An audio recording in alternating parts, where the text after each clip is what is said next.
What's going on, my Sababa family, my Hopeful Potato Army? How the heck are y'all doing out there today? And welcome to another stream, everyone. Hopefully everyone is doing amazing today, and you guys have had an awesome Saturday.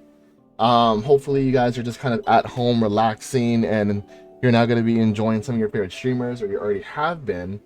And I'm glad you've either switched over or decided to choose my stream for the day, and I do appreciate that. Today, guys, we're playing some more Genshin Impact, and happy spooky season to everyone out there. It's going to be a start of a great month, everyone. I have done some stupid stuff just now. Ghost Watchers, Phasmophobia, Slender 8 Pages, The Complex Found Footwork, Night Janitor, Slender the Arrival, Five Nights at Freddy's. Guys, why did I do this? Why did I do this? I'm so sorry, but y'all are about to have an incredible time. So before I get into it, guys, I know when you first see the stream title, it does say sponsored stream. And yes, guys, for the entire month of October, my stream will be sponsored. So yes, today's stream is sponsored by Lone Star Prince, Texas. They just launched Neon Pokemon and are adding new prints every day. So for the month of October, get 10% off for any order over $50 by using the code. God, I can't talk today. Hopeful 10. Or just follow this link. And then you can easily get 10% off any orders of $50 or more. Thank you very much, Lone Star Prince, for sponsoring this stream. I do appreciate it. And without further ado, let's now get into the stream.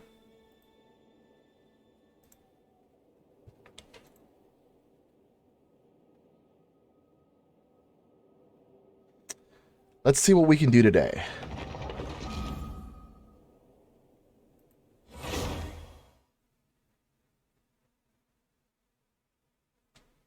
My headphones are a little weird today. They're not... There we go. They weren't sitting flat on my ears, and it was just a little uncomfortable.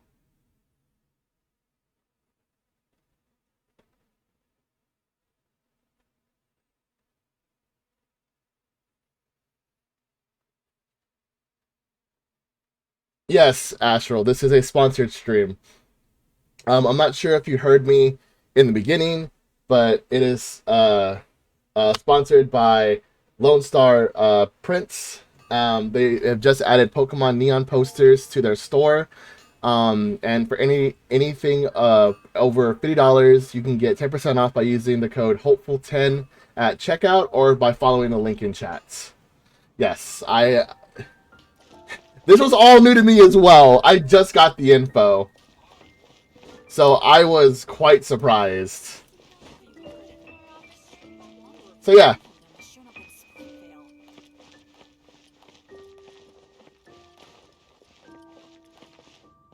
Okay, so yeah. So, yes. Lone Star Prince, Texas. They just launched new Neon Pokemon stuff, and they're going to be sending me one for... Thank you, baby. I will be being sent a Neon Pokemon print of my choosing so I can show y'all on stream later on in the month, hopefully. But yeah, go to that link I sent in chat, and then it'll have, I believe there was it's either 10 or 12 choices at the moment. I do worry about the well-being. Actually, hold on. I can do this. Make this so much easier.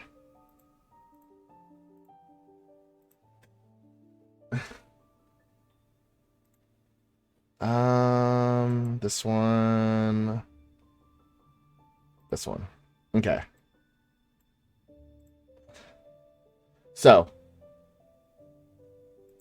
got it? Can you see it? Yes. So 8. They have 8 prints right now. It is Mimikyu, Charmeleon, Raichu, Charizard, Pikachu, Charmander, Squirtle, and Bulbasaur. It looks like they have pretty much the entire evolution of Pikachu and Charmander, and of course the other starters, stuff like that, and Mimikyu. So yeah. So yes, they are an Etsy shop that I am being sponsored by. So yeah, guys, hopeful 10 percent of any order 50% or more. They will be adding new prints every day, so be on the lookout, okay, for stuff. But yeah, it's pretty cool. I asked for one that's not on here that will be sending me. So I won't tell you what it is until I actually show it on stream. But yeah, so anyway, guys, one more time, $50 or more, 10% off. Hopeful 10 at checkout, or follow the link in chat. I'll keep this up for saying it later on as well. I'm sure They do look cool. I was pretty happy that I got sponsored by them. Let's see. Let's do some commissions. good people of the Oh, there's one behind me. fine, main Fräulein. Main Fräulein.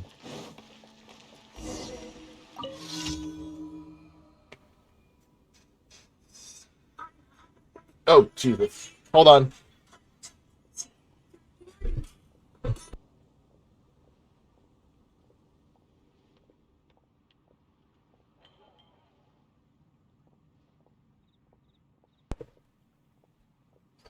I think I accidentally declined the call by mistake. Hold on. Give me a second, guys.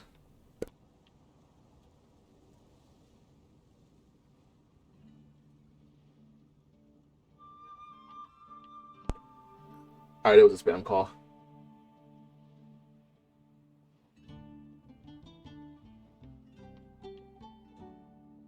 Wait, what? Econ... Wait, I'm so confused. What? Ash, that was your song. Your cover.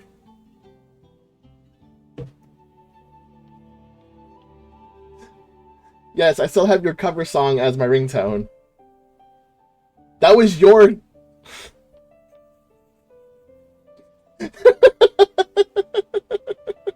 That was your cover, Ash. I still have it as my ringtone.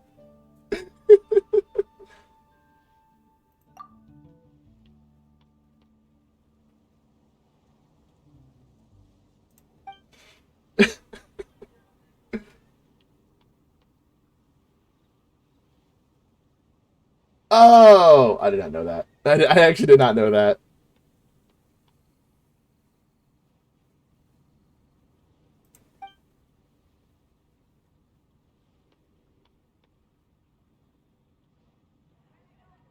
Wait, what? Why are you watching my stream? What? I'm not watching your stream? What?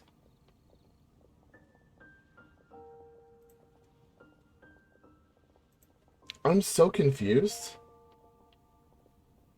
No, the song you sent me, the cover that you did, your first cover that you sent me, I use it as my ringtone. I told you I was gonna do that.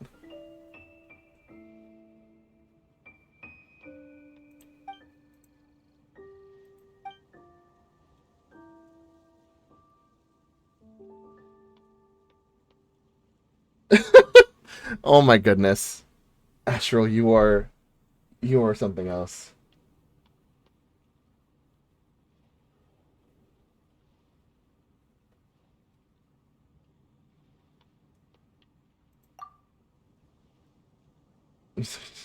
I will never ignore you, Astral. I will never ignore you. What's up, Cowboy? How you doing? Welcome to the stream.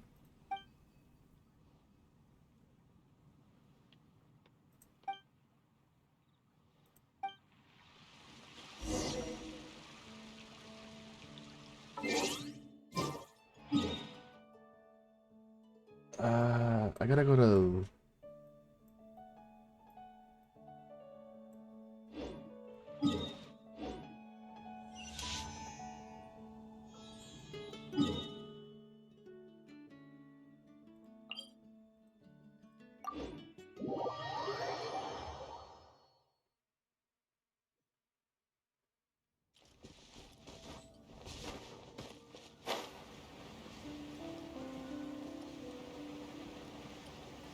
Ash, are you streaming today?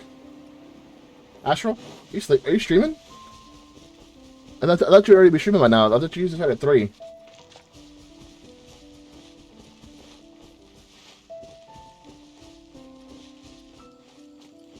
Yeah, you really have been getting a whole lot of sleep because of your 12-hour days, so that makes a lot of sense.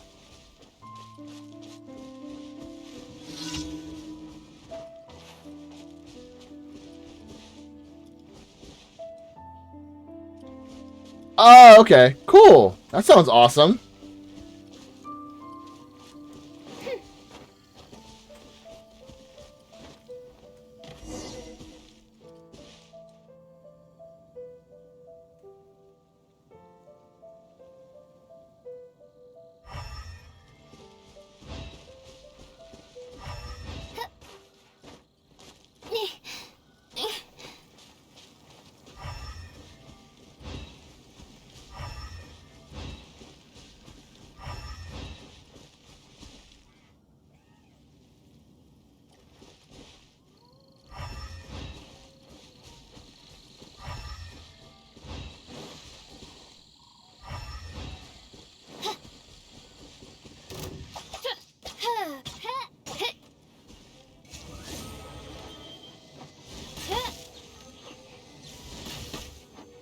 Let it rain.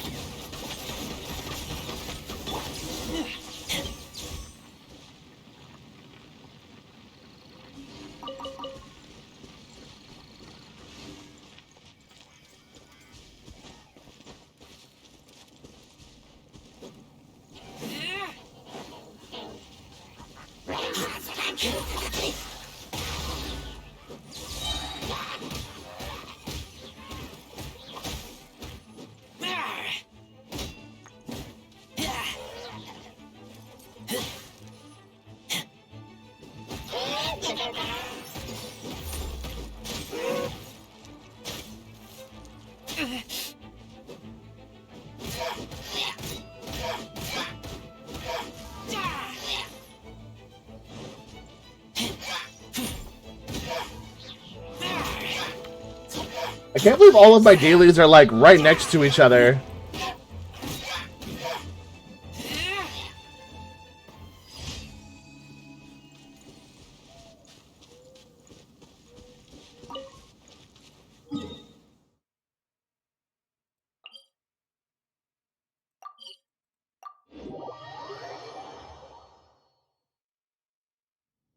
How the hell are all my dailies so this close to each other? That makes no sense.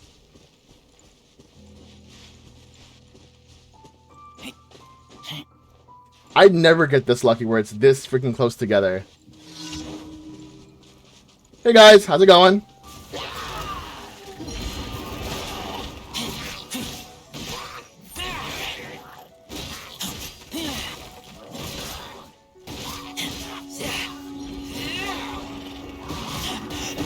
I taste blood. No escape. Go, go, Baron Bunny.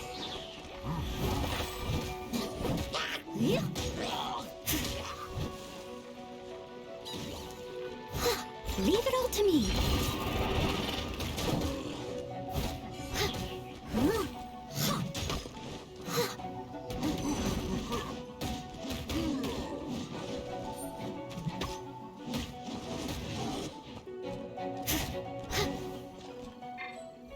Midnight Phantasmagoria.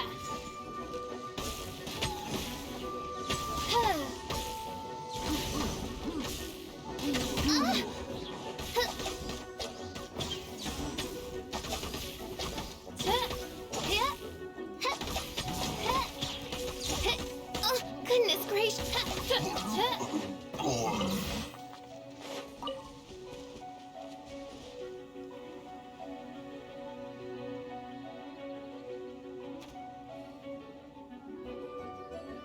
I really should probably turn that off, but oh well.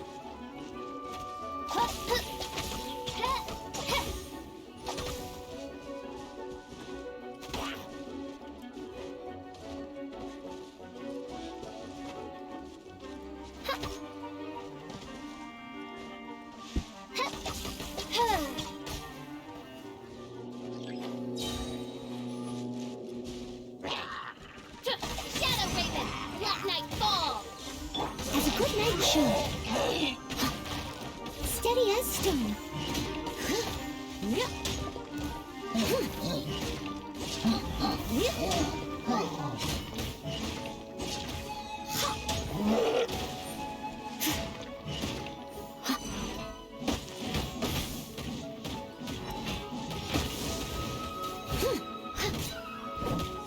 Let it rain.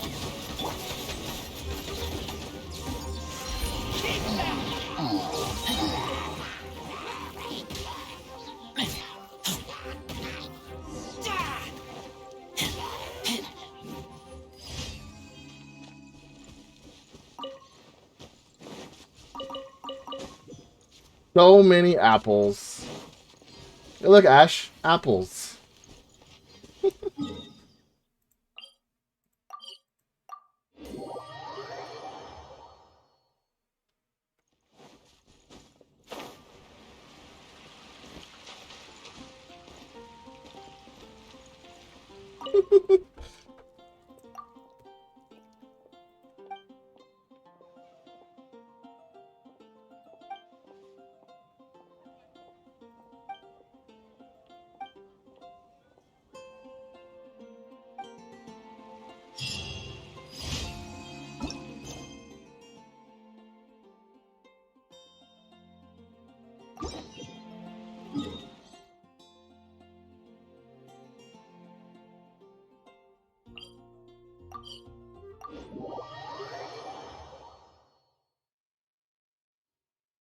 I don't think I have the apple stew thing yet. This as far as I know, I don't have it.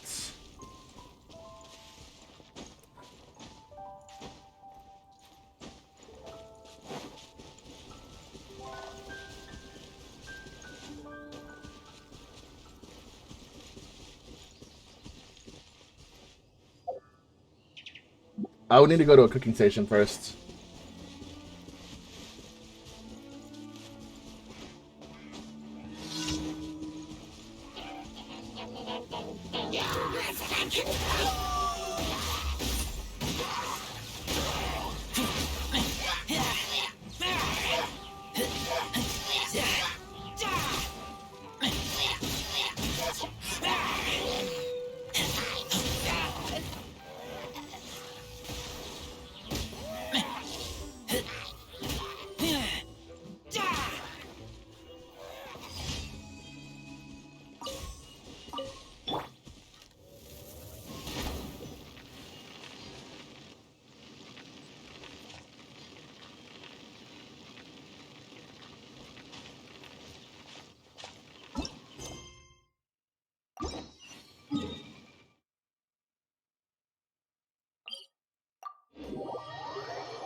I might have to check it out.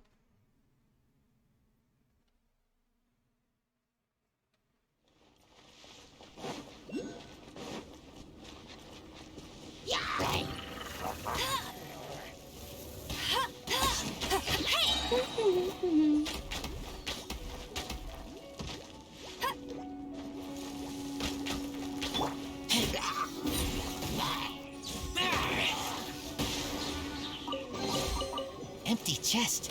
Good for storage.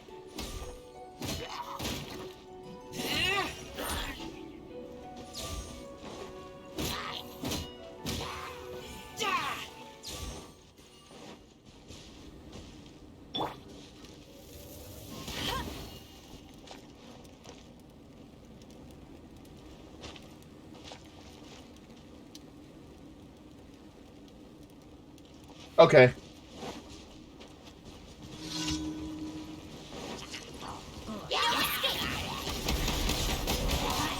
As a dutiful maid would, I must leave no stone unturned.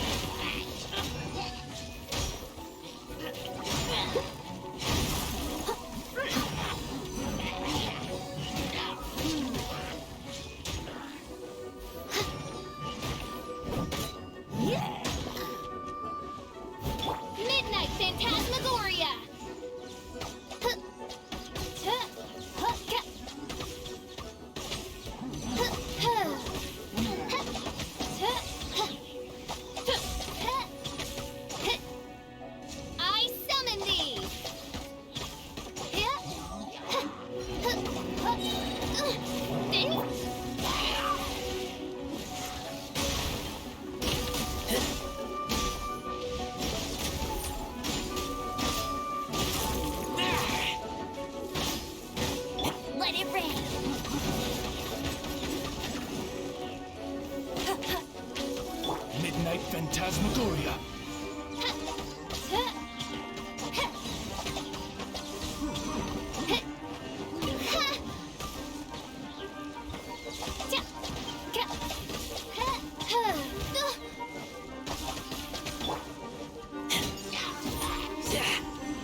I taste poop.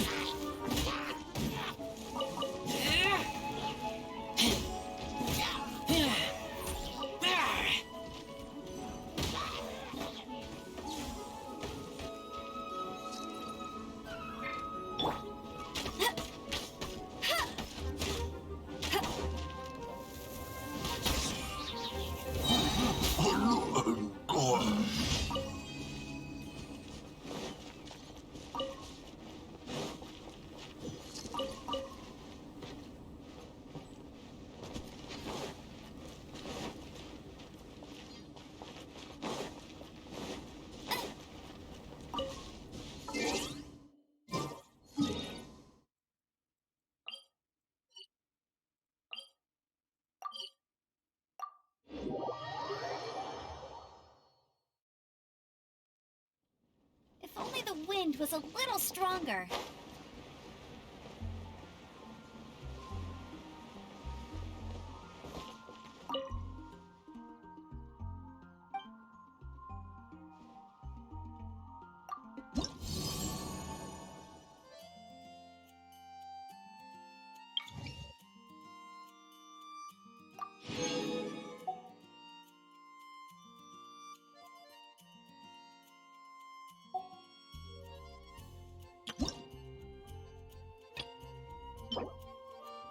Oh, I do have it.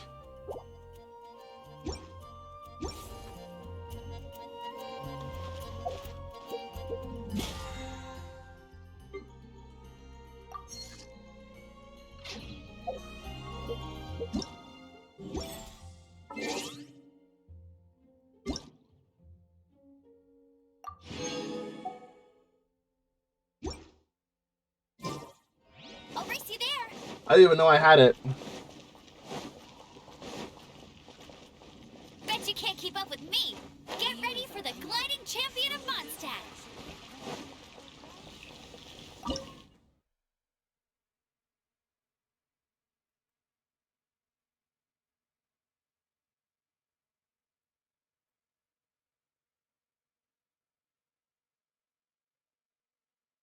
But where is it? I don't even see it on my thing.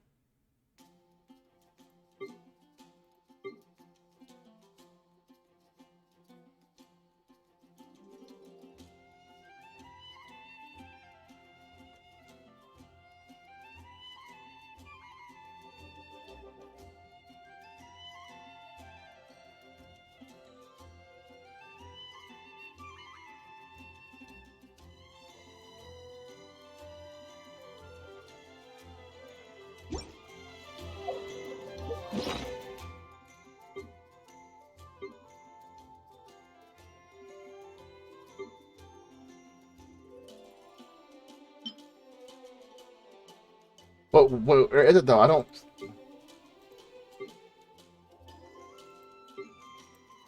The fuck?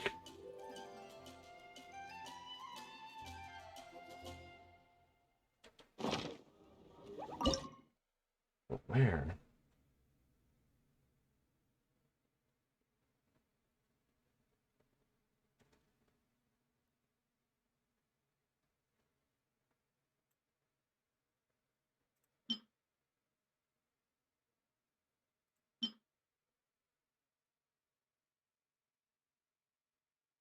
But I don't see it in my on my screen though.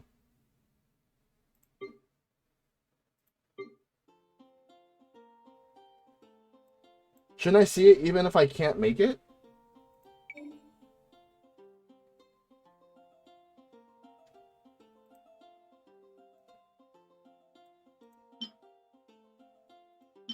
Oh.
Hmm.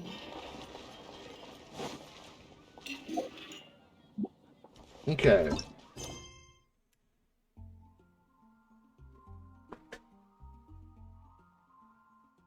What?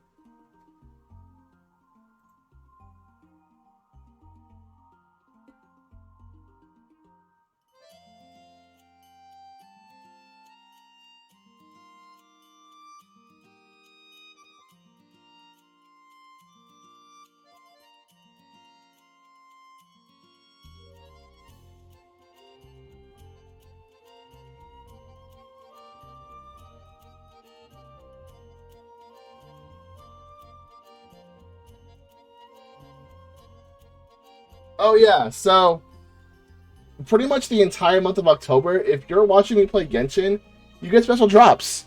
I didn't know that until I jumped in one of my streams real quick. Email.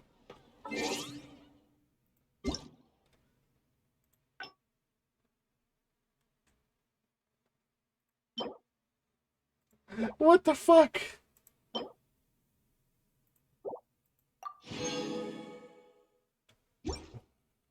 I feel like running.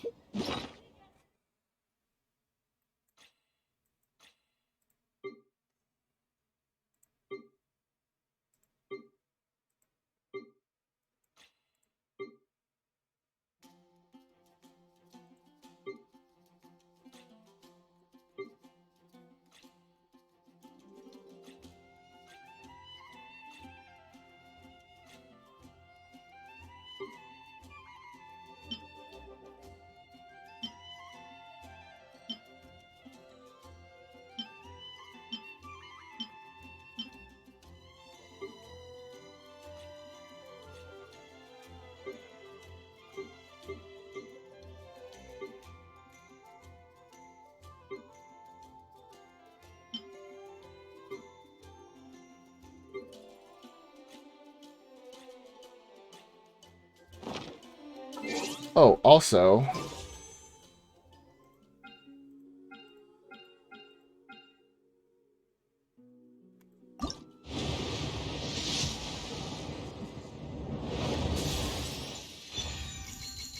whoa!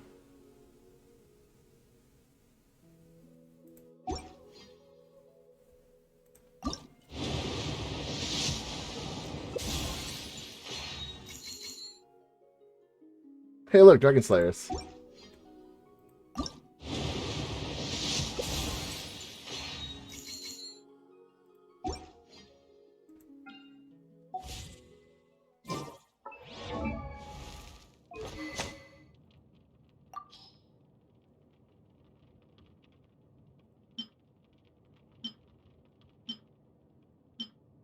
It's a nice bow.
Okay.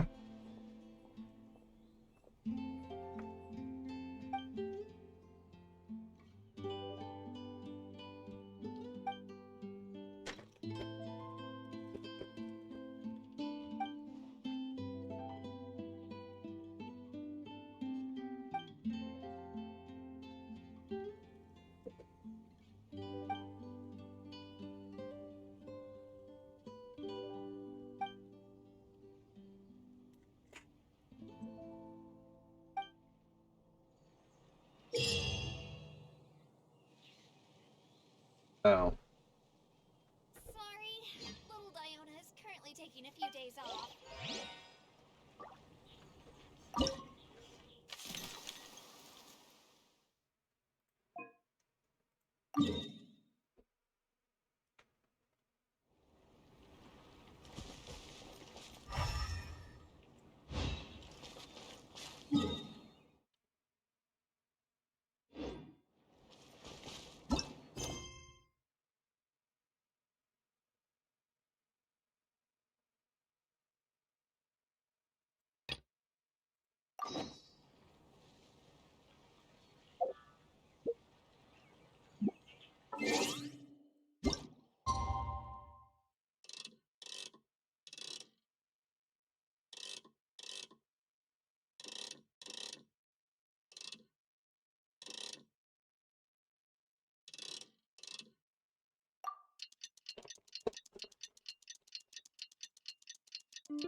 Jean will be upset if she catches us lazing around like this.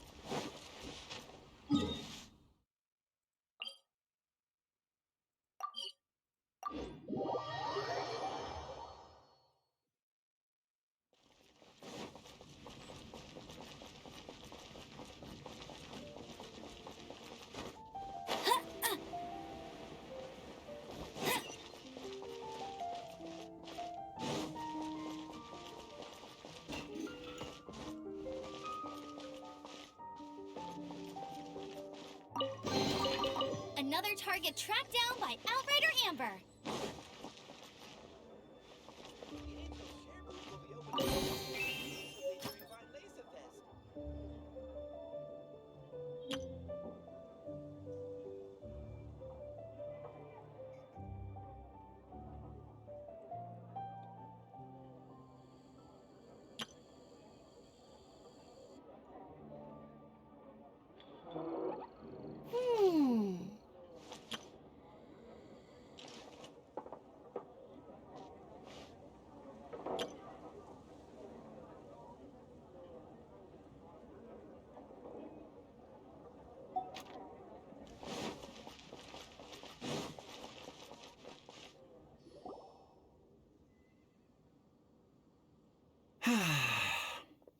Shame I only get to listen in from the other side of the window and don't get to join in the debate. I'd love to give my 2 cents. Say what? What's up? What's up? Paimon wants in. Recently, all the customers at the tavern have been debating the exact same topic. Who is the strongest fighter in Mondstadt? The strongest fighter? Must be someone who can floor a whole gang of hilly churls with just one punch.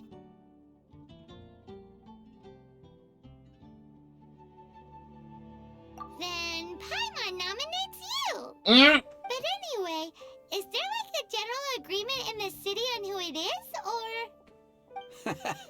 Expecting people to come to a swift and straightforward consensus in the City of Freedom is like expecting fisherman's toast to drop out of the sky. Everyone's got their own opinion, backed up by a unique set of cherry-picked information. But let's be honest, that's what makes the discussion so impassioned and entertaining. Mainstream opinion is polarized, with most people supporting one of 2 candidates.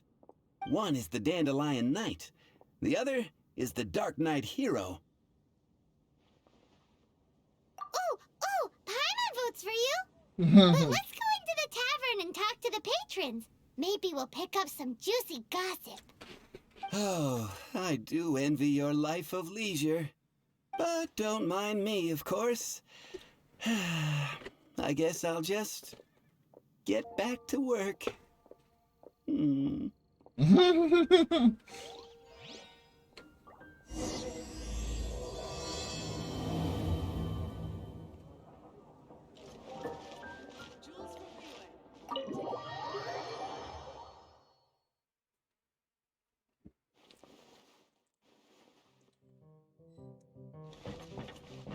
What'll it be today?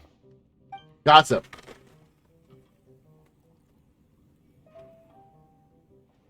The strongest fighter. I don't pay much attention to that sort of thing. Huh.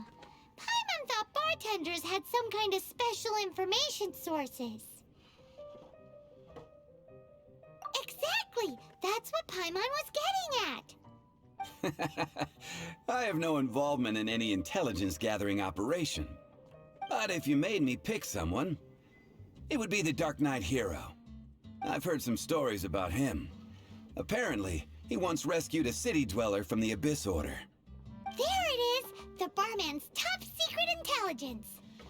Speaking of the Abyss Order, their minions are really stirring up trouble all over the place, aren't they? Yeah.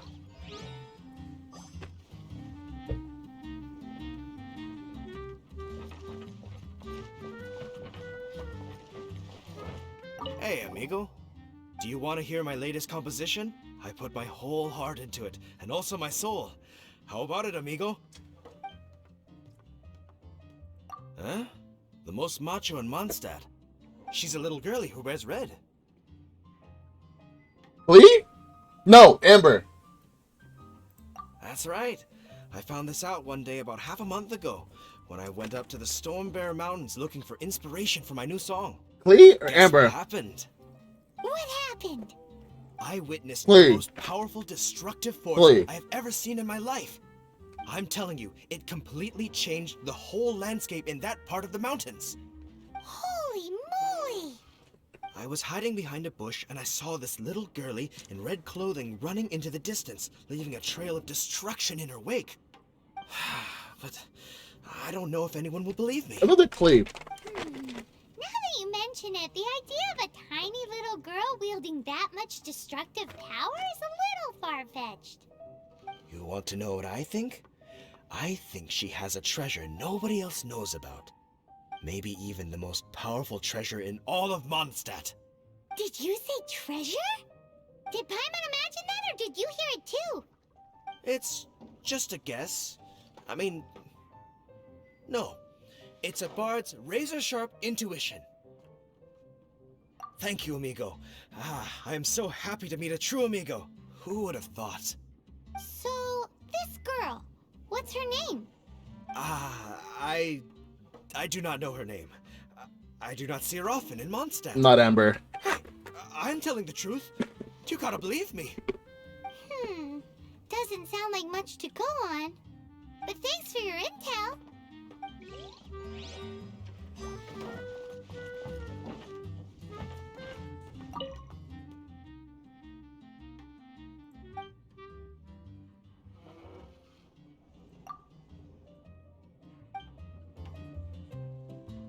Hey, I'm doing some adventurers training.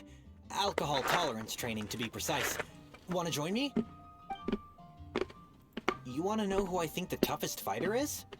In my opinion, that would be the finest adventurer of them all, Stanley. Guildmaster Cyrus is up there with the toughest, too. But only Stanley can take on the bloodthirsty beasts of the Mare Javari. Bloodthirsty beasts of the Mar Javari? Sounds terrifying. Who the fuck is Do Stanley? you think you'd be scared if you were faced with one of those? Yeah! Bam! Wham! Pow! Who the fuck is Stanley? I haven't had Don Winery's fine Wizardfest specialty brew in such a long time. Hi! Are you here to try Mondstadt's famous wine, too? The strongest fighter of them all? That would be Gene, obviously. That actually makes sense. Why? Grandmaster Jean is so strong. She can take out a ruin guard with just a few slashes of her sword. And she could wipe out the 3 hilly trill tribes of Dada have I met Stanley? Self. Otherwise, we wouldn't have such a carefree existence with nothing to do. It's true that Jean makes people feel they're in safe hands. Meanwhile, this guy is drunk as a skunk. Patton was right about one thing. If everyone's got their own opinion and can't be persuaded, how are we ever gonna find out who Mondstadt's strongest fighter is? Eureka! Paimon's got it! Let's go see what Jean says. Bet the Knights have got an official ranking table for this kind of thing. Guess it depends if they counted all your shenanigans or not. Don't worry though, Paimon has full confidence in your abilities.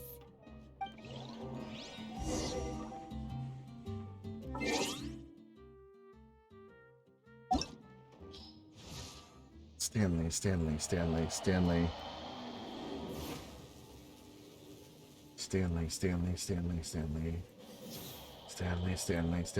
Who's Stanley?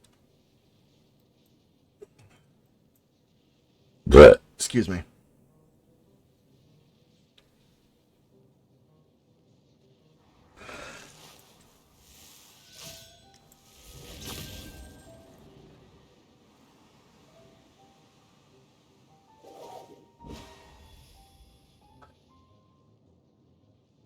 I am so lost and confused of who the fuck this Stanley is.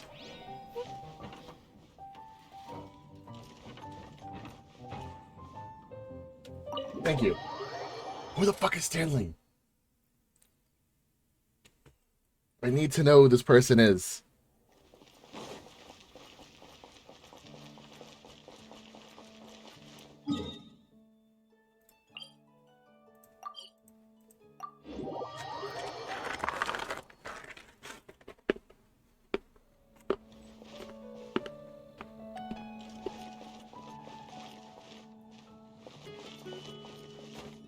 Get ready for the gliding champion of Mondstadt.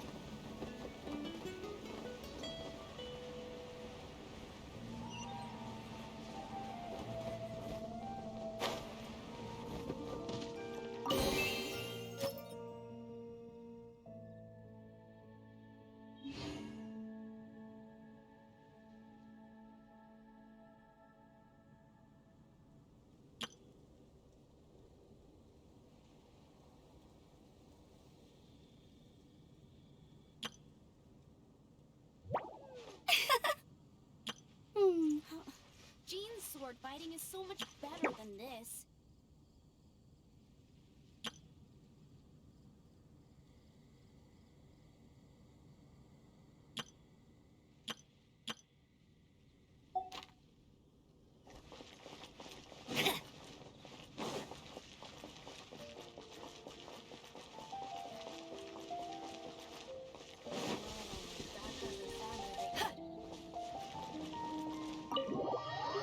I don't know who that is. I'm so confused.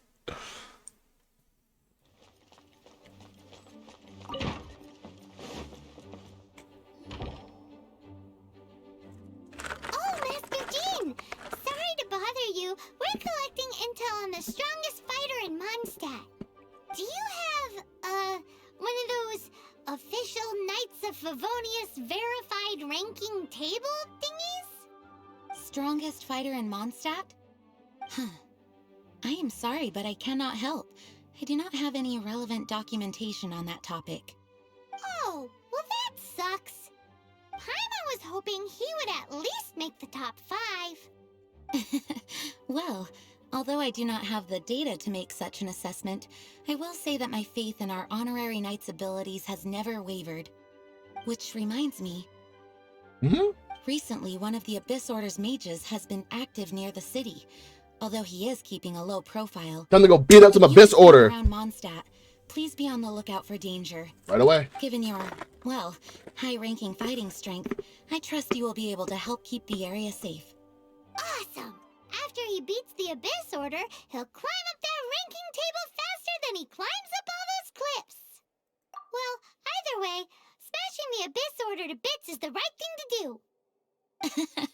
I like your enthusiasm. It is infectious. But be careful out there.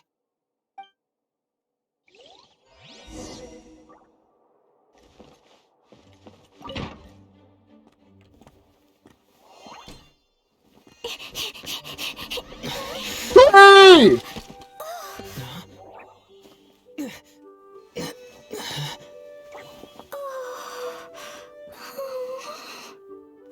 Are you all right?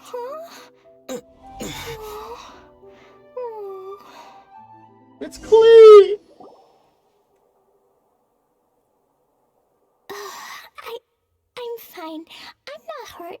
Sorry for bumping into you. It's Klee! The meme continues. Hey, look!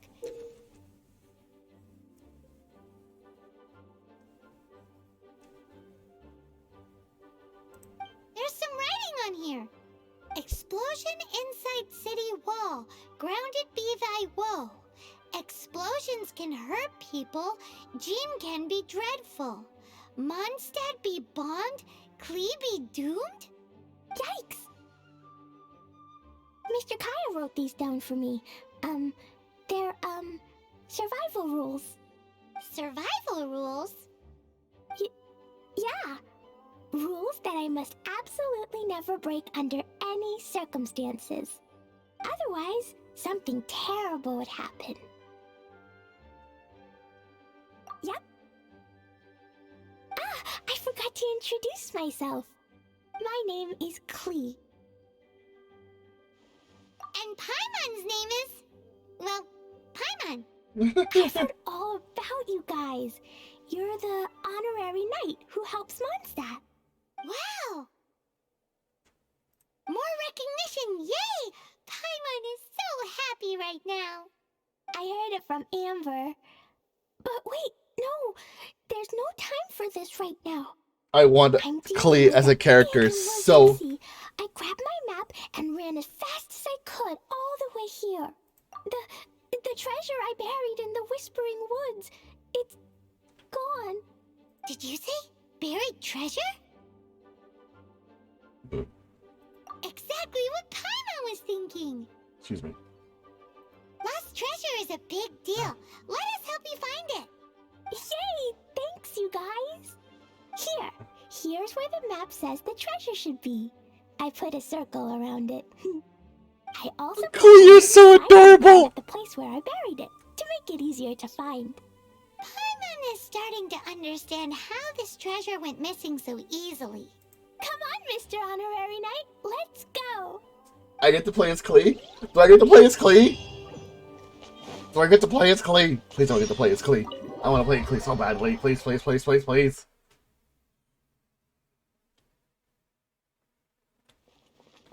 I'll race you there.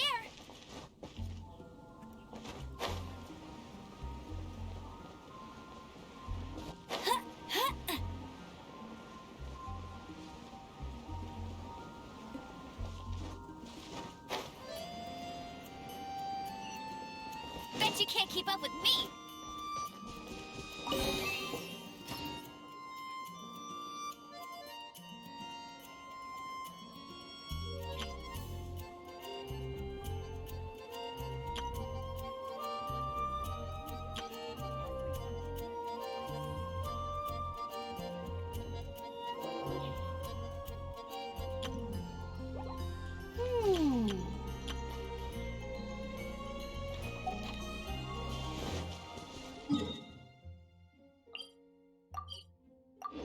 Hold on.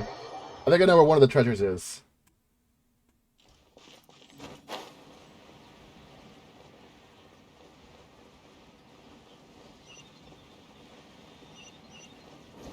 Get ready for the gliding champion of Mondstadt.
I figured this would be the highest point, but I guess not.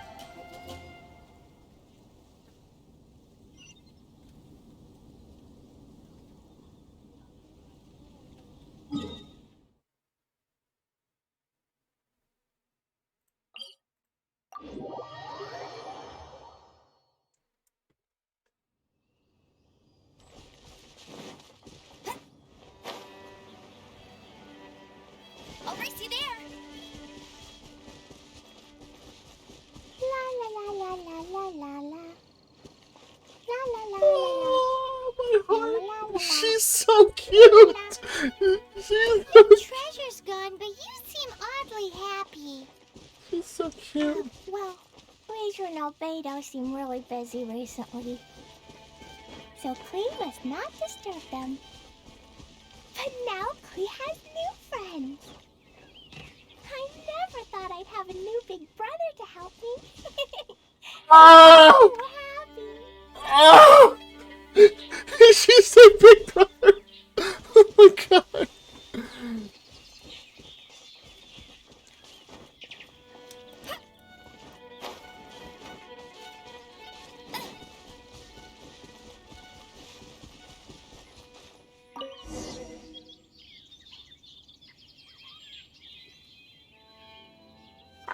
We're here. This is the place. Look, this is where my huge treasure was buried. And where there's now a huge empty hole in the ground. It's an abyss mage. Hey, maybe he's the one Jean was warning us about. What's that in his hand? My treasure. What? I see the little girl has brought her friends with her. Time for a change of plan. I think Klee could kill you by herself. You! If you think you... What's an abyss mage? I play in the forest all the time, but I've never seen one before. It looks so cute, soft, and fluffy. I want to pet it. Game's up! Now hand it over! Oh, you fools think I would give this up so easily after what I've been through to acquire it? I'm so confused.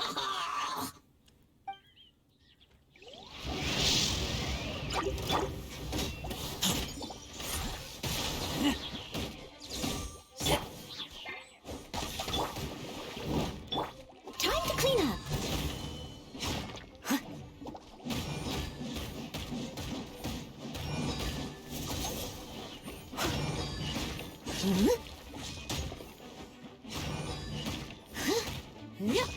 I'll catch up.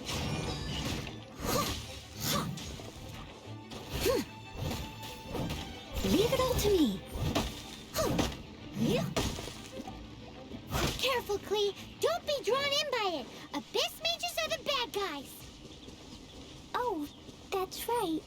Grandmaster Jean says that stealing is wrong.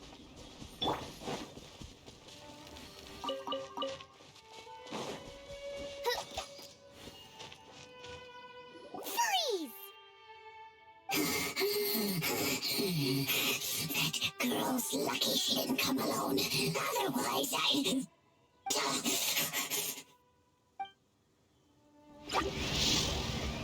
Midnight Phantasmagoria. That's so hard. Steady as stone.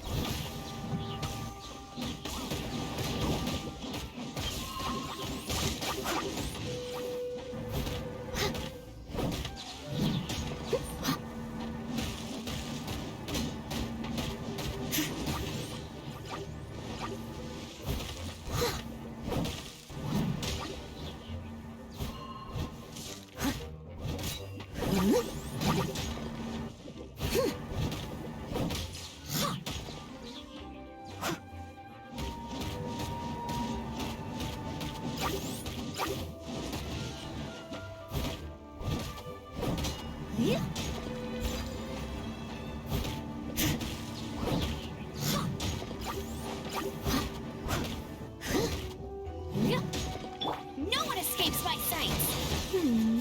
But if we could just get him to give it back.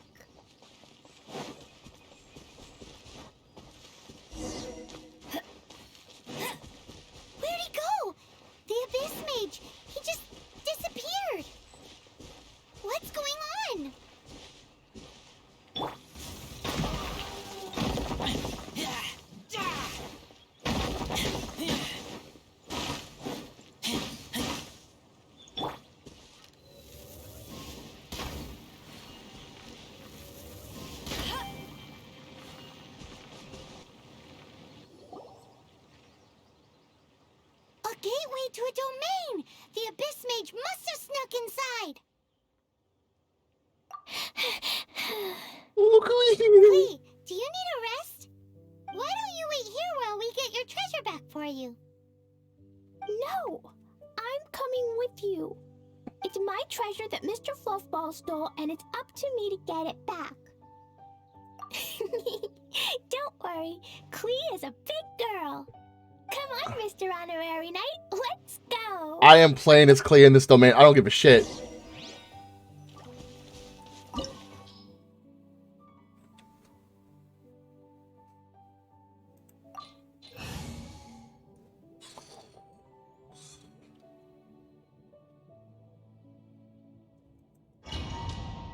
What I got.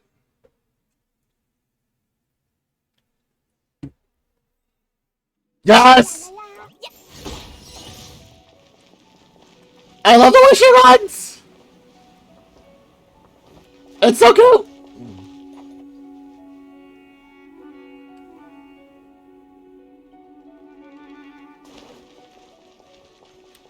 Jumpy Dumpty go!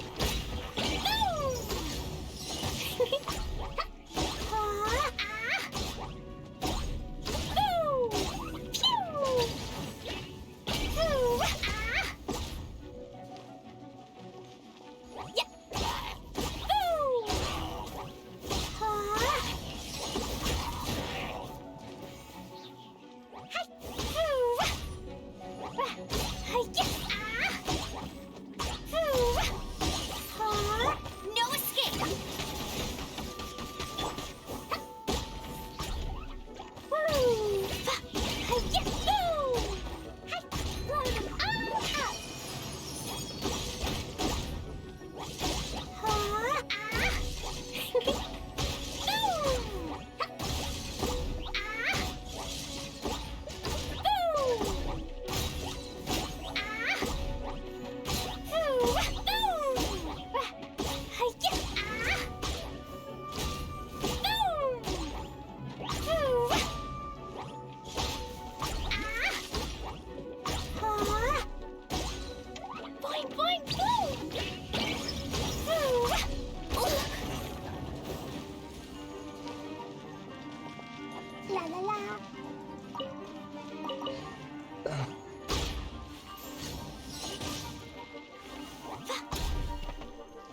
I want Clee in my party. I don't give a shit.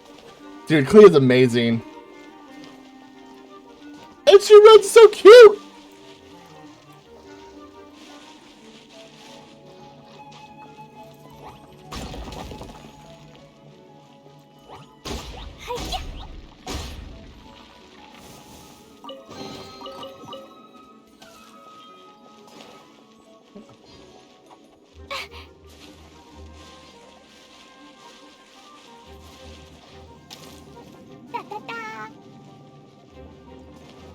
Hey.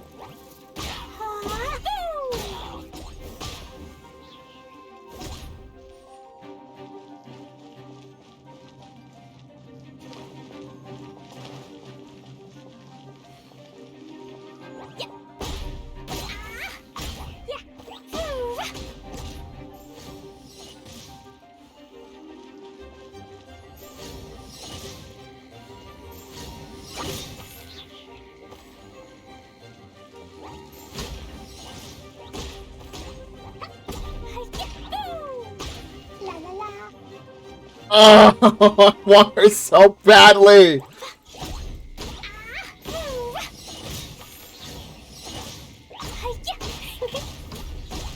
She does so much damage.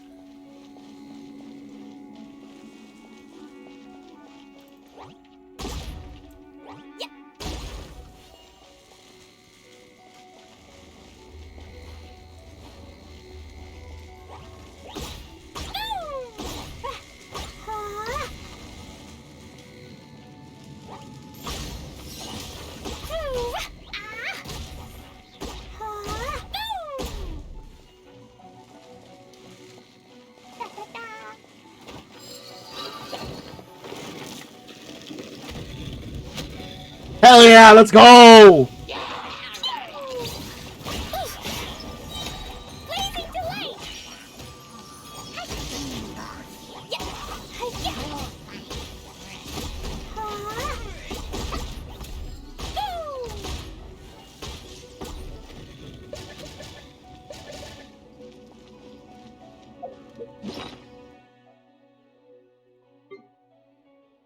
I just realized her health.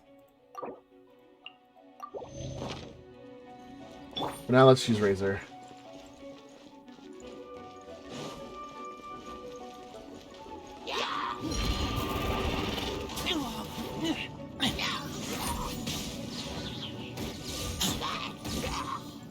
Go away! No one escapes my sight. Go, go, Baron Bunny!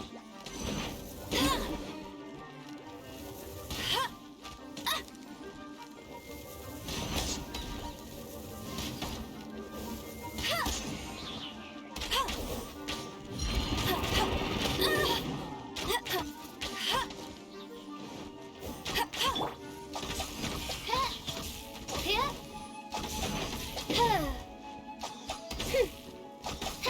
Huh. As you wish, mein Fräulein.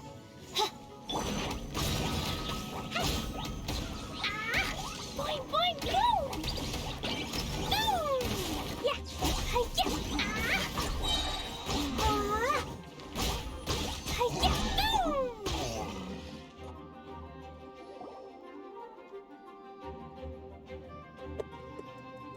I'm so happy. You followed me. I must say, I'm impressed. But this is as far as you will get. Oh yeah? What are you gonna do? Oh, the human proclivity to gossip has provided us with everything we need. We learned that your little red friend had in her possession the most powerful treasure in all of Mondstadt. How the fuck? The treasure is now in my hands. There is nothing you can do. Now your precious treasure shall be your undoing. No, no, wait! Don't touch it! Oh, how you fret now your predicament is finally clear to you. Now, what have we here? A flame symbol.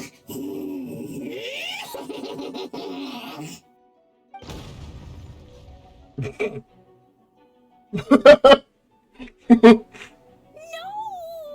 It's a bomb. I broke the survival rules. Explosions can hurt people. Jean can be dreadful. This is it. There's time for It was a bomb! It was a bomb! No, Claire, wait!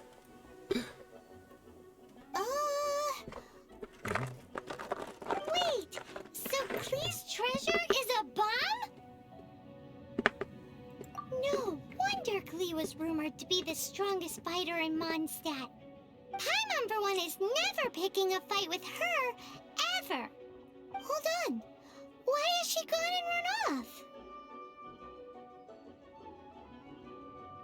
Seems like it. Well then, let's head to the Knight's headquarters and report to Jean.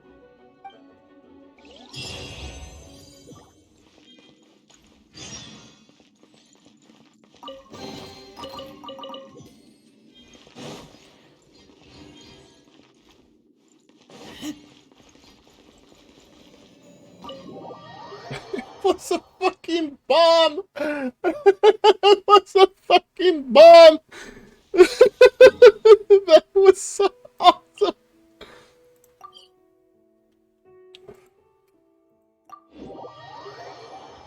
It was a fucking bomb.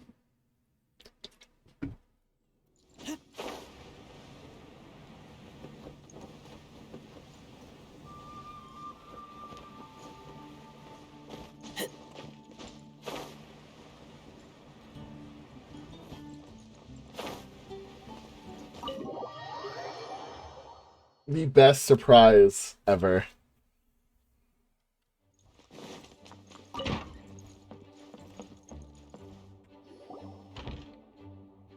Klee? You're here too? I turned myself in. Oh my god, she's so honorable. My bomb. I hurt someone. I broke the rules. I'll never see the light of day so precious. Clee, I need you to answer me. You said someone was injured. Where are they? Why is that? But Mr. Fluffball was only a thief. He didn't deserve to blow up. Hey, come on now. Paimon already told you that the Abyss Mages are the bad guys. And actually, they're the worst kind of bad guys you can imagine.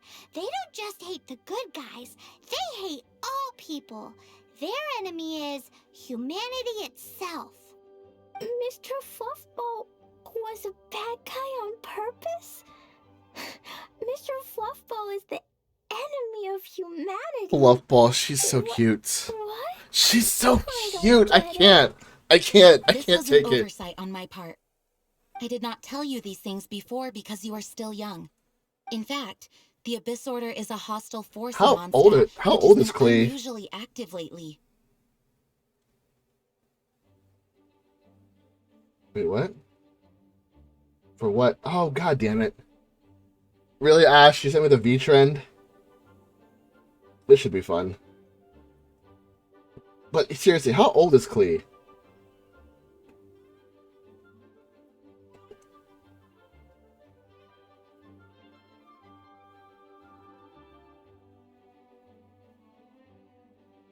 Seven?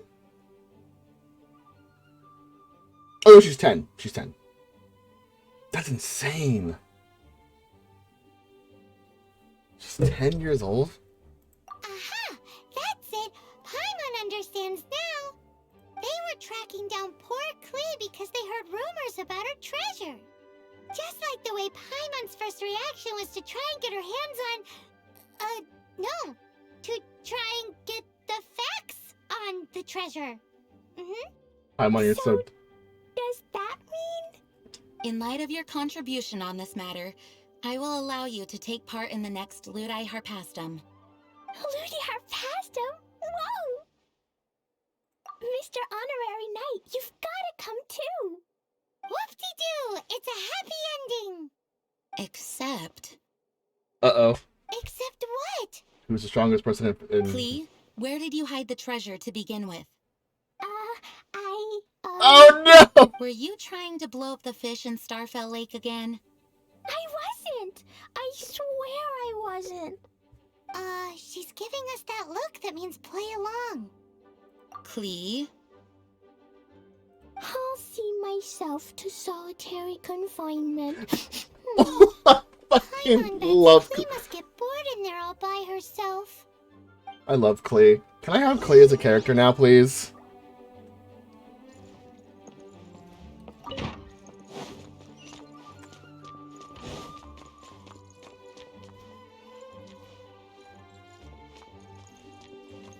Hello. May the Animo Archon protect you. Guess who? That's Paimon's voice I hear.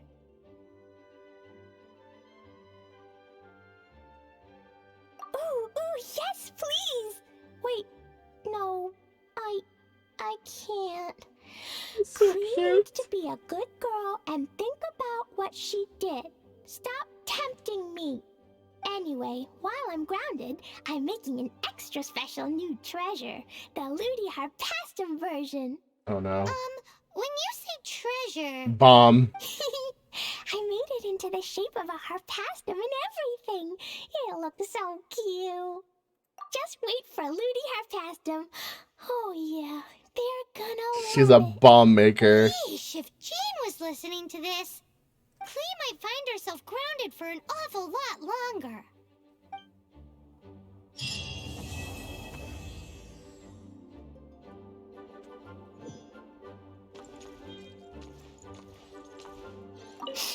I'll be more careful next time. Next time, I'll complete a big heroic adventure all by myself, and I'll do it safely. I've heard that the Adventurers Guild has its own set of rules. I wonder if I could get them to... Yeesh! If Cyrus was listening to this, he would be begging Jean to extend Clee's sentence.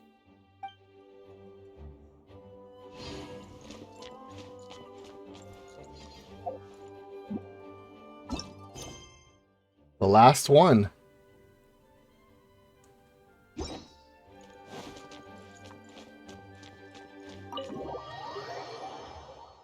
The last one.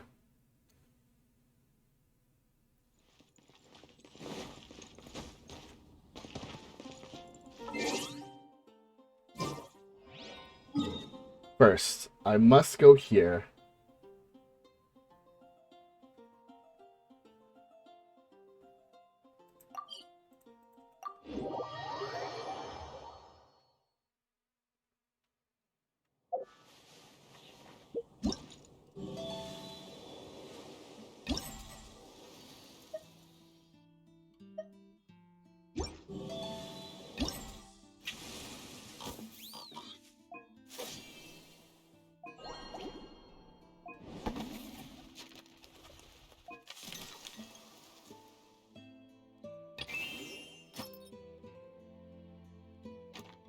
The wine market. Where's the wine market?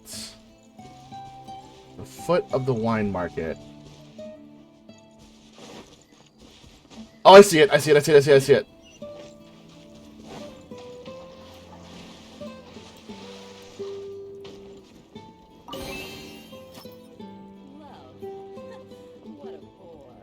Hunters, so for the sake of the festival market, we have to make every second count. I have a new helper.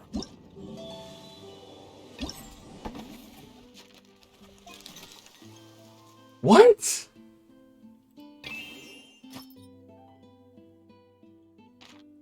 The stage. The stage. The stage. The stage. The stage. The stage.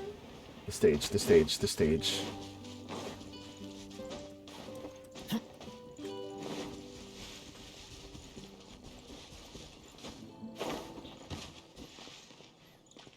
I see it.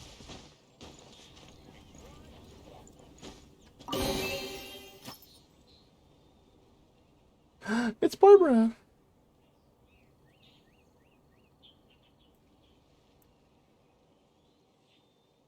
Okay. Got that one. Near the house of the southernmost tip of Springvale. We're in Springvale. Southernmost tip.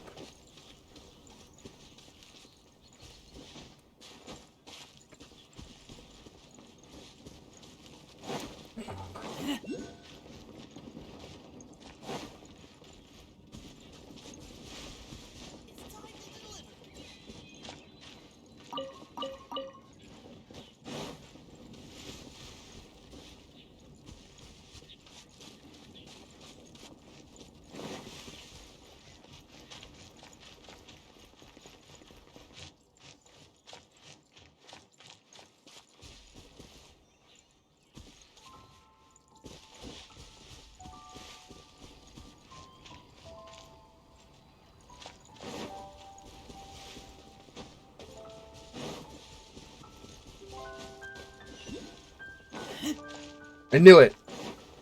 This has to be the southernmost tip of Springvale.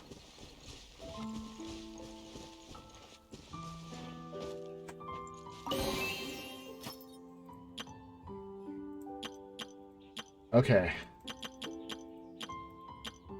Mazda is a place with a truly excellent view. Have you been there? I'll give you a hint. It's very, very, very high up. Take care when you head up there.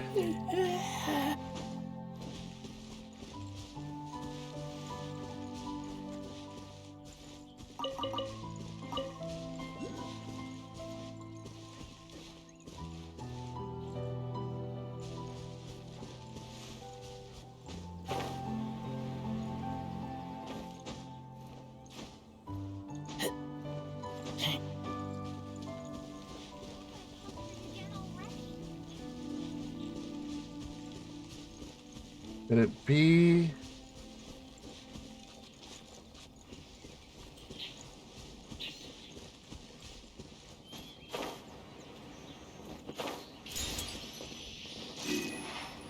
Said mind your up there. I see it.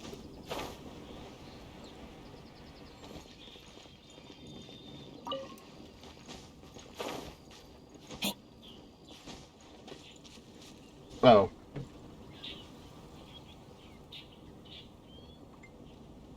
Oh, that looks cute. So I just got a picture of what my Eevee post is going to look like. I love it.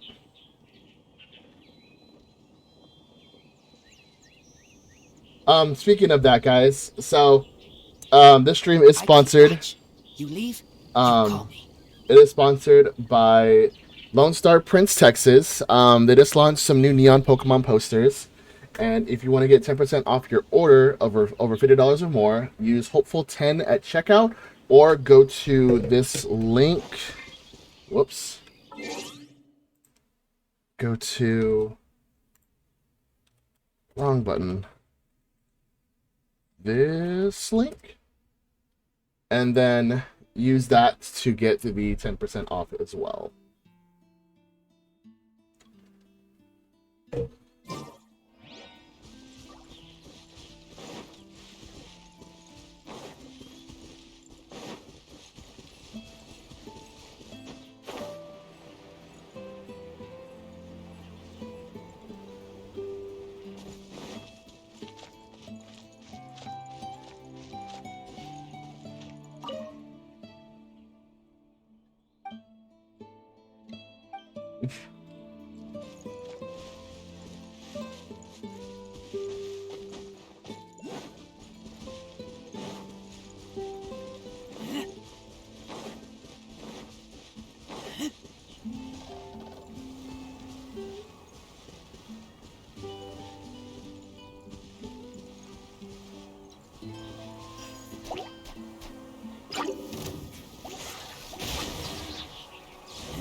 I'd mind your head.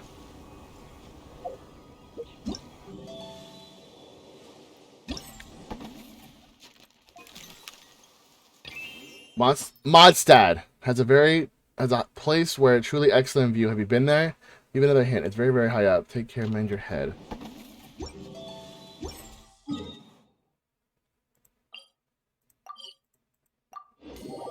Why do I think it was Springvale?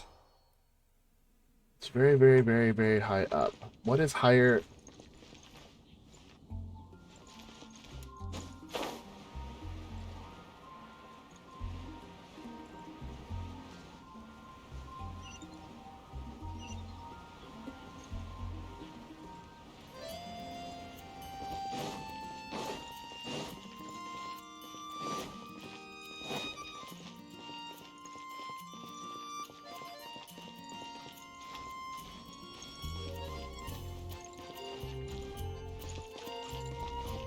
I don't think this is it, but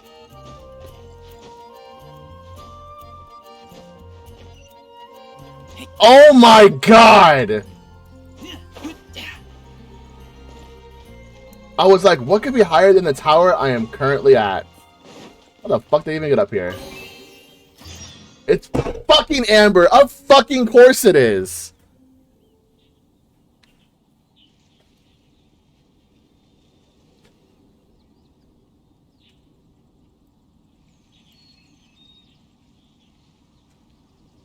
I'm hungry.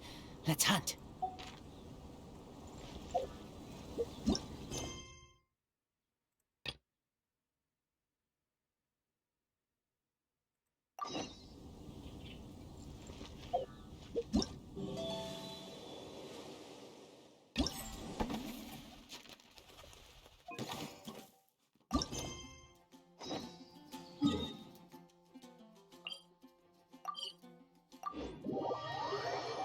I'm so mad at this moment.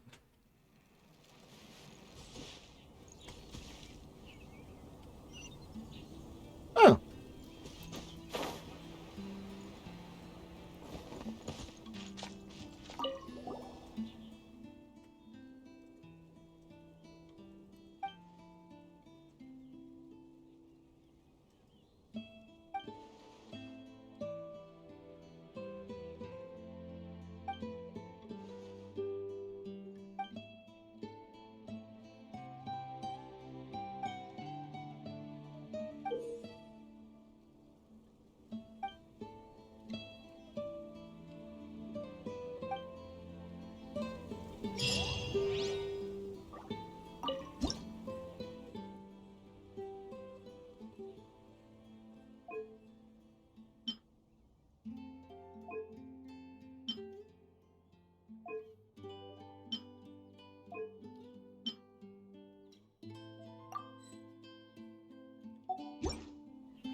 to the Vine Laser Fest. Come buy some Ingredients for wine. Is that it?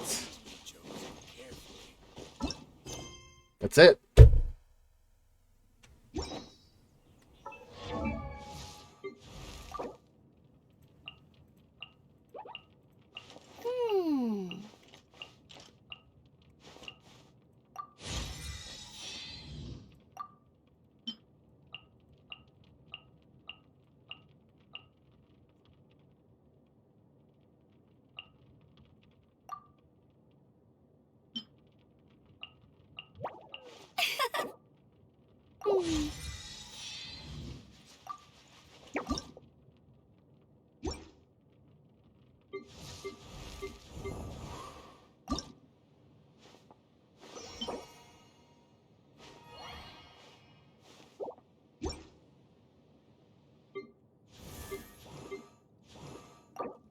La da da da da da da da da da.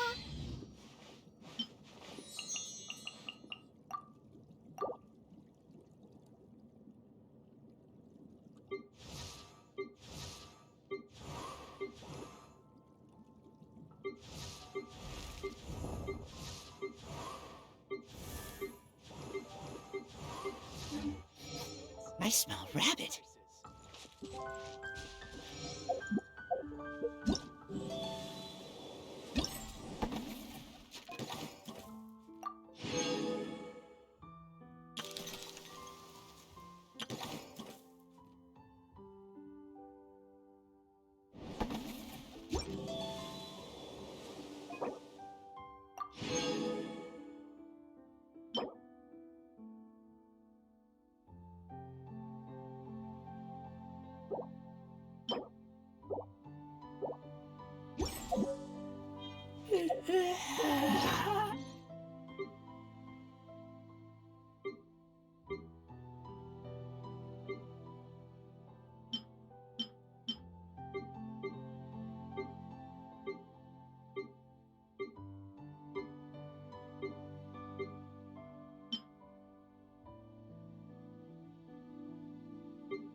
Ad Astra Abyssa.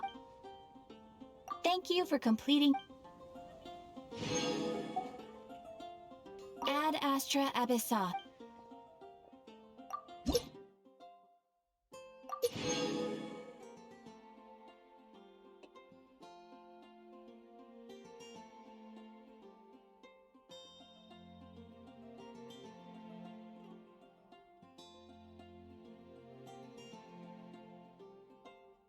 Man, I'm getting drops just by watching my own stream. That is insane.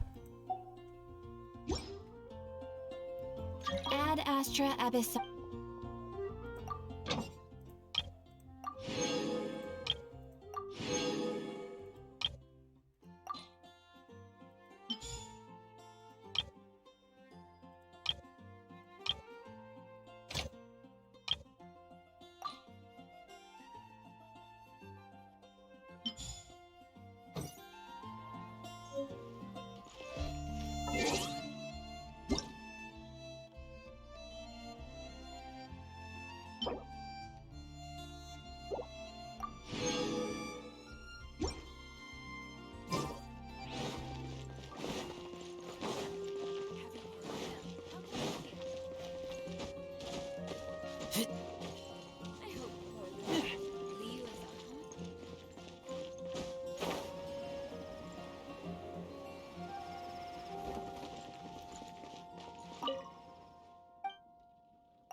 This thing takes forever to load.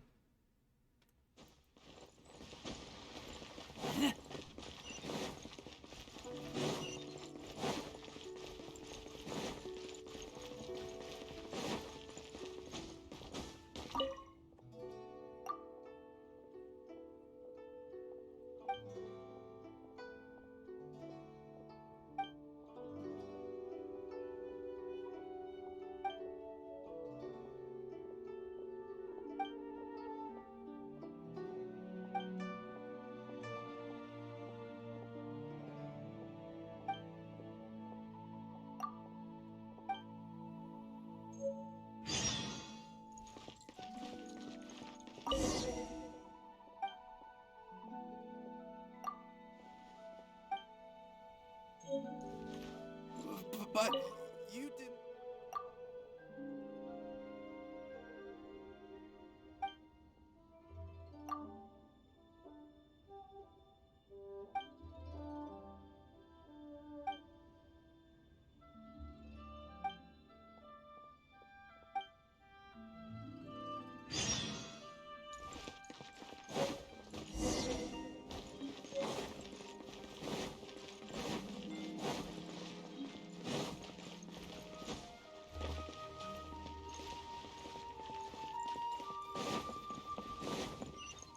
What are you staring at?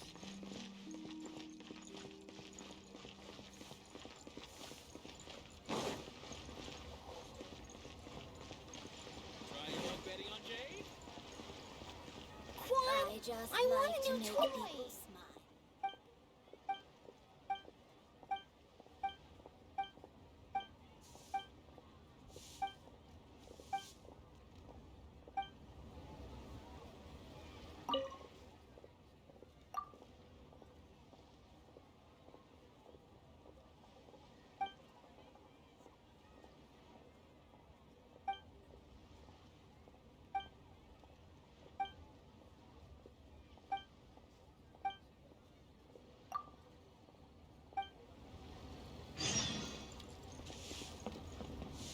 Honey, just call me.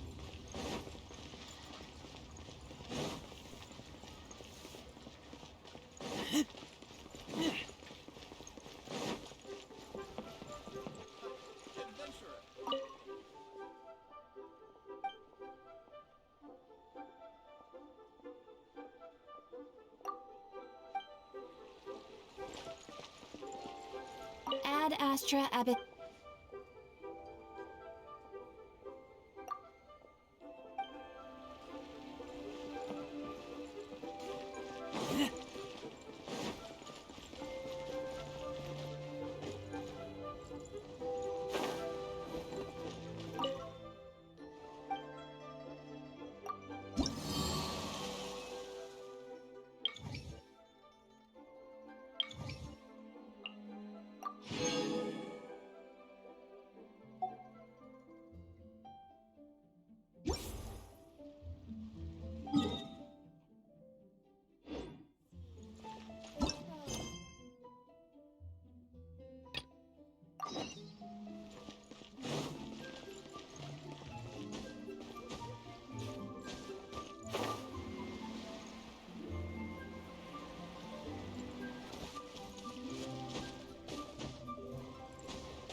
Fuck.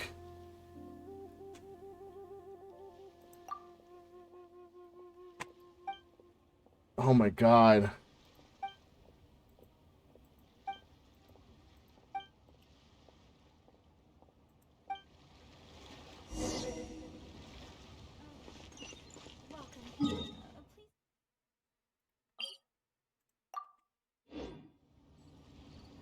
That was like no loading time at all. What the fuck?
Let it rain.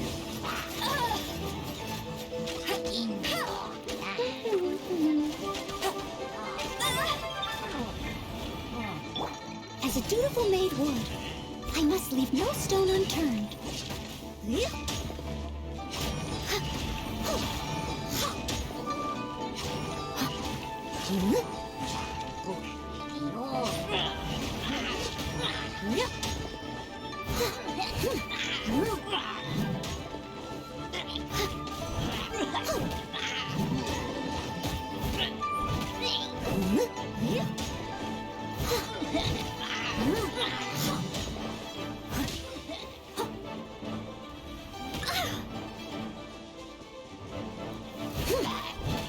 Leave it all to me.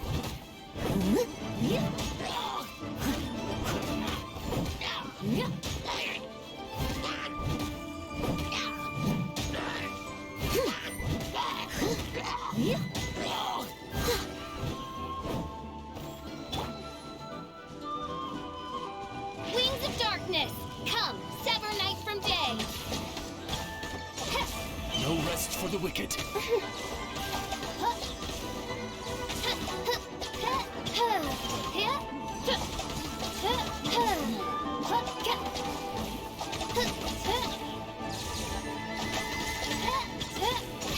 I summon thee! In support to...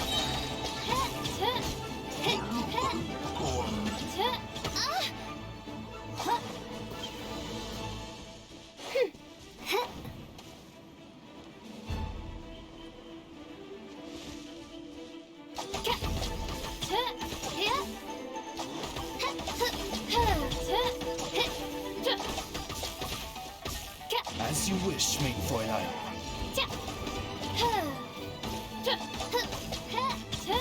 No one escapes my sights!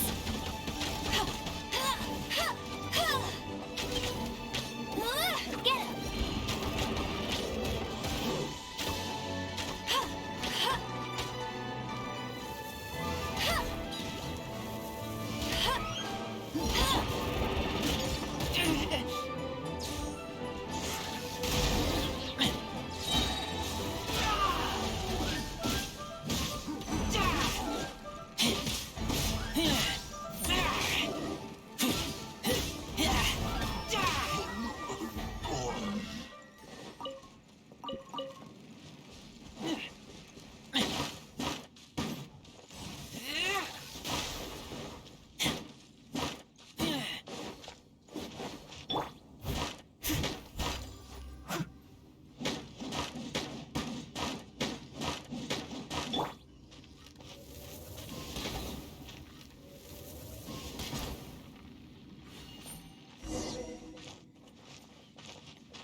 Another test subject. Fry!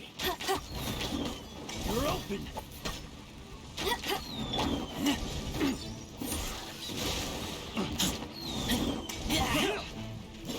Midnight Phantasmagoria! Time to clean up. Steady as You're stone. open! Fry!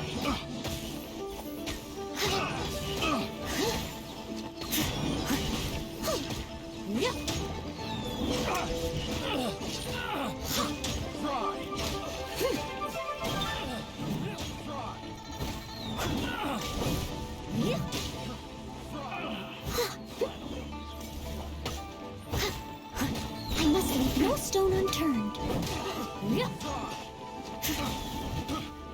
Careless.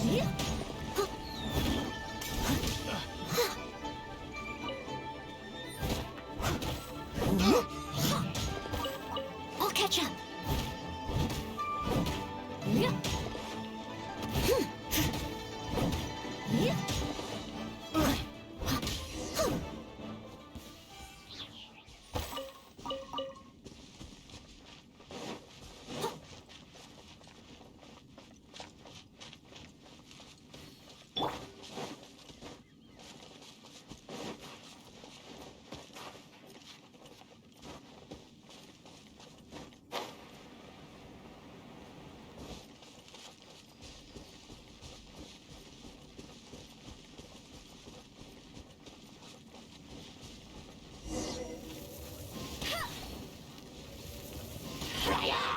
No escape! That's cheating!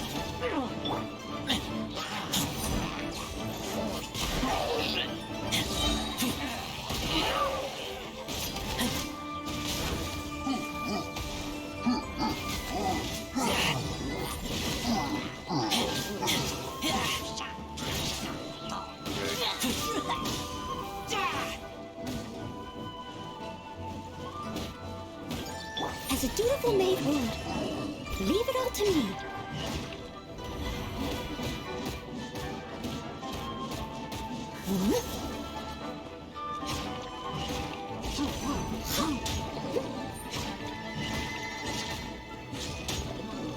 No one escapes my sight! As you wish, mein Fräulein.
Oh no, hilly trolls.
Destiny has brought me hither.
Let it rain.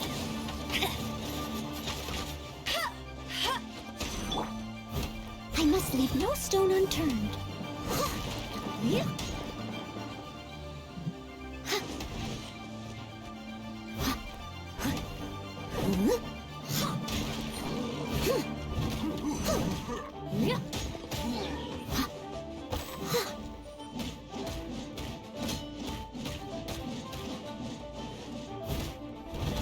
Leave it all to me.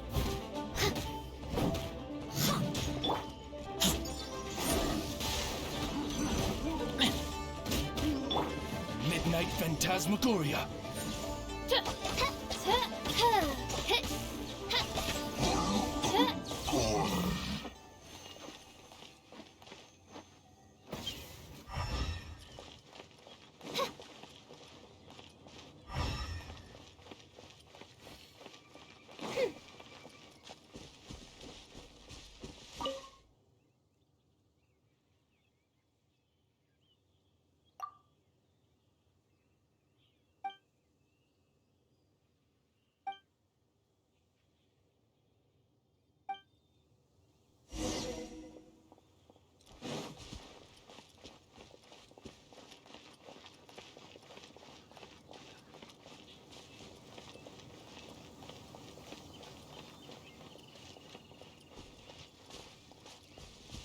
Oh shit.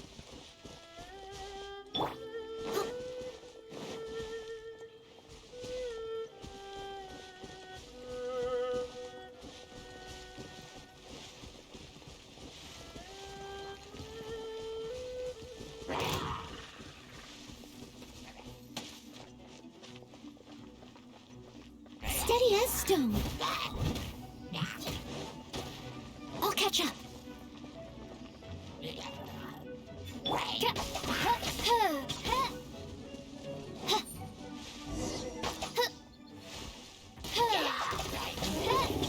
Oh, motherfucker!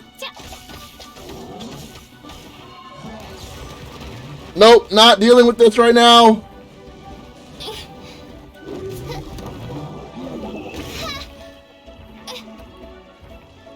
No rest for the wicked.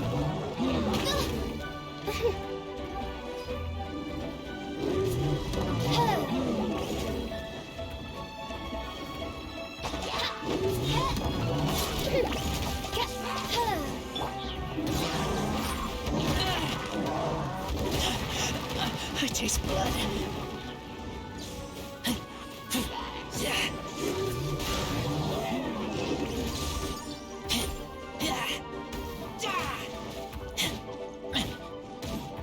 No one escapes my sight. Time to clean up.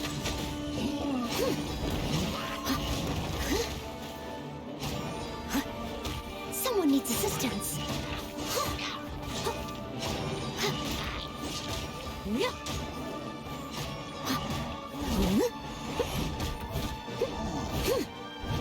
As you wish, main Fräulein.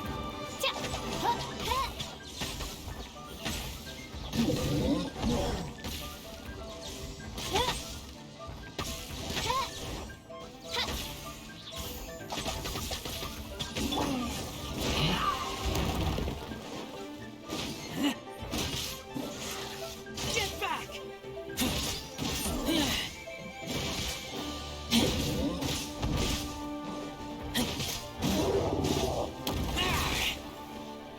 No escape.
Okay, none of this helped.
That's unsettling.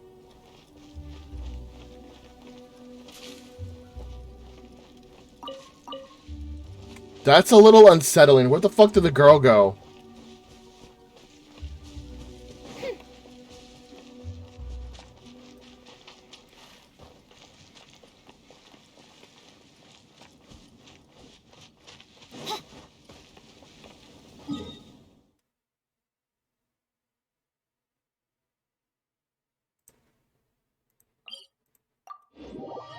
That's so unsettling. I don't like that. I summon thee!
Wait, what?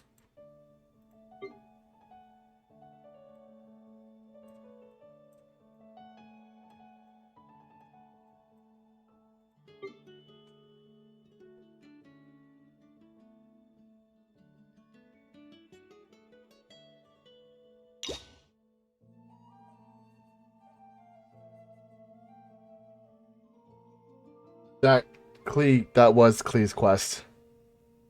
Son of a bitch.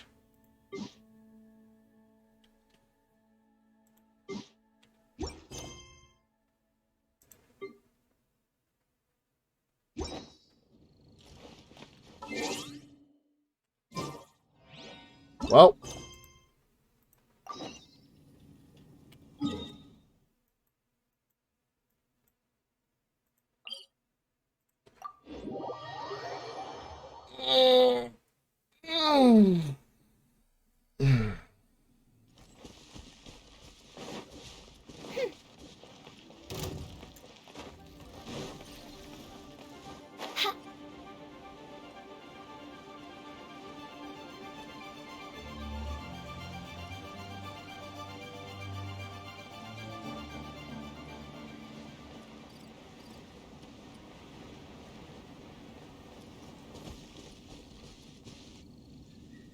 Right on time.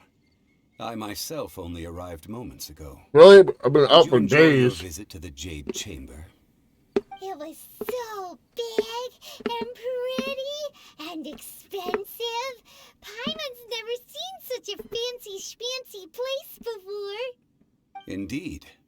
It's second to none in all of Liyue. Then you met with Ningguang, I trust? What did you talk about with her? She's super rich and so generous. Paimon thinks she's very friendly. Yeah, his take on Ningguang is quite different from Paimon's. He thinks that even the tactless Yuheng is more trustworthy than her. Oh, so you also met with Keqing then? What did she have to say? She said the time of the Adepti has long passed. If even the Liyue Qixing don't want to face that truth, then what future is there for Liyue? No respect for the divine.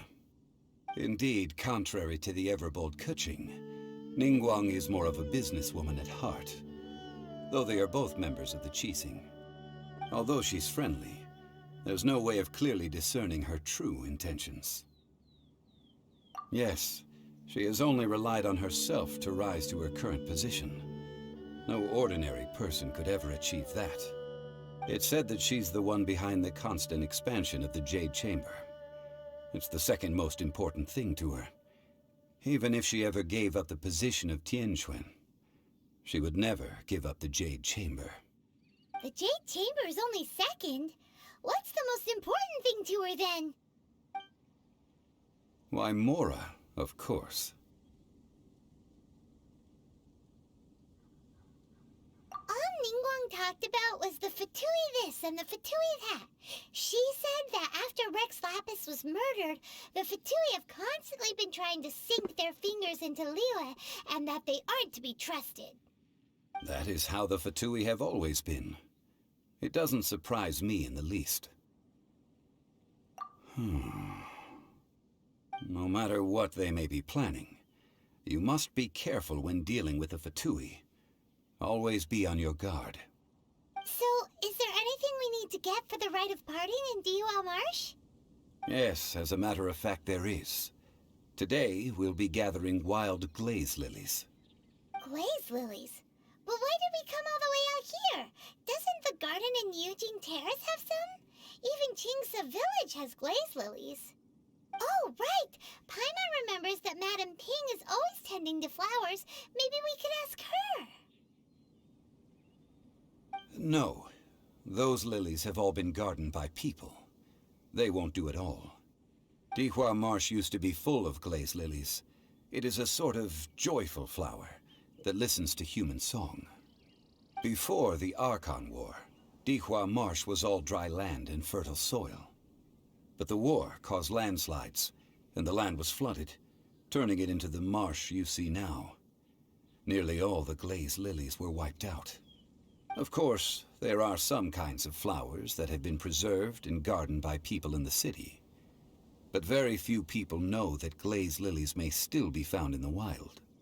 Wild glaze lilies have the strongest fragrance. If we want to follow the true tradition of the rite of parting, we must grind up the wild lilies and place the powder in a censer of everlasting incense. But I'll need your assistance in gathering these flowers.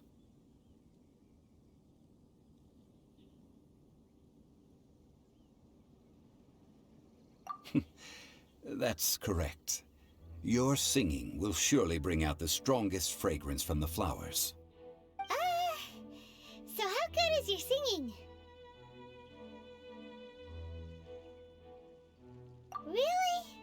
Why doesn't Paimon believe you? We'll only know once he starts singing.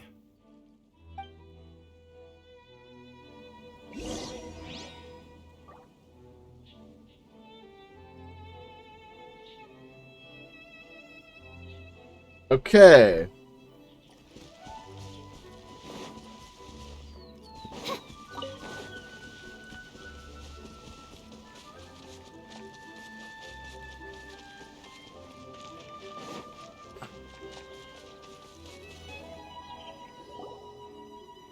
It's time to sing whenever you're ready. Da da da da da da da da da da. What the fuck? What happened? These flowers are jumping. They look really angry. Is it because you sang a song for Mondstadt that they don't understand here in Liyue? Not so hard! Not good.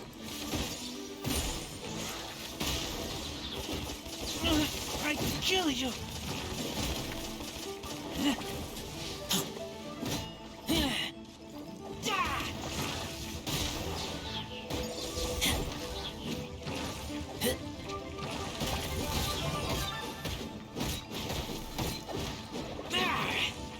As a dutiful maid would.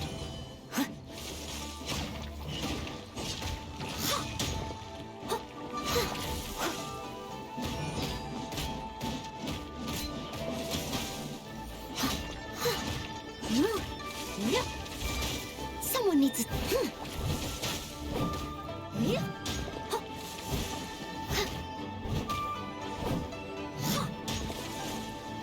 I'll catch up.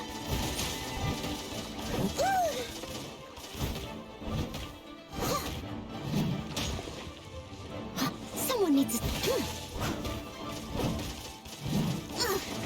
I missed a spot. If at first you don't succeed...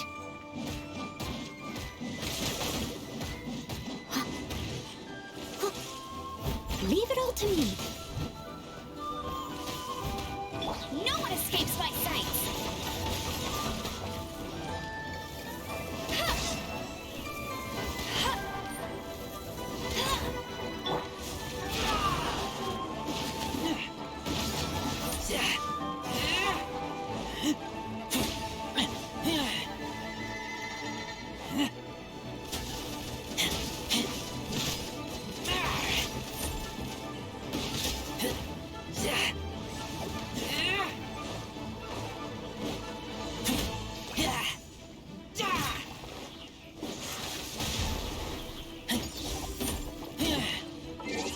Hold on, my stream is not working for some reason on my phone. There we go.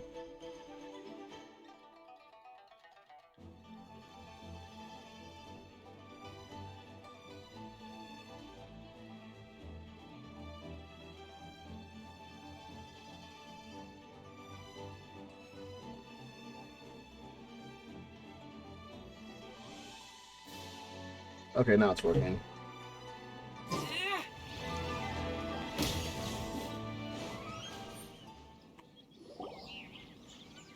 Those weren't glaze lilies. Glaze lilies wouldn't hit people. This little monster is known as a whopper flower. Strange. These petals look interesting. The glaze lilies used as a disguise were buried with the whopper flower for too long. The result seems to have surprisingly potent medicinal value. Let's collect what we can of these petals. Well, that's nice and all, but will those petals be useful for the rite of parting? Unfortunately, no. That's so lame. Excuse me. Hello. Are you searching for glaze lilies? Oh, hey! It's... What's her face? Paimon can't remember... Hello, traveler. I'm surprised you still remember my name. Ah, that reminds me. How was your visit to the Jade Chamber? Well, it sure would have been better if you told us how to get up there. Didn't I tell you the way? Surely I did.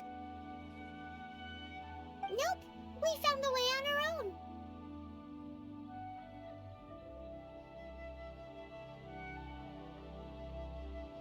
Oh, I see. Uh-oh. I guess I really did forget to tell them. Something seems a little off about Ganyu.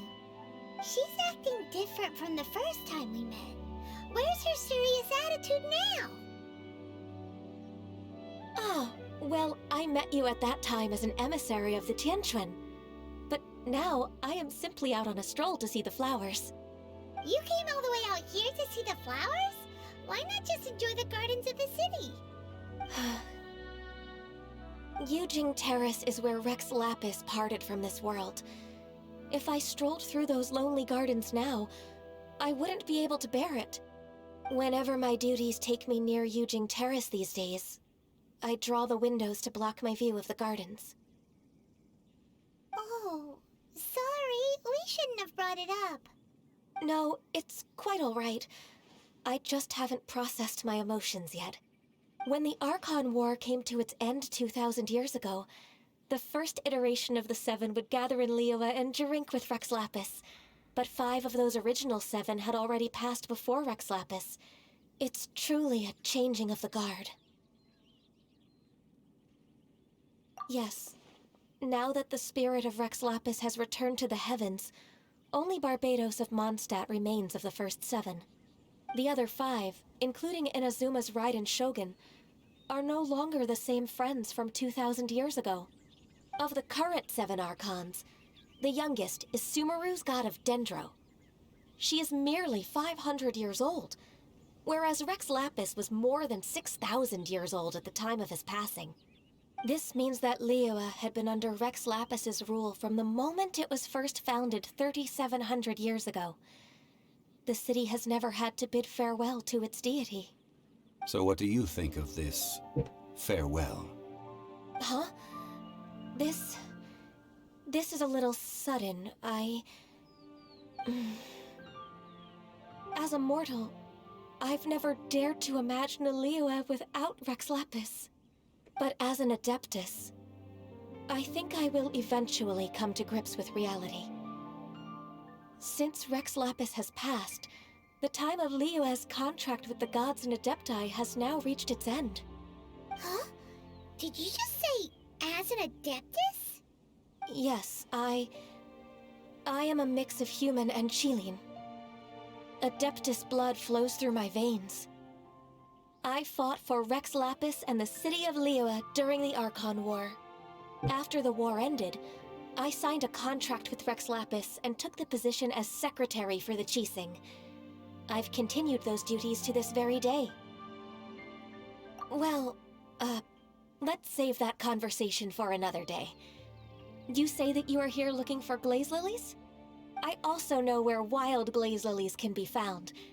See, I've just picked one myself. Here, you may have it if you wish. We dare not refuse it. Oh, so did you sing a song before you picked the lily? Indeed, I did. I know this tradition well. In fact, I sang a local Liyue ballad to it. Wow, so you really know your stuff, too. Thanks, Gunyu. No, it is you who I should be thanking. If not for this chance meeting, I never thought that I would be able to contribute to the upcoming farewell for our ancient lord. If you would excuse me, I should return to my work now. Good luck. And that just about does it. Our preparations for the rite of parting are mostly finished. Given the ease of picking glaze lilies, I think this was a fitting end to our tasks, in more ways than one.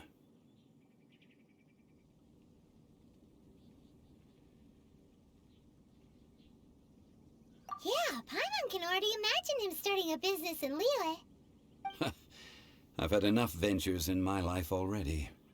Beginning a new undertaking is always difficult at first, and requires no small amount of effort.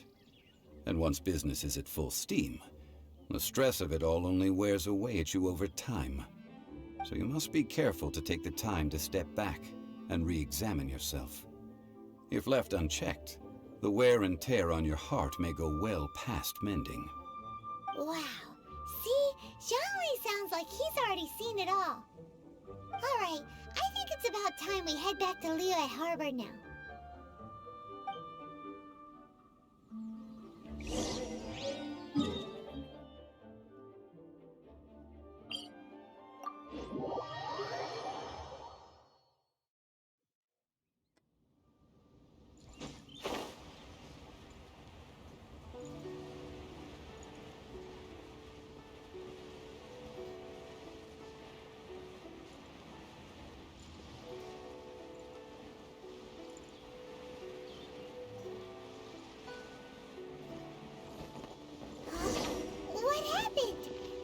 Gate is swarming with Millilith and the Fatui? Ah, you're the consultant to Wangsheng Funeral Parlor. Mr. Zhongli, I presume. The Millilith are watching our every move now. These are desperate times. We mustn't act rashly. Desperate times?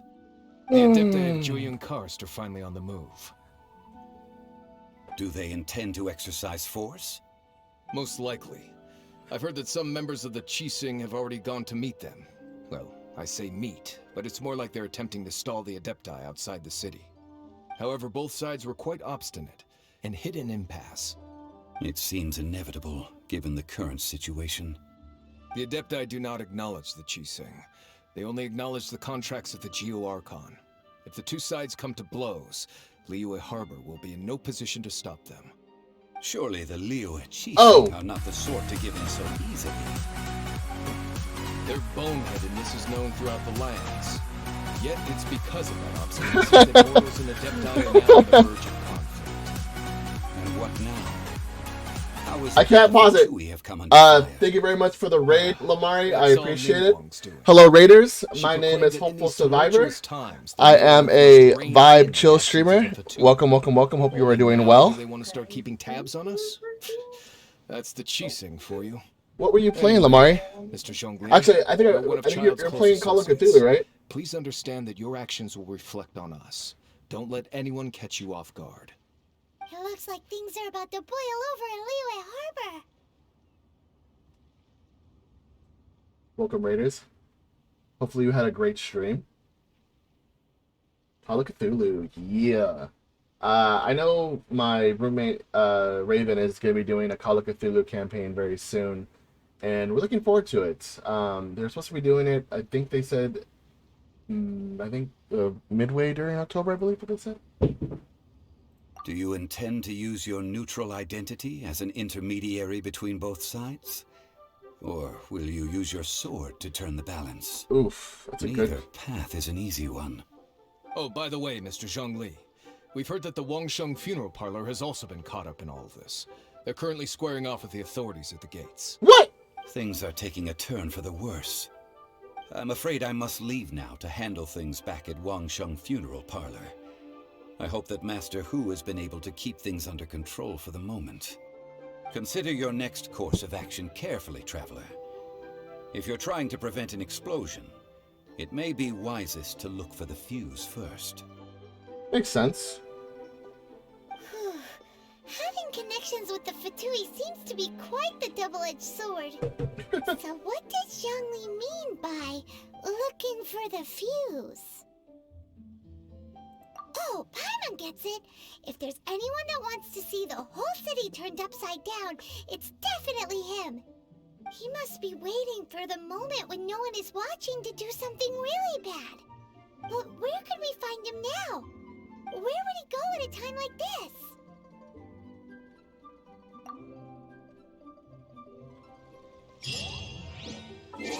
Alright guys, for those of you just joining me, this is a sponsored stream. I'm going to be sponsored all month for the month of October. And I am being sponsored by... Hold on. Sorry, getting a random text message. Alright, cool. So I'm getting sponsored by Lone Star Prince Texas. If you guys are looking for some neon Pokemon prints, they are going to be doing this all month. They are going to be uploading new ones every day. I just requested an Eevee one that I will be getting hopefully soon. And if you want to get 10% off your order over $50, use the code HOPEFUL10 at checkout or follow the link in the chat as I'm about to put it in there. Give me a second. There you go. So yeah. That is Hopeful 10 at checkout. Any Pokemon prints. Let's do it. Alright. Alright.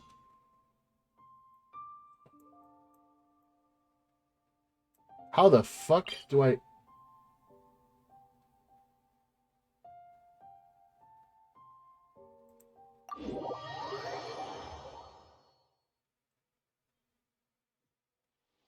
What?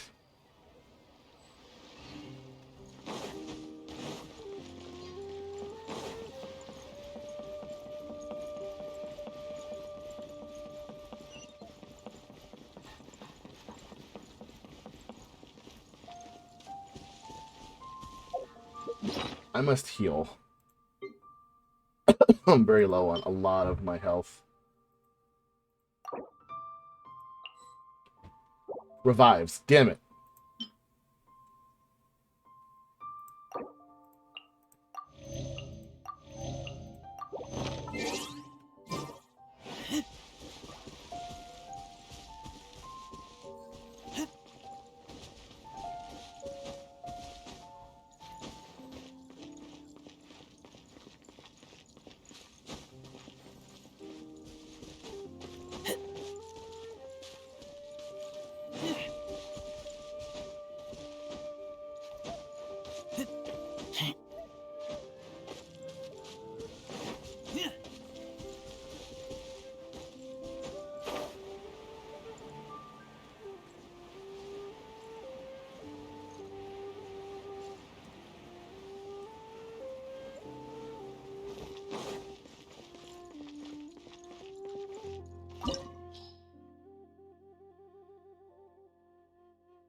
Oh, this is a domain. Oh no.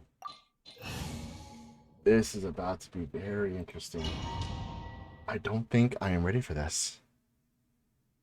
I'm about to fight Child. Wow! This is the Golden House? It looked impressive enough from the outside, but who would have guessed that it was even fancier on the inside? And so full of Mora. This is where all of Tibet's Mora is minted, right? In that case, maybe they won't notice if a few Mora go missing. Oh, so it's a trap! Tricky, tricky. Good thing Paimon's got you here. But even if we can't take any, we can still have a closer look, right? Don't touch it. Or better yet, take a nap on top of a mountain of Mora. It's like a dream come... Oh, right. Back to business. It's quiet. Too quiet. Surely someone's gotta be guarding something as important as the Exuvia. Huh? Look! What happened here?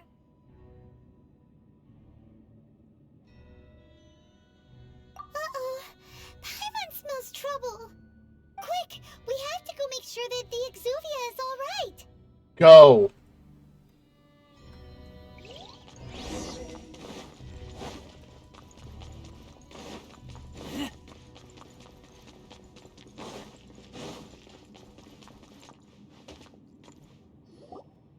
You've already fulfilled your task as guides, so why do you still linger here?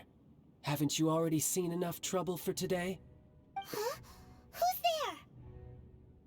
there? If you were Fucboi, I imagine that you would be entitled to a generous reward for I knew we were about to fight him. But now, you're nothing but dross, and you're in my way.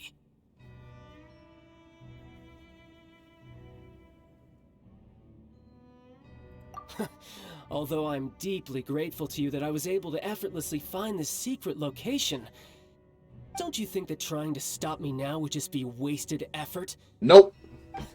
Stopping the Mora Mints, hiding away the Exuvia. The Chising are really pulling out all the stops this time. No, child, you're not getting this. Planning to take the Gnosis from inside the Exuvia all along?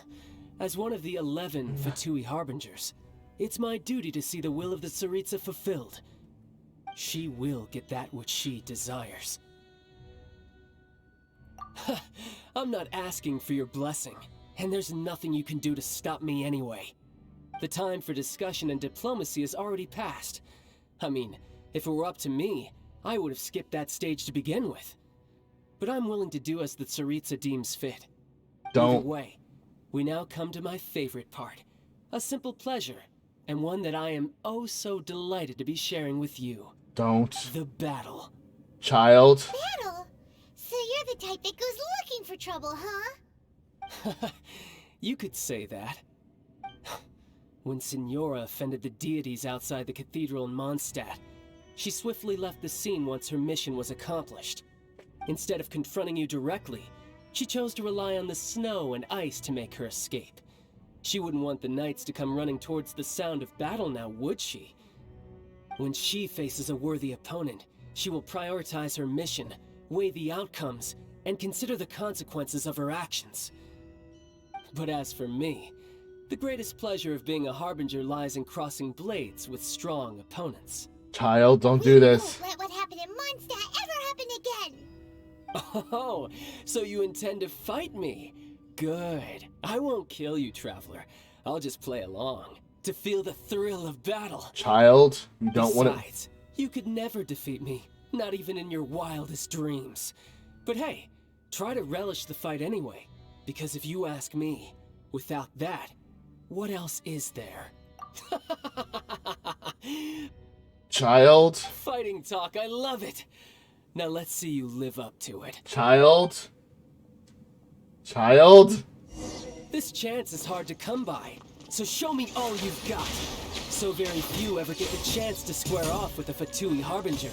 So come now, amuse me, and don't you dare disappoint.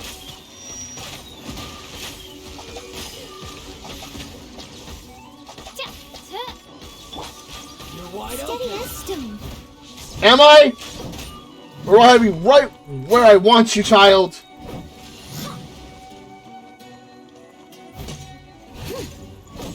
How unbecoming.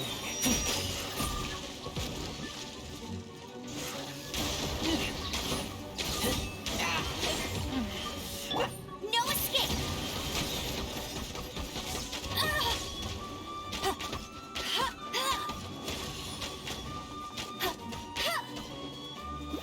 Here, have it. Clear shot. Shit! I'll race you there!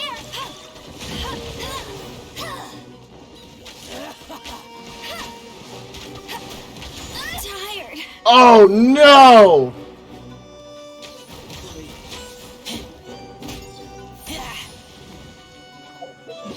Hold on.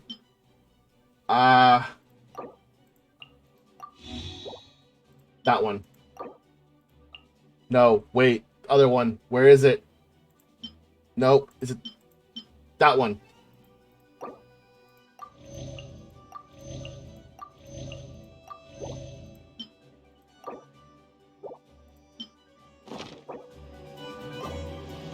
How unbecoming.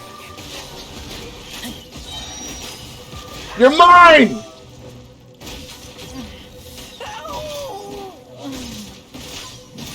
Not bad, not bad, not bad.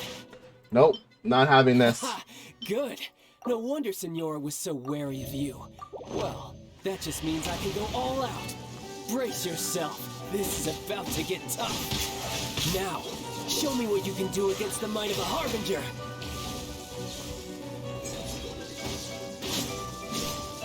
Midnight Phantasmagoria. No rest for the... Insubordination! All you do is run. Gotcha. Fuck! No! Not my official. Don't you dare! Noelle, I need you! Leave it up to me. Come on! Power up! Come on! Come on! Come on! Come on! Come on! Come on! I'll catch up. There we go!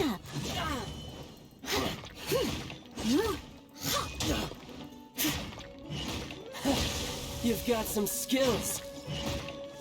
I must leave no stone unturned.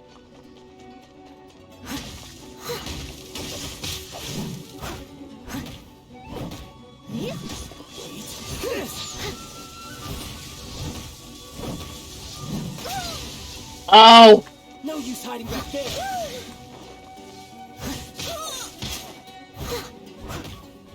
All you do is run. I am fighting you head on! What the fuck are you talking about?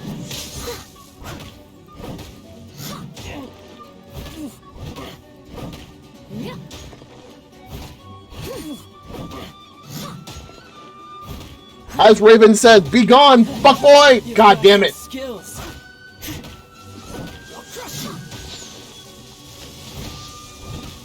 Leave it all to me.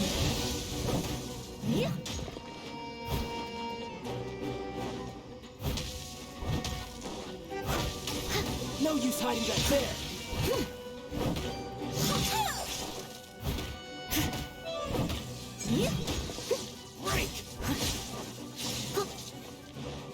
All you do Got is you! Got you! Let's... Oh, come on! What the fuck? Not bad. Your swordsmanship is quite impressive. But that's about as far as you'll get.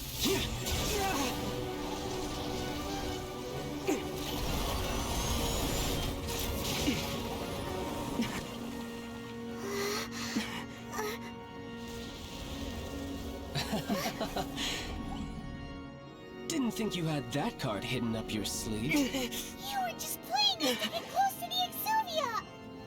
Oh, quiet down. Stop acting like some wide-eyed recruit. You've seen this world. You of all people should know. This should have been expected. Well then, I'll be taking Morax's Gnosis now. Huh? I see. Well, this is most unexpected. You beat me to it, didn't you?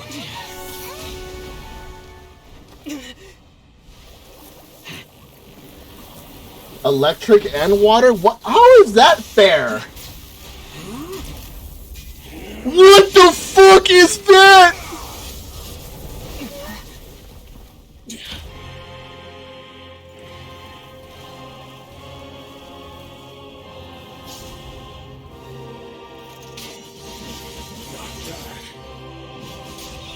What the fuck? This is going to cost you!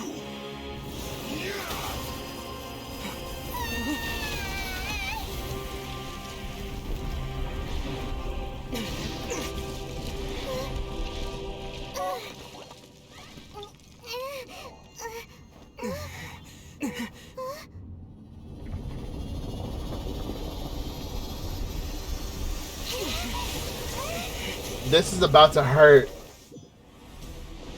You got to the Gnosis ahead of me, didn't you? Did you simply move faster? Or did you leak the information regarding the Golden House to me on purpose? No matter. Hand the Gnosis over, now. Don't make me take it from you. We didn't take it!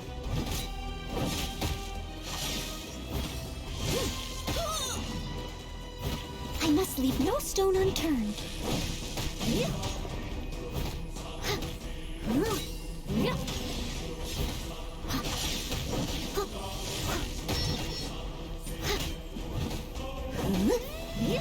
I'll catch up.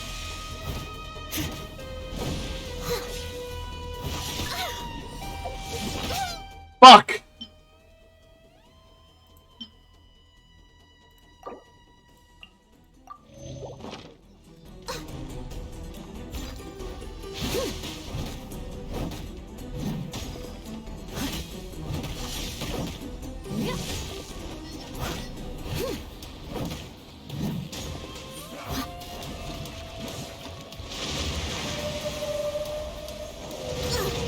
I missed a spot.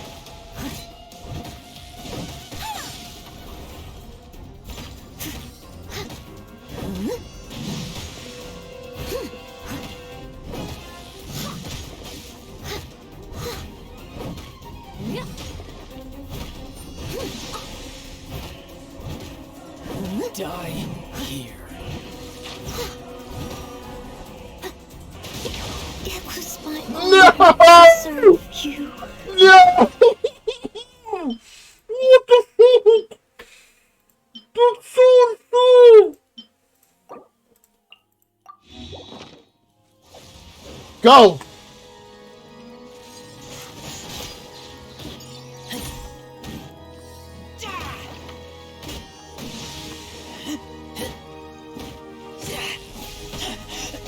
I taste blood.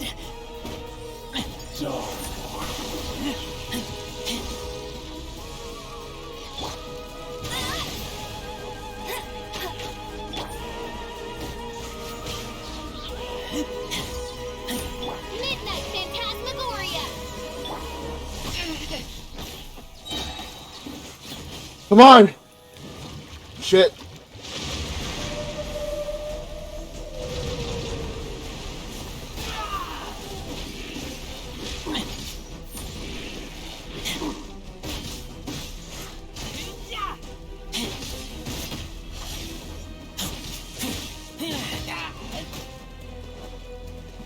Die here.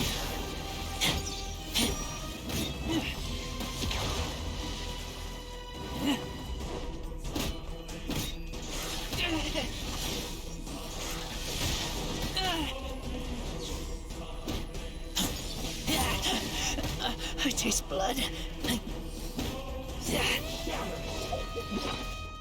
God.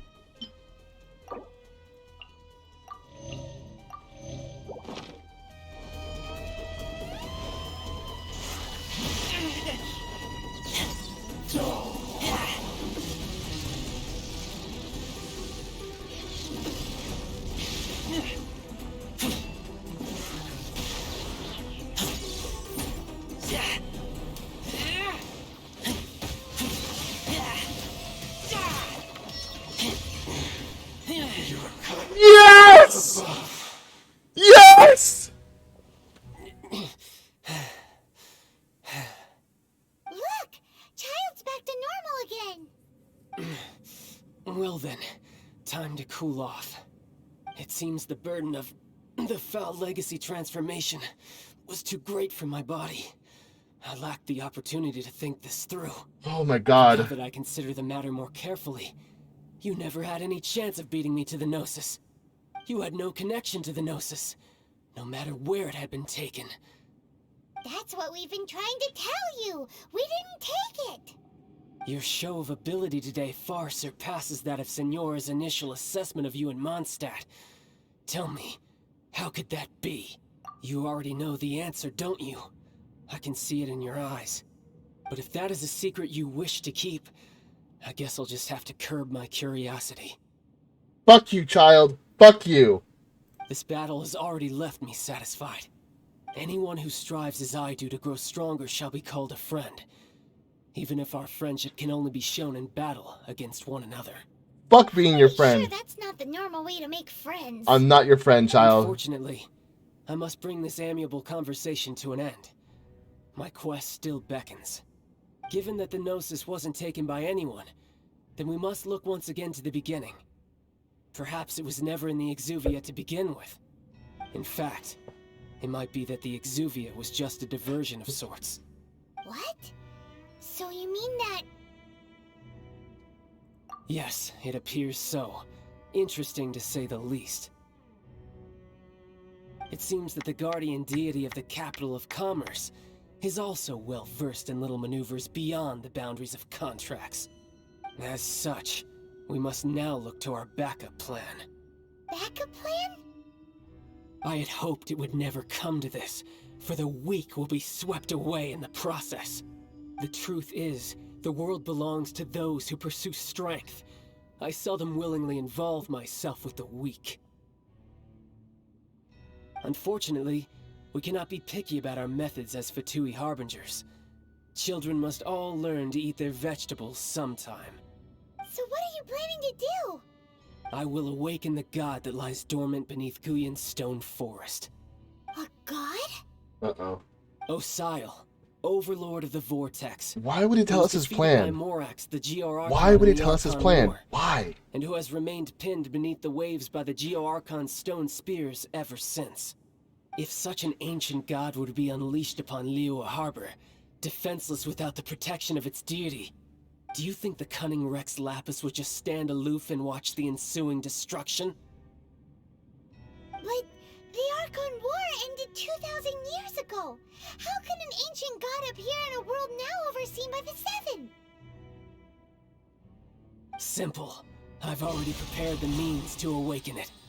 Hey, those are sigils of permission! Oh, Paimon remembers now. The Fatui have been researching them. Indeed.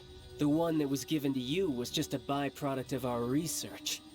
With the power of so many sigils of permission concentrated in one place, along with that which was bestowed upon me as a harbinger by our Tsaritsa, breaking the subduing might of the Geo-Archon spears for a time should be no obstacle.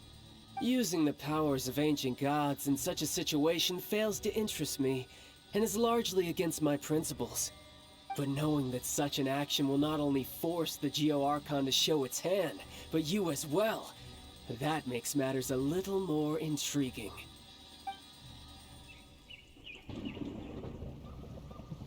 The fuck?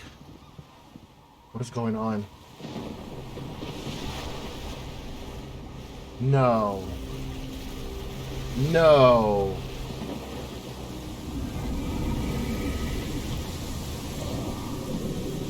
What the fuck is that?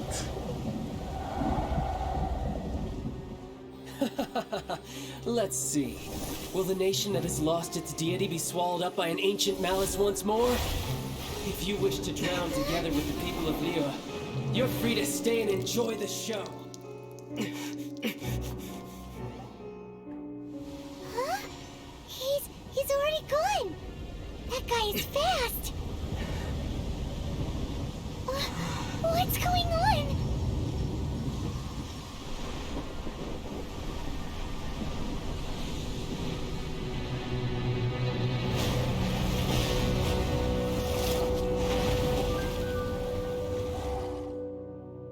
Oh no. Liyue. What is gonna happen?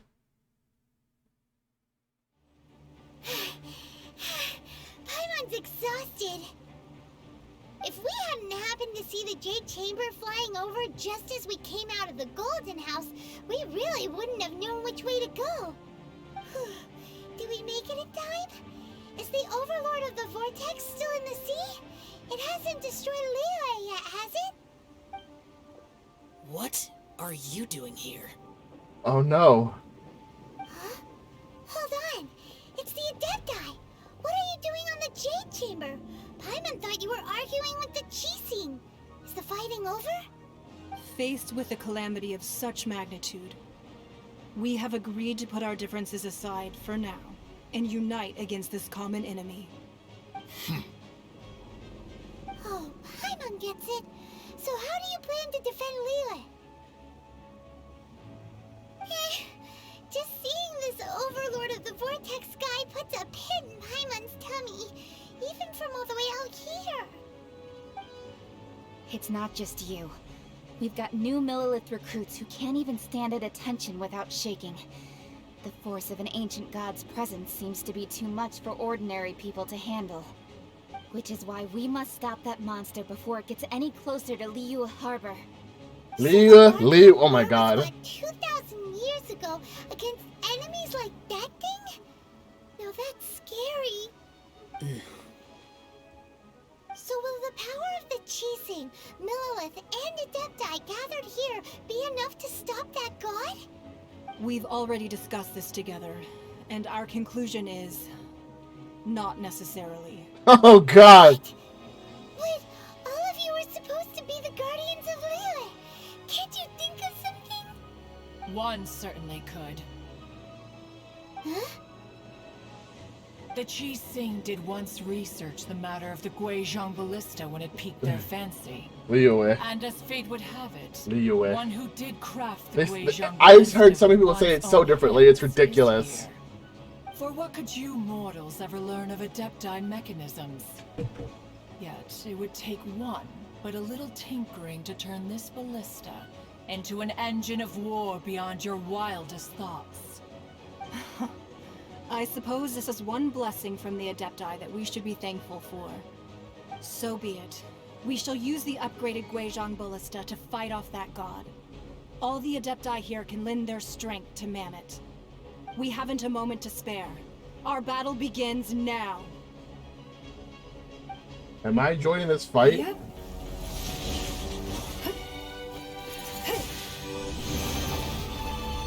Guess not.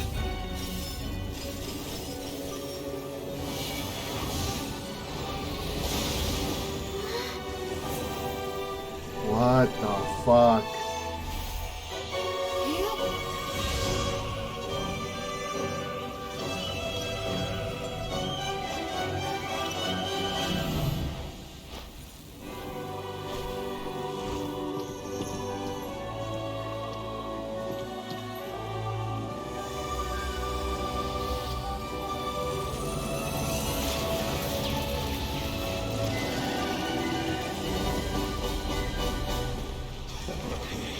Oh no!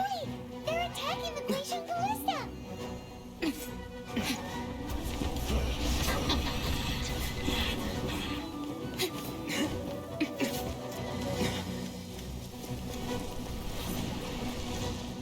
This is where we fight!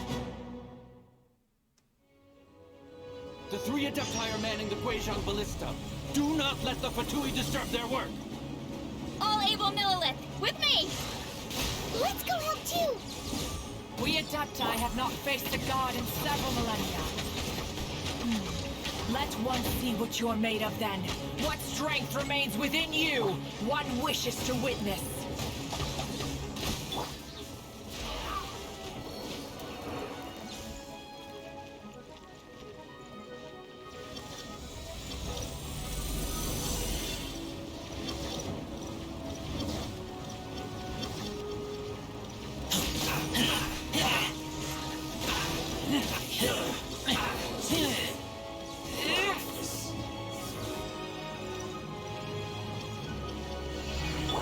Bet you can't keep up with me!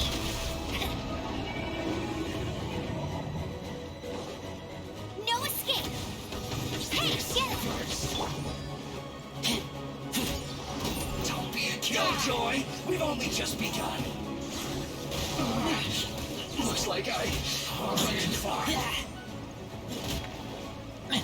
That's it. This is trouble.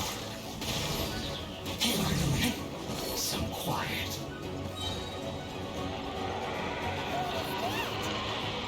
That is Osial's divine power. I am very familiar with it.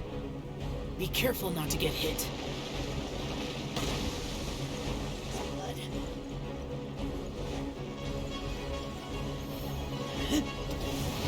Fatui! Their attacks are unrelenting! How daring. Snezhnai's diplomats will answer for this afterward. Every last one. Midnight Phantasmagoria! As a dutiful maid would. The ancient god's attacking again! There are so many between two! We can't look! Were you about to say we can't hold them, children? Huh? Don't lose heart. Here, take this. This is adeptal energy! That light from your body, it's like the time in Julian Cars! Wow, it's Madame Ping's shockwave! This granny's really strong! No one escapes my sight! You can't run! Don't be a killjoy! We've only just begun! Looks like I went too far. My work.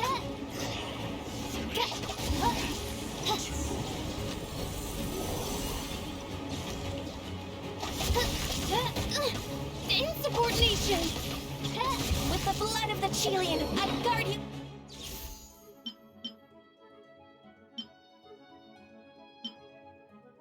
Why do I have, like, no food? Against evil! Cast your fear of injury by the wayside, and fight with all your might! I too did this during the Archon War! So this is what Ganya's like in a fight! My name means swiftness. Take my power and run as I do. We're going too fast! Yeah, I gotta start cooking stuff.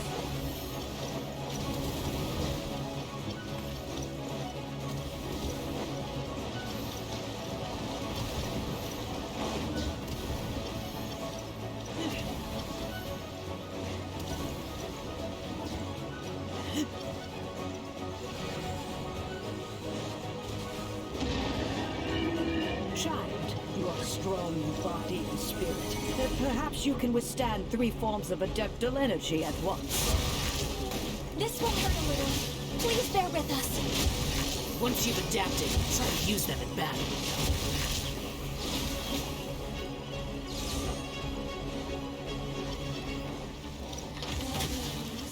Hit!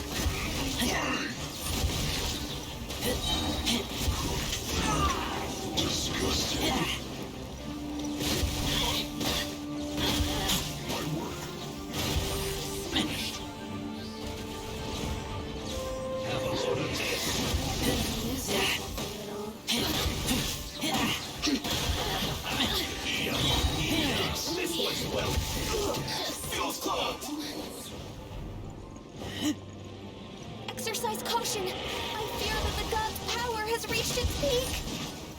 In other words, if we hold here, there's nothing worse to come, right?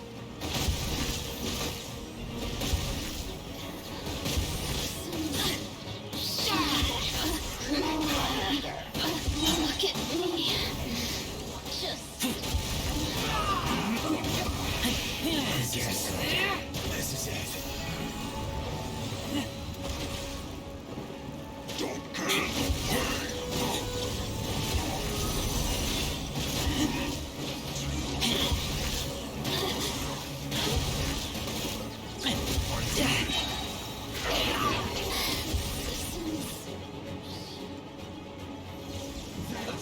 Let's move.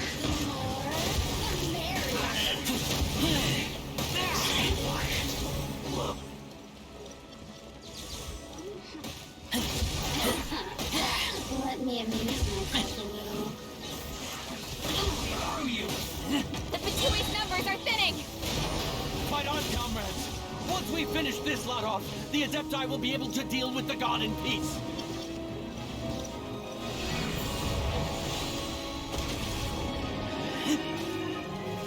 Look at me.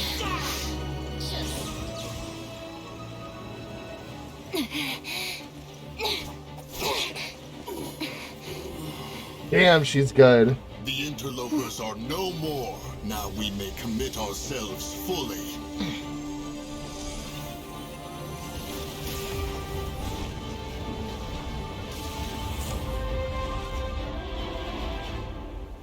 Oh my god.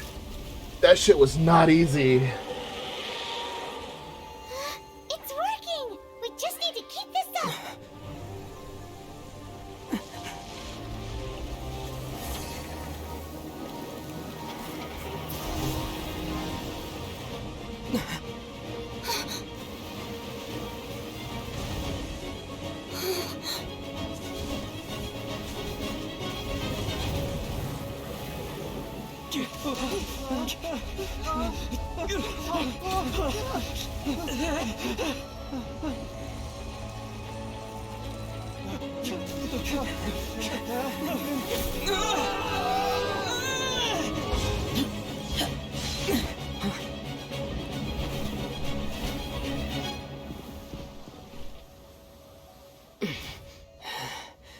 Be careful now.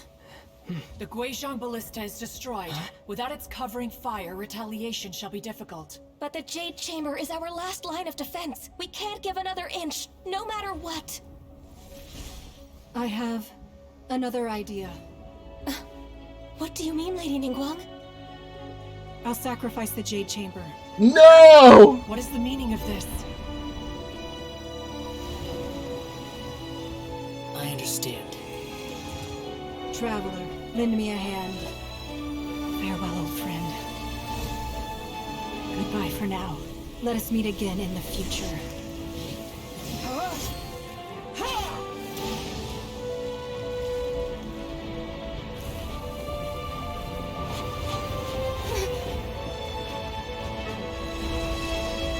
No! Holy shit! Dude, what the fuck? Dude, what the fuck?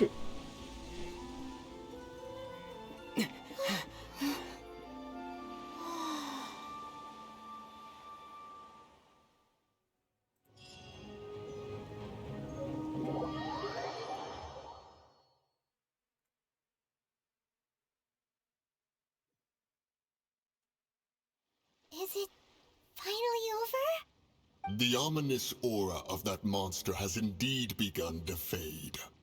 The effects of the Sigil of Permission last but a short time. It will be some time before the Overlord of the Vortex can make any waves again. We are the indebted Jade to Chamber. you for your assistance. If the Adepti hadn't happened to be here, the future of Liyue Harbor would surely Liyue. have been in great jeopardy. Save your flattery. We didn't just happen to be here. Surely you won't pretend to have forgotten the reason for which we came. Come now. There's no need for such harsh words, Cloud Retainer. I've heard that when Ningguang began learning to do business, she had already started setting aside part of her then limited income in preparation for building the Jade Chamber. At first, it was only the size of a small room, but with continued expansion, it has become the palace that lies before you now. Destroyed. It is a testament to Ningguang's entire life, both as a businesswoman and as the backbone of the Liyue Qixing. Seeing the Jade Chamber destroyed in the defense of Liyue means much to her. To me, such cooperation and sacrifice deserves at least some recognition, don't you agree? Well, I was really hoping you would say that such sacrifice could at least be used as some leverage in our negotiations. Thank you all for hearing me out. We know very well why the Adepti came here today. But please forgive us. We cannot yield to your wishes. Oh? 3,700 years. According to our records, the Adepti signed a contract with Rex Lapis to protect Liyue 3,700 years ago. Even to this very day, Liyue and its lands have stood the test of time, immovable as stone, just as it was thousands of years before. This is truly no small feat.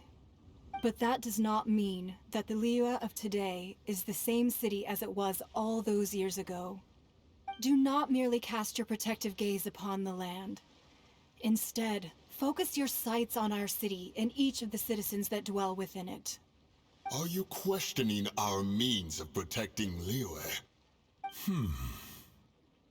I mean no offense. I simply hope that our Adepti forebears would see Liyue in a new light. Forebearers, you say? One doubts you would be fit to be part of such a lineage. This morning, Rex Lapis appeared to me in a dream. What?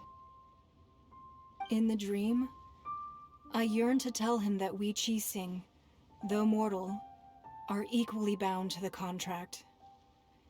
Each passing generation of the Qixing leaves many things of value to be inherited by the next generation. I also thought to tell him how the past generations of Qixing had strove under his rule to survive in our mortal world, establishing a network of contracts which has since come to be known as trade. But I dared not speak. I could only gaze at him in silence until the moment I awoke.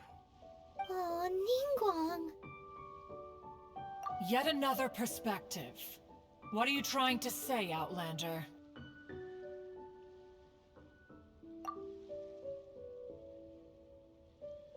Right! That's something that happened in Mondstadt.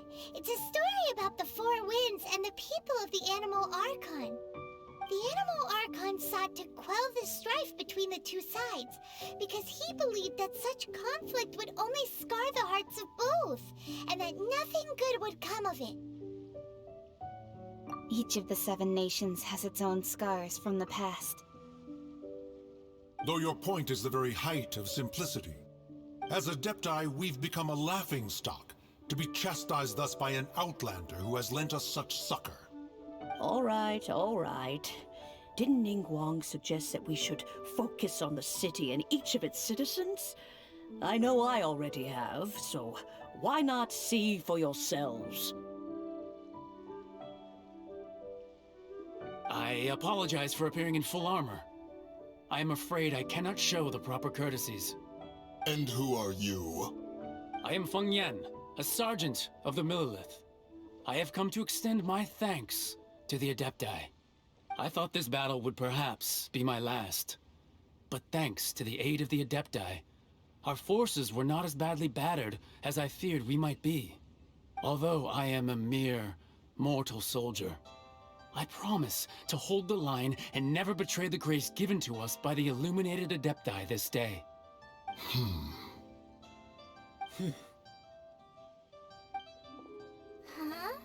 Why does everyone look so down? Didn't we just beat that big monster? Weren't you frightened, dear? It was quite the predicament. I wasn't afraid. All the strong Millelith guards were there, and those powerful heroes with their visions were there. Everyone was there. When danger is near, everyone always protects me. And the rest of the time, they make fun toys and tasty snacks and loads of things that make the harbor so pretty. Thanks for protecting Liyue Harbor. Please come visit us for the next lantern rite. Unfortunately, we wouldn't be able to participate. Huh? Because we are Adepti. Oh, okay. It must be hard being an Adeptus. Oh. You see, this is what Liyue is like today. The country of contracts is grateful to the Adepti for their protection, but it is no longer necessary for the city to rely on the Adepti's power to solve every little niggling matter. Although their blood is weak, there is still strength to be found in those we call mortals. The time of contracts between gods and Liyue has long since passed. Now is the time of contracts between Liyue and its people. Seeing the port around us now, it is hard not to feel a bit out of place. Wouldn't you say so, Cloud Retainer? Your line of inquiry is askew. One did not spearhead this expedition to Liyue Harbor. Seems like the Adepti have had a change of heart. Let us return now. Eager to leave, Conqueror of Demons. Yes, one understands what the Conqueror of Demons means. The city of Liyue has changed much after our long separation. One fears that by the time one finally grasps the new contracts of Liyue, you humans would have once again changed the place beyond recognition. Fair enough. Away we shall, and return whence we came. Since we Adepti have consensus, then one shall persist no further. But how will we ensure that the Liyue Qixing will not simply exploit their power once we depart? In my view, that is still a thing to be guarded against. All right, Mooncarver, you needn't worry. It seems to me that this right of supervision is best left to the people of Liyue.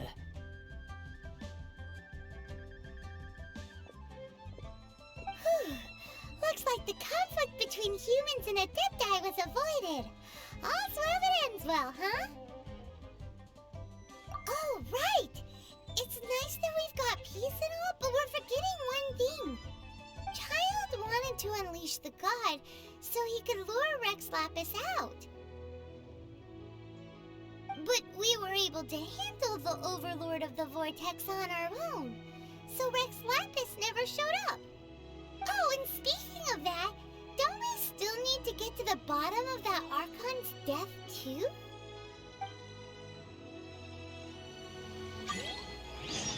Hyman doesn't get it. But isn't...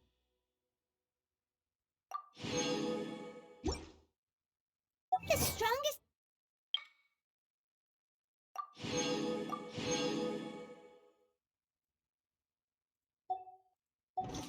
Did we have the Adepti-less rite of parting that we're organizing?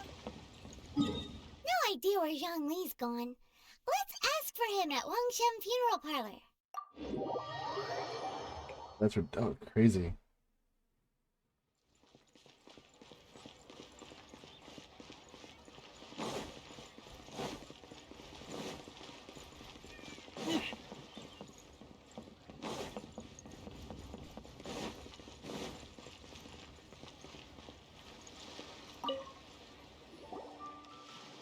Is there anything I can do for you two? I'm afraid that Wangsheng Funeral Parlor isn't in the best state to receive guests. We've come to see Zhongli. Could you please tell him we're here? Unfortunately, Zhongli isn't here at the moment. It seems he went to Northland Bank. Doesn't the Northland Bank belong to the Fatui? Last time we saw Zhongli was before we went to the Golden House. Do you think he doesn't know about the attack on Liyue? Visiting the Fatui at a time like this could only mean more trouble. We had better go and make sure that everything is okay. Go! Now! Stop climbing!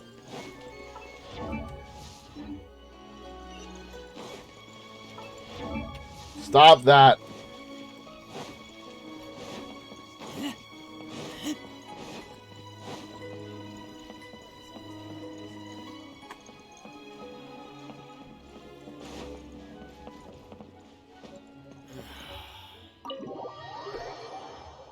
Time to fight Fatui. Again.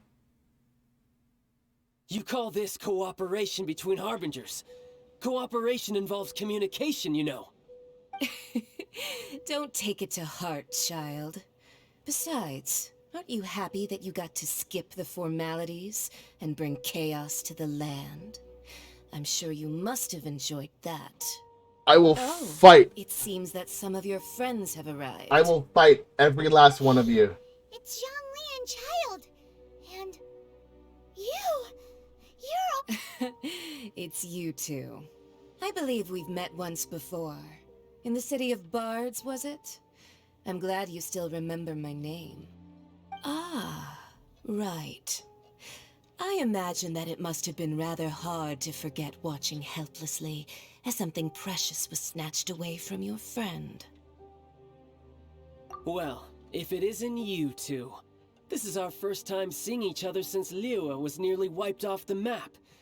This is certainly a bit awkward, wouldn't you I say? will fucking kill you, child. I will fucking kill you. Fucboi Harbinger. Oh, now don't say that. Sure, I may have misled you, but I never had anything against you personally. I will kill Besides, I thought we were getting along quite well together, didn't you? Except for that little tussle we had at the end. you. I will kill you, child. Nothing personal. We just have different views, that's all. Of course, you may very well hold this against me, but that's up to you. I will fucking kill you, the child. The real deceivers here are Senora and Zhongli. Curse them for leading me on. So actually, I think... Stop wasting time, child. There'll be plenty of time to chat once I'm through here. You remember the agreement, Morax. Now, if you would be so kind. The Gnosis, please. No! No! What in the world are you talking about? No. The contract is fulfilled. That which thou seeketh is now bestowed unto thee. For my promise is solid as stone. You son of a bitch. You son of a bitch. I will kill you too. How sanctimonious. What? So you're the Lord of Chio? No, wait. That's an exciting twist and all, but why give the Gnosis to the Fucboi? I do not give it for free. I give it as agreed upon in the contract. For it is a matter solely between the Tsaritsa and I. Yeah, you don't think you went a little bit too far with that whole fake death thing? Everyone was preparing the ceremony for you, and splat! This big dragon falls out of the sky, and all of Liyue goes into an uproar. Talk about a disaster. Gathering all the forces that had been bubbling behind the scenes, and then stirring them together in a pot that was bound to boil over. That's what he wanted to see. I will kill all of you. Wait, what? Perhaps it's best that I explain. As you know, I've dwelt upon this world for more than 6,000 years. It is now 3,700 years ago that I founded Liyue together with the Adepti. Even boulders that can withstand whirlpools will erode with the passing of time. I kept convincing myself that cracks had not begun to form, and that the end of my time had not yet come.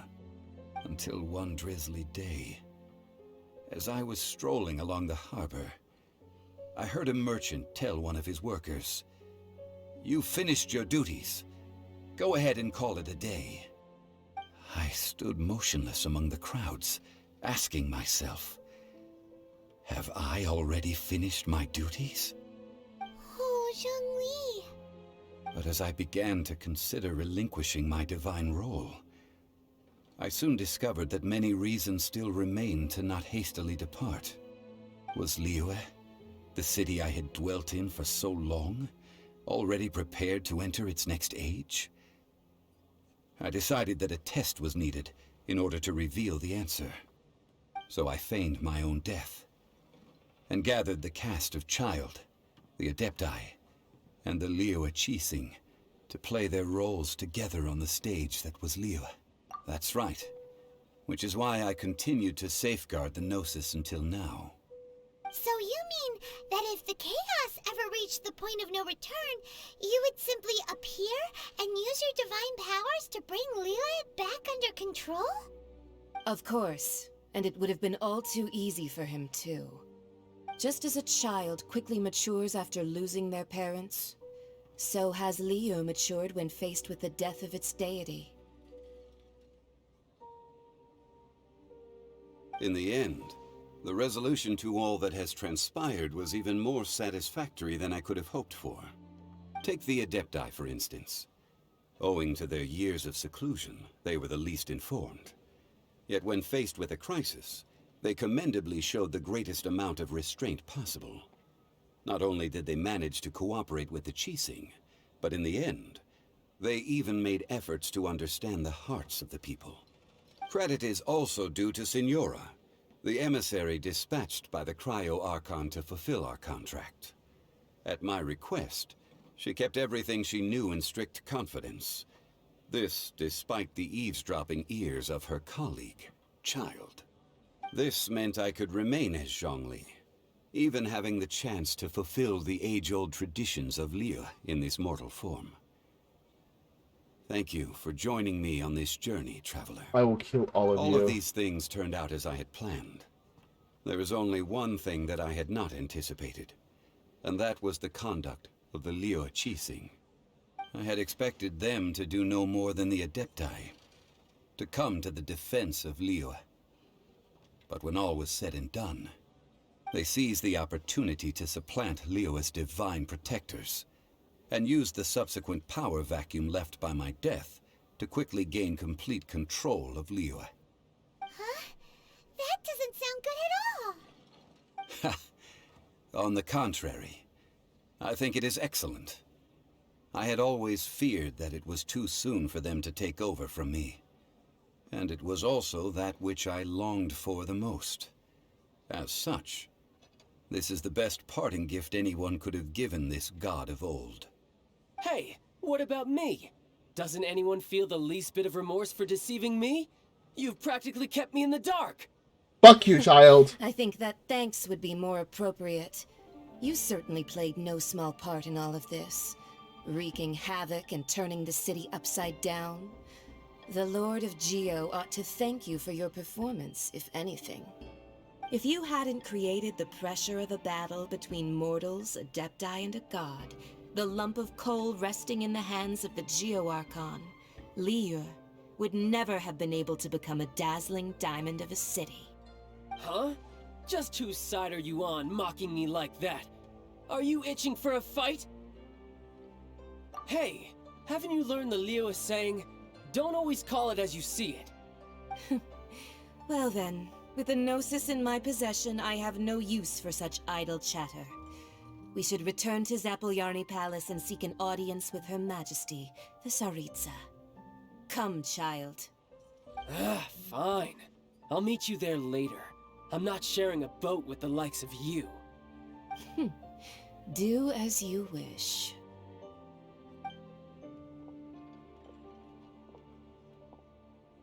I will kill now you. Then, is there anything else you wish to ask me?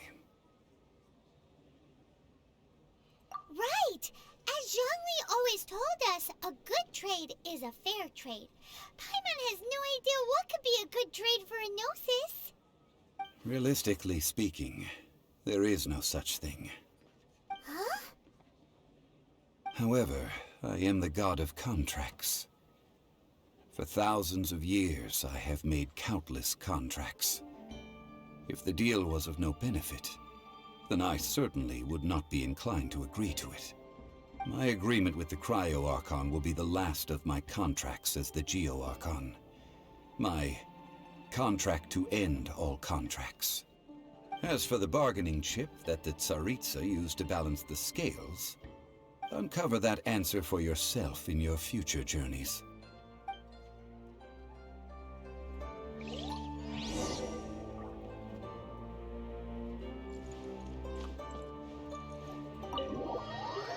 I hate this.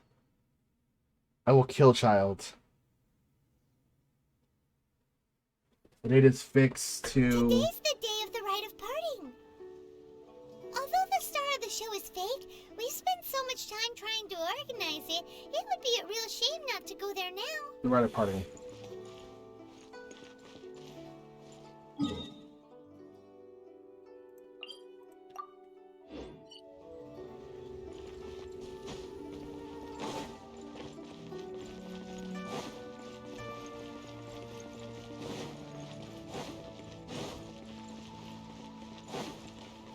Child, I will kill you. I hope you understand this.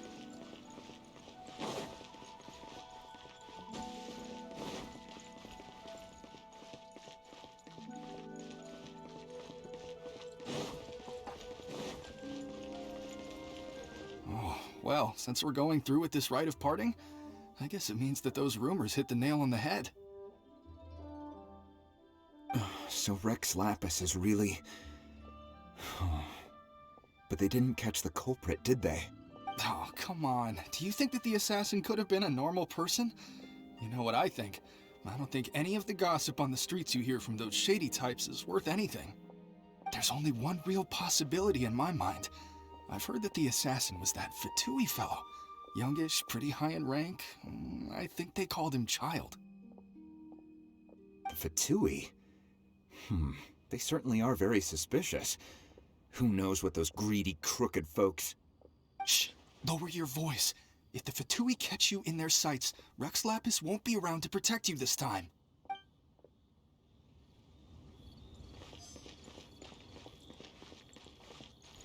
You know that god from the ocean couldn't have just shown up out of nowhere.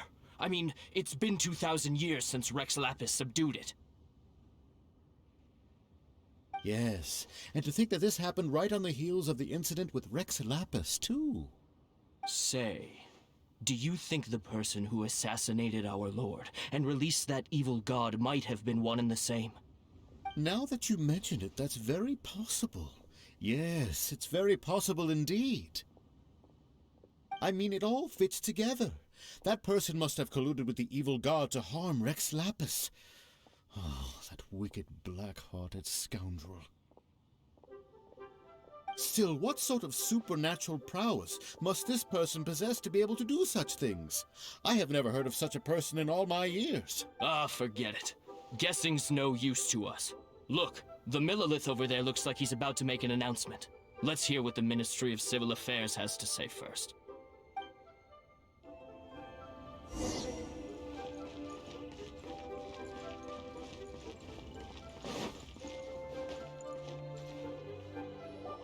Hear ye all! The Qixing's words. Though a dragon soars ageless as the mountains, it too must return to dust. This is common knowledge. Gods and Adepti live glorious lives, but both light and shadow have their season. So too must they face divinely appointed trials.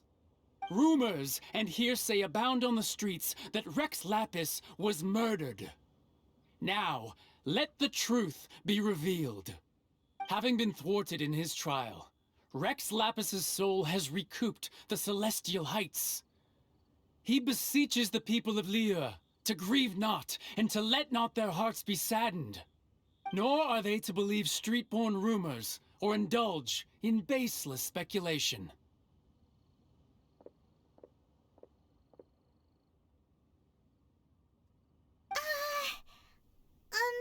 Paimon needs a translation on what the Qixing's announcement said. So that's how they're spinning it. Something feels off. Why would they suddenly give up looking for the murderer? Not to mention how this excuse sounds like something they just made up on the spot. Could the Qixing already have known that Rex Lapis wasn't dead? But Zhongli said that neither they nor the Adepti knew anything. Did Zhongli tell them in secret after his gnosis changed hands? Exactly, right? Ooh, seems like the rite of parting has been going on for a while now. Let's go have a look.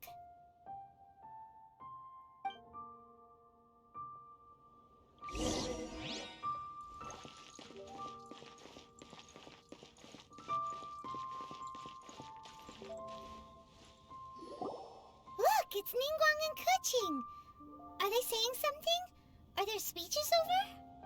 As said previously, Rex Lapis's soul returning to the heavens is the end of the contract. And it is also the end of an era. 3,700 years of contracts burnt and reduced to ash. We, the people of Liyue, were indeed prosperous. But blinded by our prosperity, we forgot that time can be pitiless. The long, unending dream of our Archon walking among us. I love her voice. Now that we have awoken from our dream, we must learn to say farewell. Will you stand with us as we re-establish our contracts? As we build a new age of prosperity? So concludes the words of Her Eminence the Tianquan. Does Her Eminence the Yuheng have anything to add? Huh? Is she looking this way? Traveler.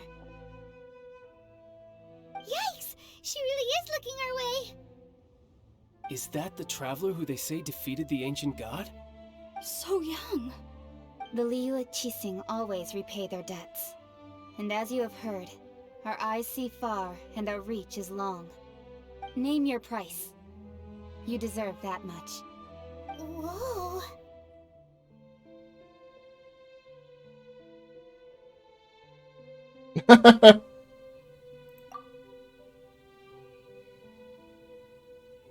Well, could you help me put up some missing person posters? He speaks!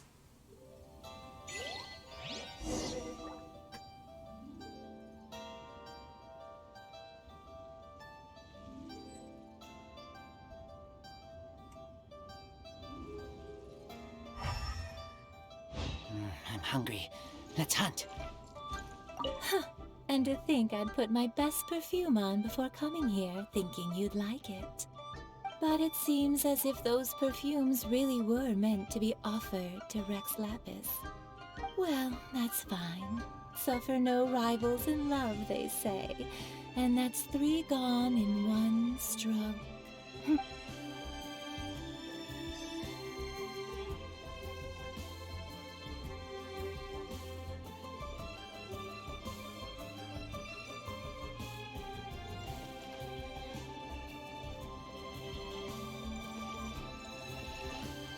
Ah, Rex Lapis. Oh, Rex Lapis. Now that I think about it, if everyone's of the same mind as me, perhaps mementos for Rex Lapis might be the best short-term business opportunity.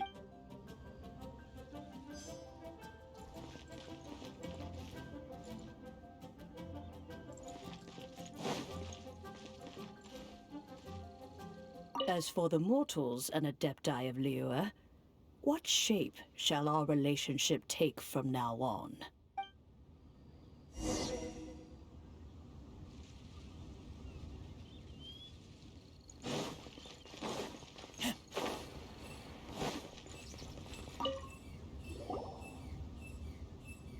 Hey, Zhongli! Look at this. Everyone in Liyue is caught up in their emotions, thinking that they'll never see Rex Lapis again. And here you are looking all relaxed.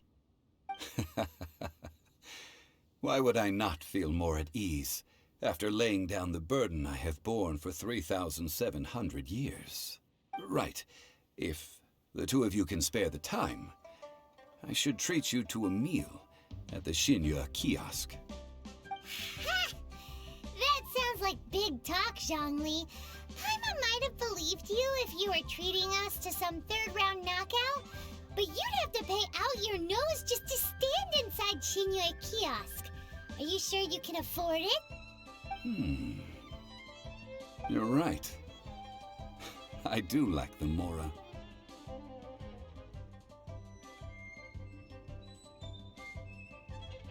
But why would Morax lack Mora? As the Rex Lapis Morax, I can easily create Mora.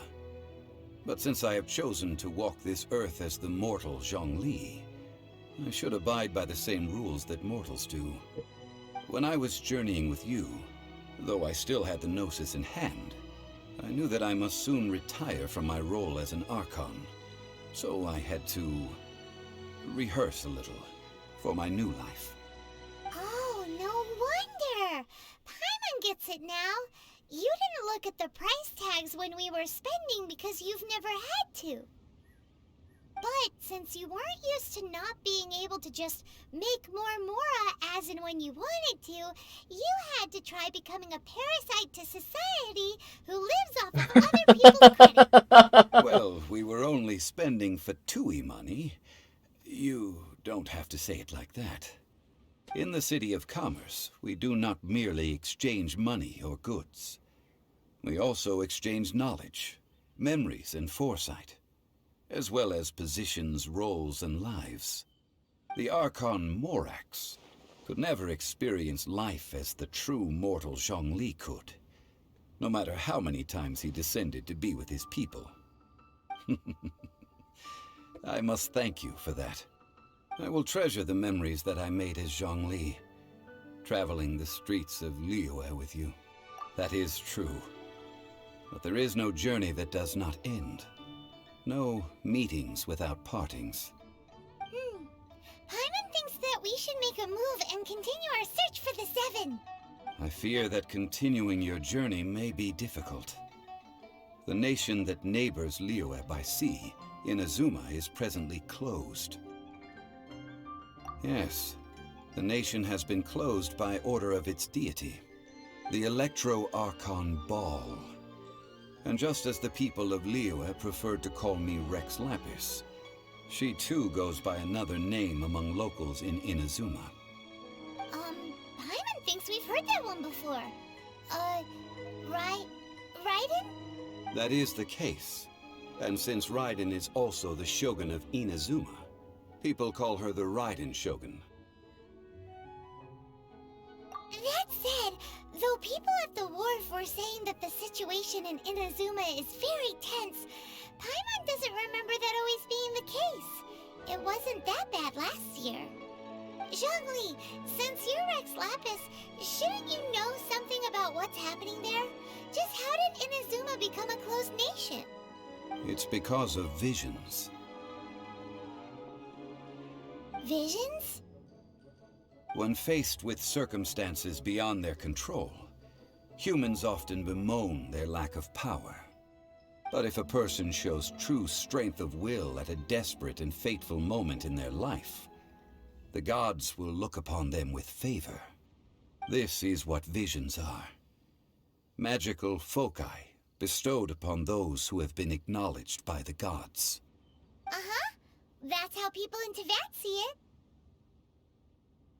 But starting from last year, the Raiden Shogun began promulgating the Vision Hunt Decree. Vision Hunt Decree? Yes.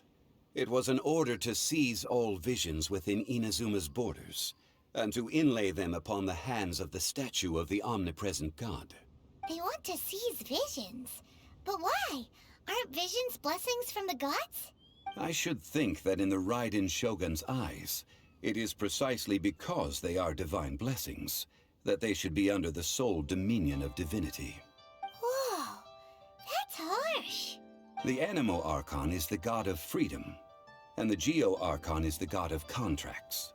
For her part, the Raiden Shogun is the god of eternity. It seems as though she has finally decided to eliminate any unstable elements that could pose a threat to her eternal realm. The fact that even I, the oldest of the seven, have now passed away will only strengthen her resolve to pursue eternity. Knowing her, she must have again quoted that adage she is most fond of when proclaiming that decree to her people. 7 ideals for 7 gods, and of these, eternity is nearest unto the heavenly principles. All right then. Was there anything else you wish to know?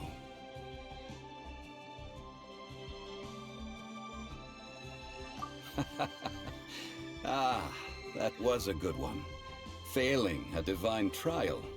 How they came up with that excuse, I will never know. That said, the reason why the Qixing were so eager to resolve the incident and stop pursuing the culprit was indeed because they received news in secret that Rex Lapis was not dead. I hinted as much to the Adepti as well. How did I accomplish that, you ask? Have you ever heard of this particularly convenient Adepti art known as gifting dreams and visions? The fucking dream. Right, then. Was there anything else you wish to know? Yeah, about that. Before the Qixing made their announcement, we listened to a lot of people talking on the way. Most of them put the blame for everything on Child. These are indeed false accusations. But it remains undeniably true that Child did send people to the Jade Chamber to prevent the Adepti and the Qixing from defeating the ancient god. I've heard that Ningguang is busy milking that for all it's worth on the foreign relations front at the moment, browbeating the envoys of the Fatui. Ha! Those poor Snezhnayan diplomats. If it were not for Child's exalted position as a harbinger, I'm certain that they would have shifted all the blame to him and called for his dismissal by now. All right then. Was there anything else you wish to know? The time of the Adepti has long passed. If even the Liyue Qixing don't want to face that truth, then what future is there for Liyue?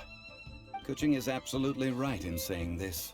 Now, though I did laud Ningguang's desire for power, believing this to be a good thing, and thought as a matter of course that she must have been behind the Qixing's plan to take governing power over Liyue from the hands of the gods and Adepti, could the original person who brought up the idea of seizing power have been... All right then. Was there anything else you wish to know? That's right. Zhongli, now that you don't have your gnosis, what's going to happen to all the Mora in Teyvat?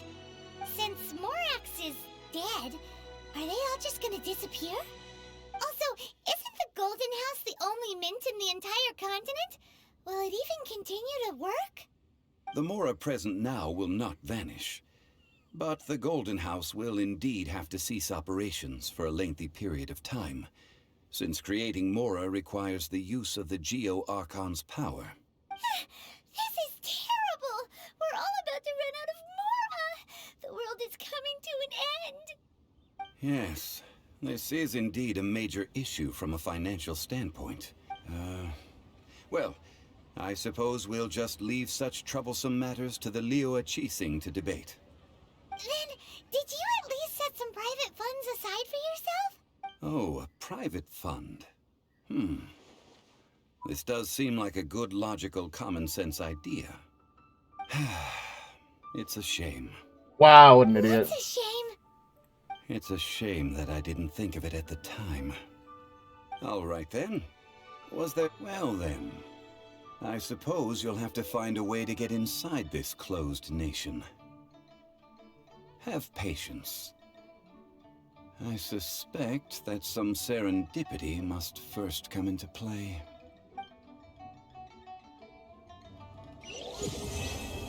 Let's go!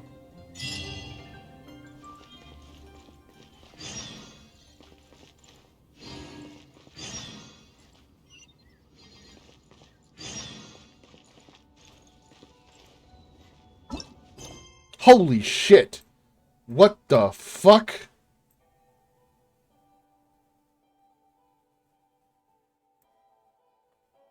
Where the fuck did all these...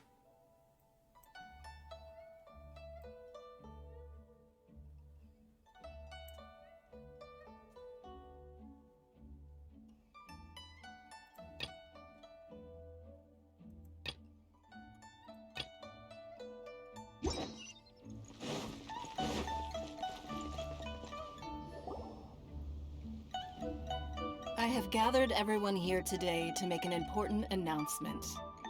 Perhaps some of you will have heard the news already. I am, in fact, planning to rebuild the Jade Chamber. Rebuild the Jade Chamber? That's a huge project! So the rumors are true. No wonder the price of building materials has gone up so much lately. The Jade Chamber means a lot to Lady Ningguang. Getting involved in this would be a huge opportunity. Lady Ningguang, is there any way we can be of service? Patience.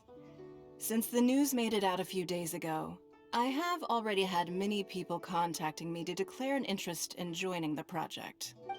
Nevertheless, I do have a few matters I should like to entrust to you here today. The building site has been chosen, and most of the materials have been assembled. 3 key items are, however, still outstanding. They are as follows: Sunset Vermilionite, Wonder Cores, and Adepti Sigils.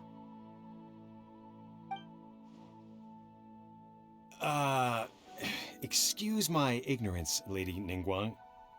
I'm familiar enough with Plostrite, but I've never even heard of those other two. Only sufficiently large pieces of Plostrite, or specifically, vermilionite, may earn themselves the Sunset moniker. This stone is what allows the Jade Chamber to float. Wonder cores, meanwhile, are the central components of the mechanical structure of the Jade Chamber. Adepti sigils serve as a means of integrating the mechanical devices with Adepti art. They are as indispensable as the mechanical core itself. Although these three items are rare, I trust that with your connections and capabilities, procuring them will not be a question of if, but of when. I take the saying, time is money, more seriously than most. Efficiency is everything.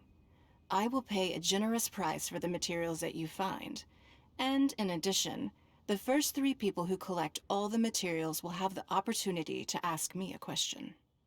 You may ask me anything, and I will give you an honest answer. I trust that this means of compensation will be to everyone's satisfaction. These things won't be easy to get hold of. But if it means a chance to get some inside information on Liyue Harbor's development plan for next year... Then it's the deal of a lifetime. Information from Lady Ningguang is priceless. Whoever gets to it first takes the market. Haha, what a coincidence! I won't divulge too much, but I heard some murmurings about some Plostrite just the other day. So excuse me all, but, I have some business to do.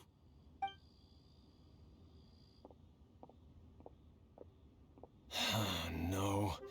We better move quickly, or this opportunity will be snatched away from us. Ningguang's rebuilding the Jade Chamber?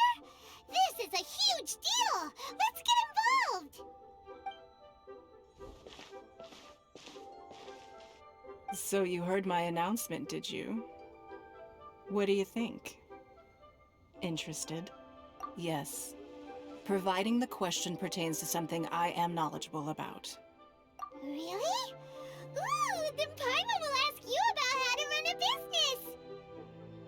Then we'll never be short of Mora ever again! Oh my god. Of course. But how much information I share with you will depend on your performance. The construction of the Jade Chamber requires a great deal of space. The abandoned mine outside the Golden House has been selected as the building site. Once you have collected the materials, please take them there. I have other business to attend to now. Otherwise, I would gladly escort you to the site in person. When you do arrive, please seek out my secretary. Remember, this is a race against the clock. A rare opportunity presents itself to you. Do not let somebody else snatch it from your grasp. Ningguang seems super busy. Come on, we'd better get going. First, we gotta get out of Eugene Terrace. Huh? Look! It seems like there's something kind of fishy going on over there. Ma'am, you seem like an eminent and distinguished young lady to me.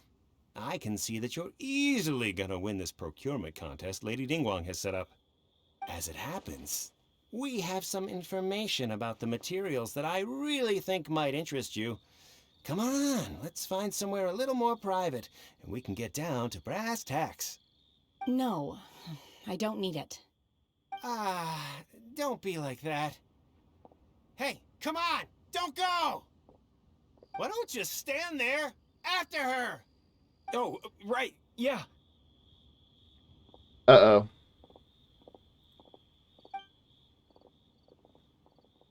You better go. Did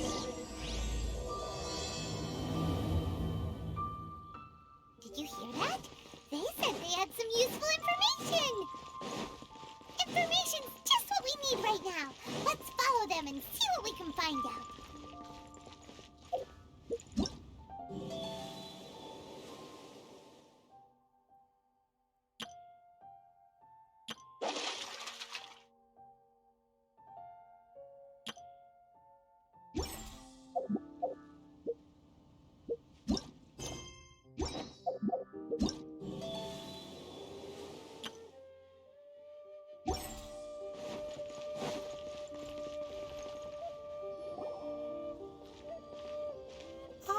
Children, come, come.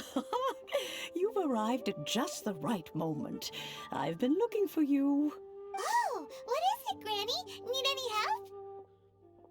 Oh, no.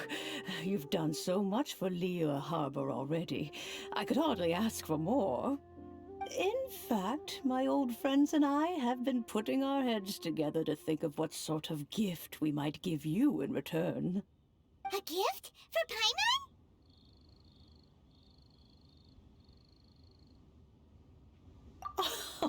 Oh, child, you are so very modest.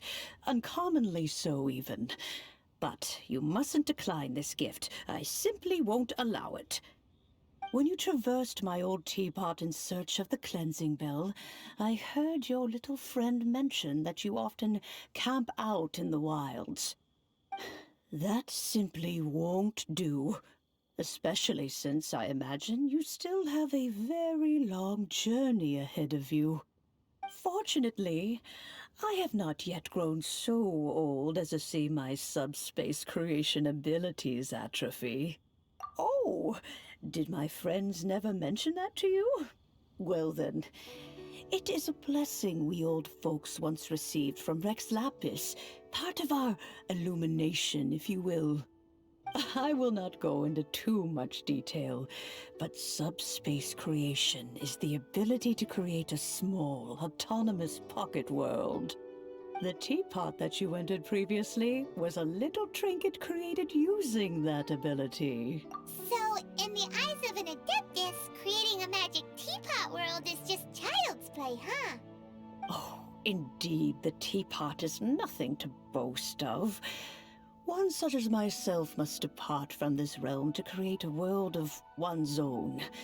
Rex Lapis, on the other hand, moved mountains and seas. That is what one might call an exercise of true power. But that's enough nostalgia for now. The gift that I have prepared for you just requires a few final materials to add the finishing touch. That's right! Finding stuff's what we're good at, after all! Oh, settle down now, children. There's no need for you to go running hither and thither. I have already found a fleet-footed youngster to prepare what I need. What's more, I doubt that you would know how to find the materials I am searching for. Some of them are very rare indeed these days. Well, for starters, I require some shimmer soil from the banks of Dihua Marsh. Back in the day, it could only be found where the glazed lilies thrived most profusely. You would have to dig downward, following the roots of the glazed lilies, and if you were lucky enough, you just might find a small patch of shimmer soil there. But almost no one has been able to find shimmer soil in this manner since Dihua Marsh came to be the way it is today. Even more difficult to find is smaragdus jadeite, which must be chiseled from the rock of the chasm. Or so it used to be. Ever since the Blackcliff Forge opened for business, they've slowly but surely stripped the mines all but completely bare of it. In any case, smaragdus jadeite is an adepti treasure, and the adeptal power within is not something that most humans can withstand. Extended contact with it is, in fact, harmful to humans. Goodness knows if that child will succeed in finding these items. Well, since you're an Adeptus, Granny, the person you asked for help, they must be an Adeptus too, right? Yes. I suppose she does count as an Adeptus. She counts? How come there are so many Adepti in Liyue Harbor? We seem to bump into them all the time. It feels like even when you go out to eat, you could be sitting next to an Adeptus and never even know it. Oh, maybe so. Who can say? A fair few of my old friends are rather fond of mundane mortal life, after all. I'm back, Granny. Hello. Oh, I don't believe we've met. Allow me to do the honors. This child here is Yenfei. She's the one helping run some errands for me. Yenfei, I believe you already heard of the Traveler and his traveling companion. Of course, who hasn't? Much has been written about you in the Millilith's records.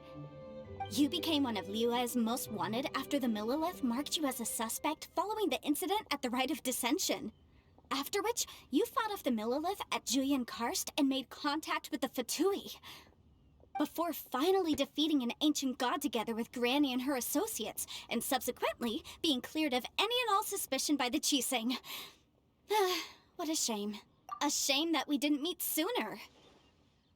If we had, well, I can't say that I would have been able to clear you of suspicion immediately, but it certainly would have been less, embarrassing for you.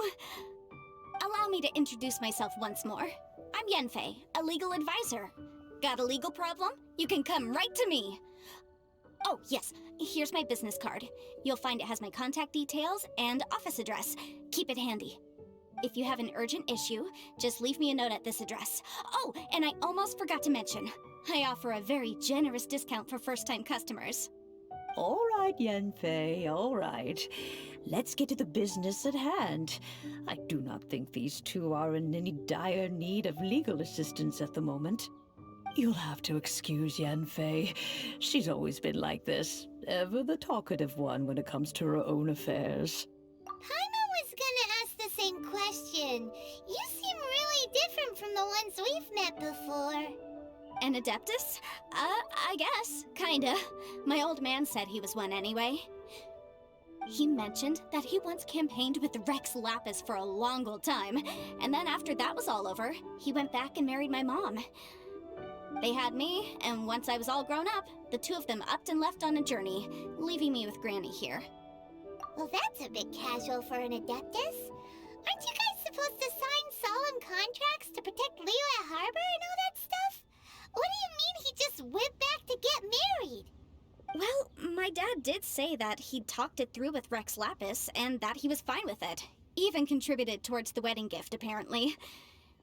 Anyway, let's not dwell on that too much. So, Granny, I've gotten a hold of most of the stuff you asked for, except for Smaragdus Jadeite. I couldn't find any at all. Is that so? But Smaragdus Jadeite is really rather essential. Yenfei, are you sure you can't find some other way? They have helped Liyue greatly, after all. It is only right that they are duly rewarded. I know, Granny, you've told me 1,000 times already. Well, the chasm's definitely a no-go, but there's still a chance we can figure out some alternative means of procurement. Hold on a moment. Let me have a look.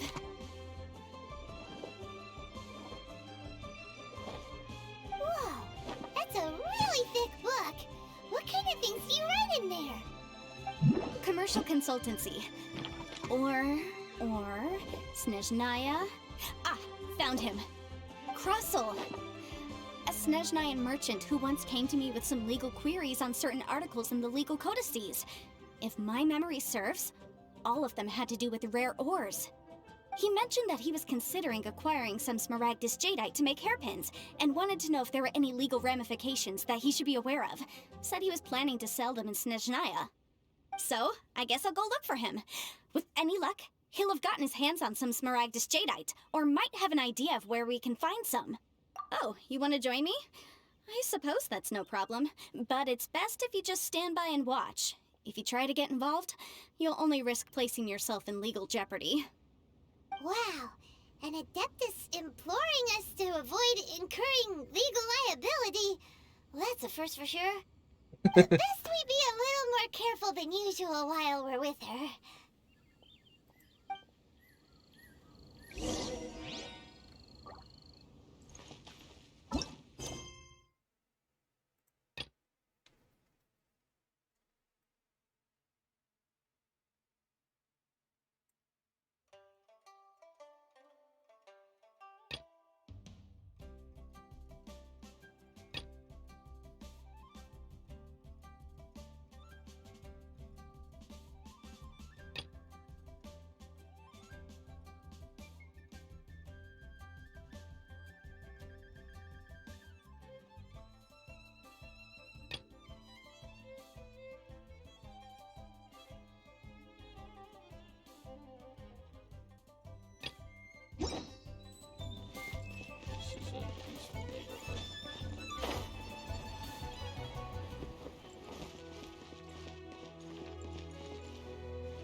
Well, will you look at that, ma'am? Nowhere left to run. Don't worry, we're not bad guys. You give us some mora, we give you a little info. Everybody's a winner. Boss, I got a bad feeling about this. Look at her, the white hair, the energy she gives off. I'm telling you, there's something different about her. So what? She's loaded. How are we ever going to repay those gambling debts if we just let money walk away from us, huh? I've already told you, I don't need your information. If you still can't grasp that, I'm happy to repeat it in a way that won't be so easy to forget. Come on, ma'am. You seem like an intelligent lady. I shouldn't have to spell this out to you.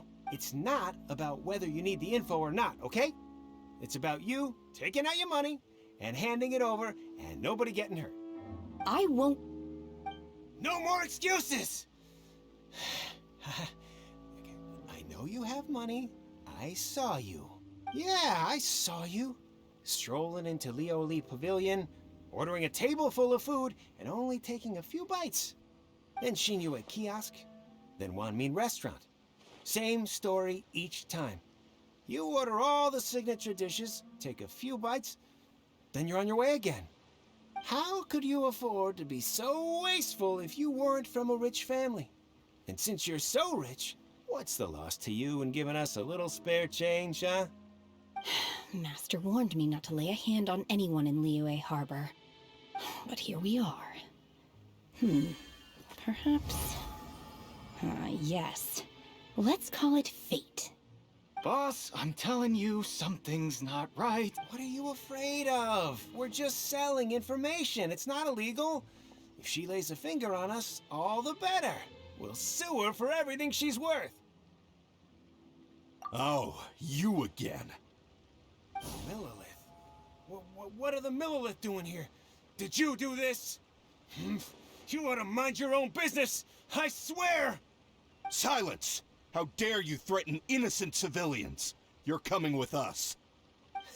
No, don't be angry, sir. Please, let me explain.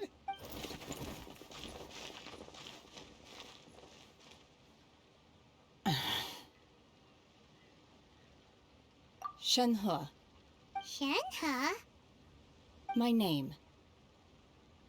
Oh, so your name's Shenhe. Paimon's name is, well, Paimon. And this is Paimon's travel buddy. Oh, I've heard about you two before. Thank you for helping to defuse the situation. I could have dealt with it myself, though. I suspect smashing his head against the ground a handful of times is all it would have taken to get him to surrender. You can't do that. That's way too violent. This is Liyue Harbor. There are laws against that kind of stuff, you know. Laws? No, apparently not. Really? So how exactly have you... That would be my stomach growling. I haven't eaten enough. She's so honest. Wait, that's right. They said you went around all the restaurants ordering this and that and the other, but only took a small bite of each dish. Then of course you're still hungry. So, anything in particular you're hungry for? Chingson, glaze lily, violet grass. These are my usuals. Medicinal herbs? Kinda hard to explain. Anyway, Boo Boo Pharmacy's not far away. Let's take Shenhe there for a big medicinal meal. After all, you can't work on an empty stomach. Psst. Do you think Shenhe might be an Adeptus? It seems like it's her first time in Liyue Harbor, and she doesn't seem to get how things work here. If she is an Adeptus, that would explain everything. Where does she fit in with the other Adepti, though? Paimon's super curious. Are you here to buy some herbs? I do hope you brought your prescription. Chingson, glaze lily, and violet grass, please. Half a pound of each. What kind of prescription is this? Sounds more like a lunch order. Oh, here you go. That's everything we have in stock. Thank you. She's really eating them!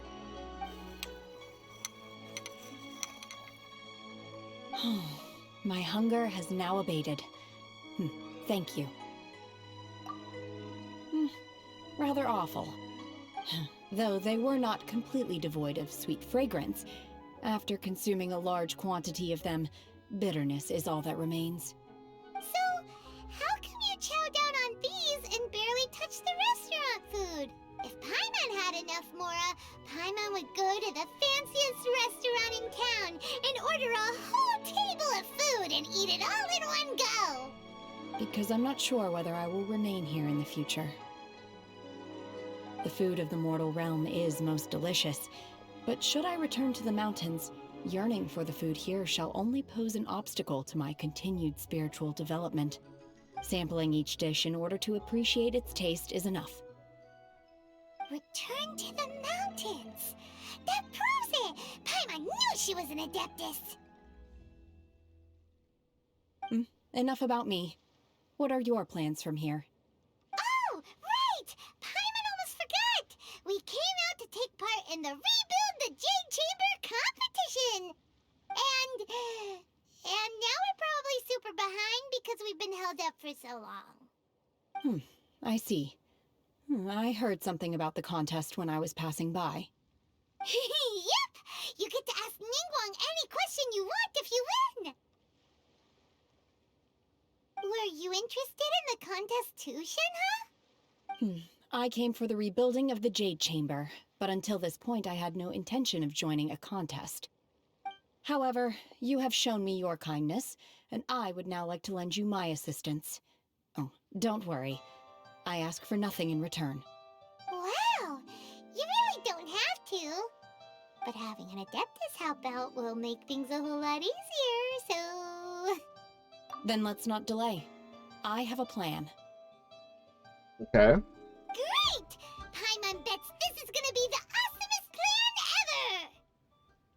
plan ever! I am not sure whether or to what extent this plan can be classified as awesome. I do, however, believe it will be highly effective.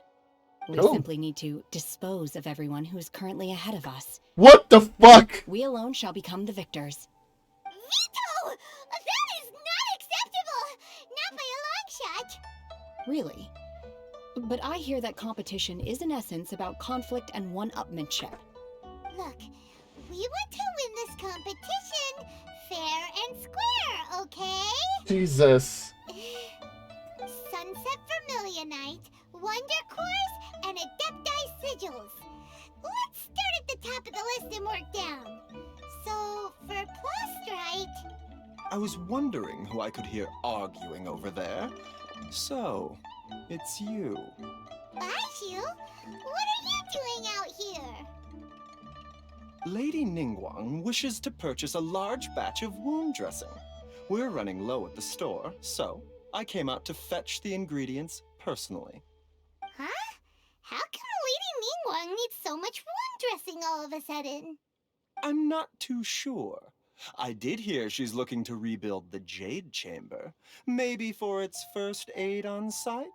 I didn't ask, though. Far be it from me to pry into my customers' personal affairs. Oh, and she also borrowed Chi-Chi. Meaning Boo Boo Pharmacy is very short-handed right now. I don't suppose any of you are looking for part-time work by any chance? No, we've got other stuff to do. While you're here though, you seem to know a lot. Have you ever heard of something called Sunset Vermilionite? Ah, the variety of plostrite used in the Jade Chamber, yes? There is some mention of it in the Seven Mountain Treatises.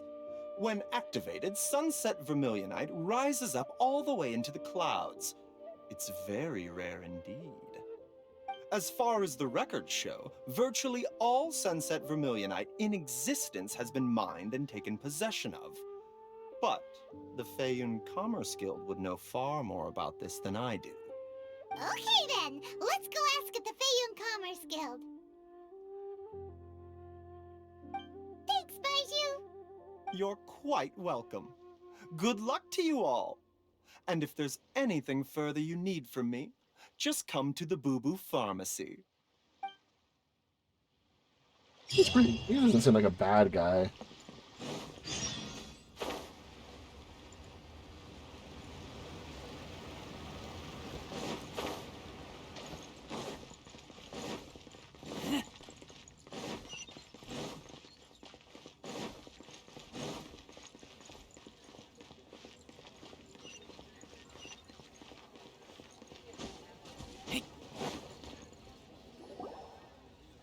Master Xingqiu, thank goodness you're finally back. Oh? Why do I detect an urgency in your voice? The guild has had a whole string of strange orders in recently. Everyone's been completely caught off guard. Your father gave me specific instructions to ask you to stay and help out if I happen to see you. I see. Have someone sort the orders by type for now. I'll deal with them myself shortly. Oh, how wonderful. Thank you, Master. With you on the job, I can breathe a sigh of relief. Hey, Xingqiu! Glad you're here. We want to ask you for some information. Traveler, Paimon, please wait a moment. Shu, I need to entertain some guests. Please continue with your work for the time being, and we'll discuss the matter of the guild's orders in more detail later on. Understood, Master Xingqiu. Then I will leave you in peace. I wasn't counting on finding you here today. What's going on? And how, pray tell, may I be of service? Xingqiu, have you ever heard of Sunset Vermilionite? Oh, I see. So you've entered Lady Ningguang's contest as well. As well? Do you mean... The truth is, the Feiyun Commerce Guild is in possession of some Sunset Vermilionite, but only one piece. We are holding it on behalf of someone who has asked us to put it up for auction, and a lot of interested parties have already come to us inquiring about the price. At the end of the day, it all comes down to supply and demand. In this case, I'm guessing the final transaction price may be in excess of 500 million mora. God damn. 500 million?! Honestly, I would recommend that you don't bother bidding on this one. The price is greatly inflated, and it's just not worth it. But without any Sunset Vermilionite... Don't panic. I don't suppose you ever heard of Sea Gazer? Not that I know of. Who? Oh, Sea Gazer was once very close to Mountain Shaper, but if I am not mistaken, he has already passed away. Yes, precisely. I didn't know anyone else knew about him. According to records of drifting clouds, Sea Gazer once built an abode to store his rarest and most exquisite treasures, among which was some Sunset Vermilionite. Okay. After Sea Gazer passed, the abode was abandoned, and its location was lost to time. Luckily, I came into possession of a stack of folk history books just recently. They make some oblique references to this lost abode, and after cross-referencing them against each other, I'm now fairly certain that it is situated in the Lisha area. That's great! But is it really okay for us to just go and take his treasure? Wouldn't it be a little, disrespectful with him being an Adeptus? You needn't worry. As far as I understand, Sea Gazer was very open-minded. Even while he was alive, he wouldn't have let something like this bother him. Open-minded? I have not heard of Sea Gazer being described in this way before. May I ask where you read that? Just a rumor I heard out in the mountains. All right then, let's go. He knows him. There's something about this young lady that reminds me of a good friend of mine. Oh, I almost forgot. Adepti abodes tend to have very ingenious designs, especially when it comes to their defense mechanisms. Plus, it's likely to be crawling with monsters after being abandoned for so long. So please, be very careful. Okay, we will be. Thanks, Xingqiu.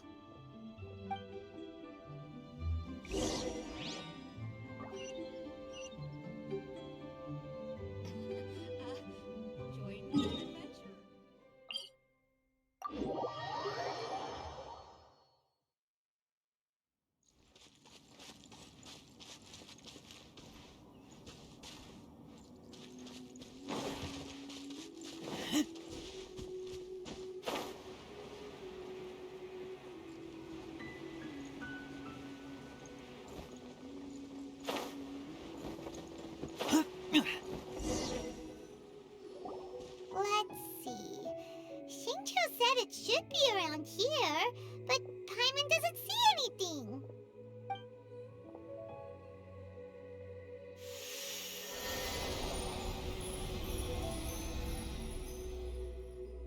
What was that? This place was hidden using a special Adepti art. But now that I have removed it, we can inspect the area more closely. Wow, that's amazing! Yep, let's take another look around. Sure. Hey, look! Is that a new Sealy over there?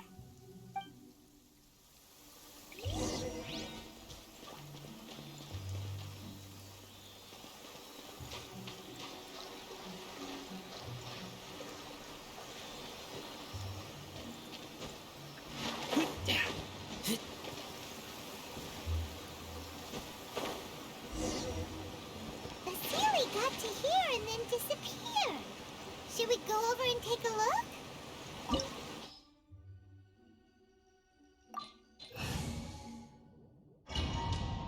Let's do this.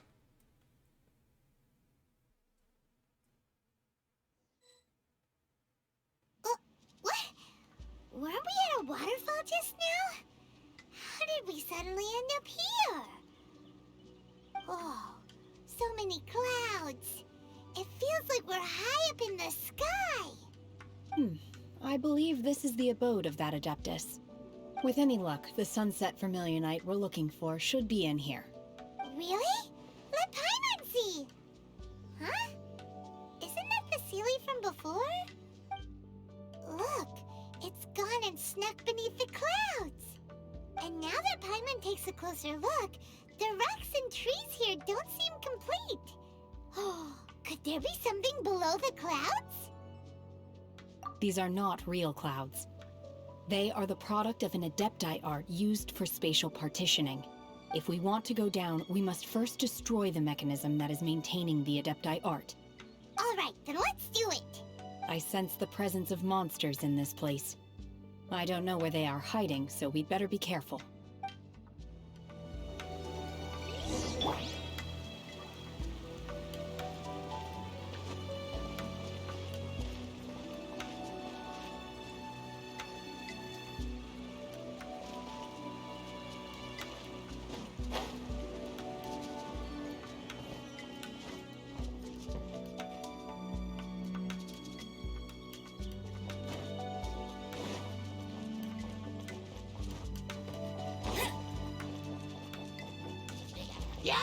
Let it rain.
Get him!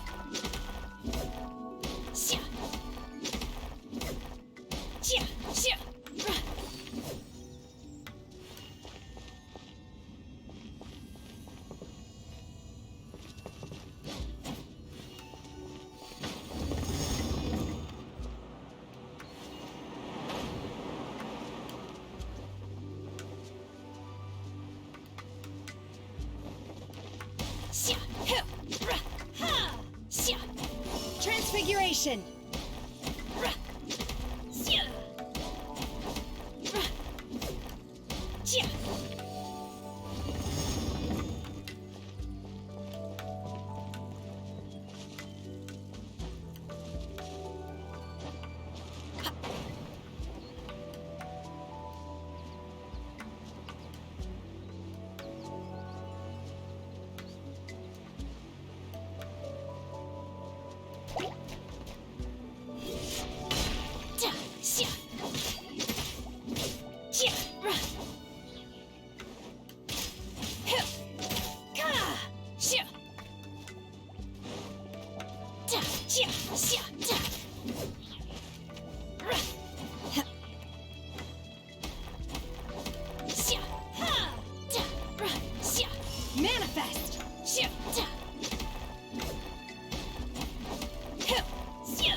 It appears that we've been taken for intruders. This time, why not allow me to take care of this?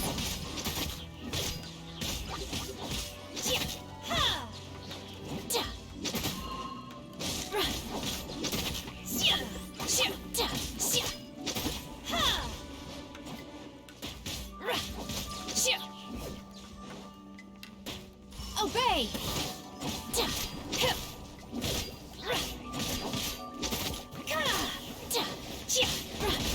You will regret this.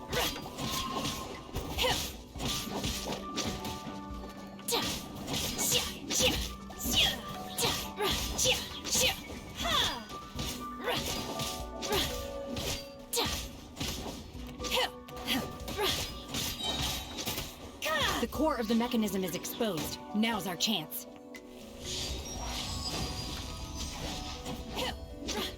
No one escapes my sight.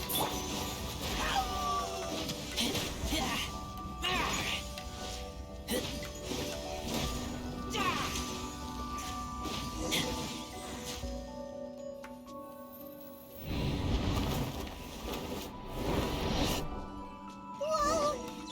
We're gonna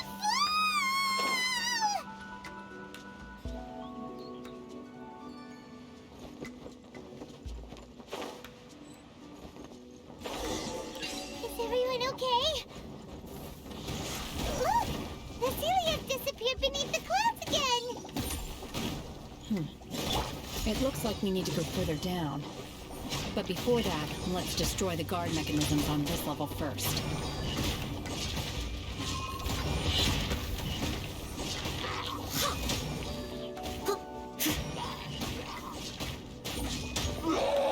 Shadow Raven! Let night fall! My will embodied!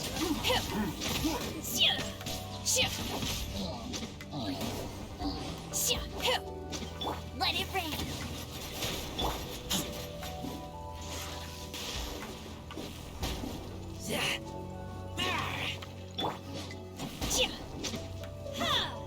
Transfiguration!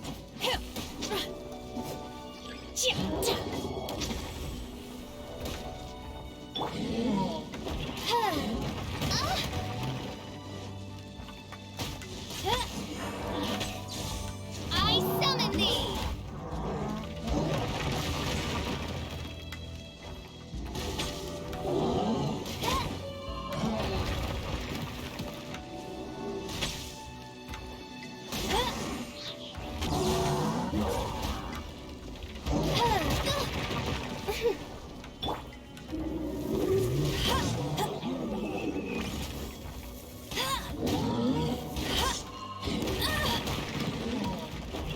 Bet you can't. As you wish. One shall descend once again.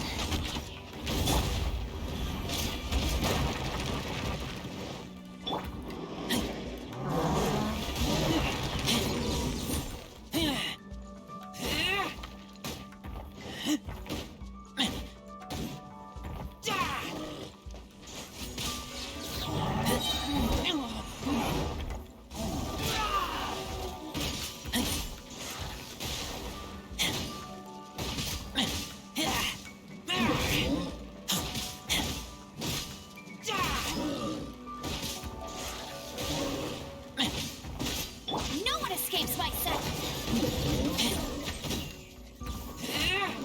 Time to clean up. Steady as stone.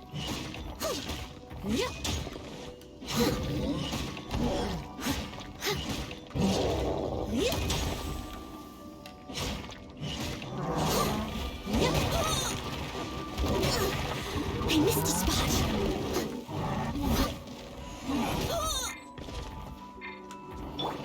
By ordinance divine!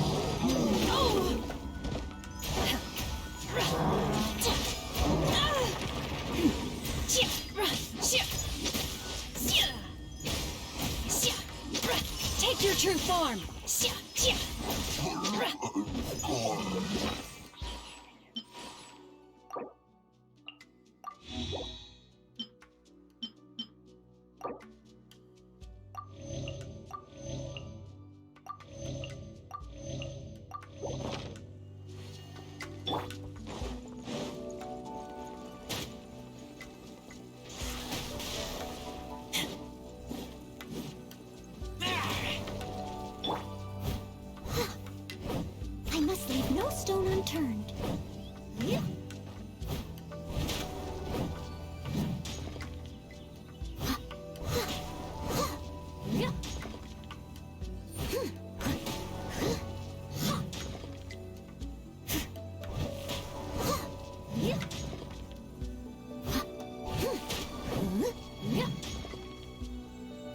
Steady as stone.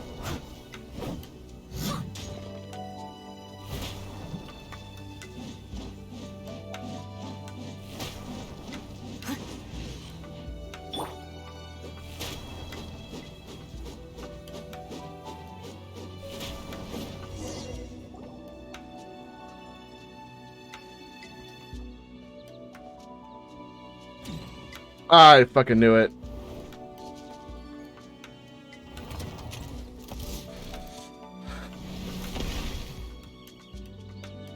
We're gonna fall. This time, we're really gonna fall. So high. Luckily, there was a pool of water at the bottom. Otherwise, that could have ended very differently. Hey! That Sealy's on the move again. Let's catch up with it. Huh. Something looks different about this stone wall. Let's take a closer look.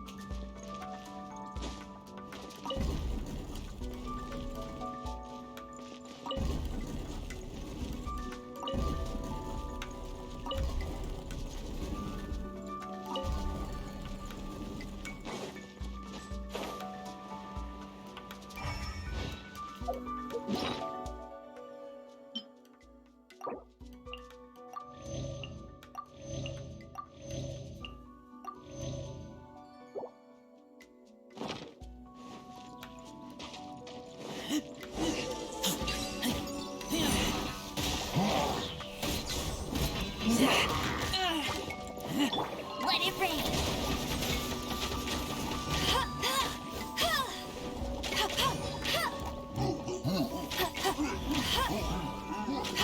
I'll race you there.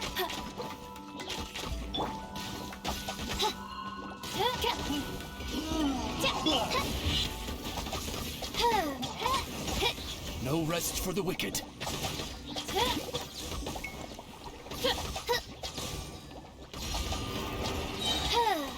Midnight Phantasmagoria.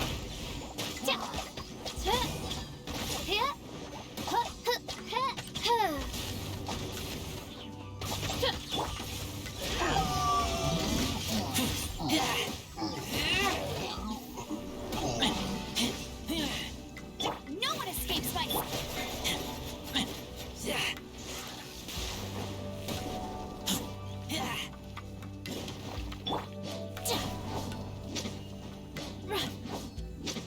My will embodied.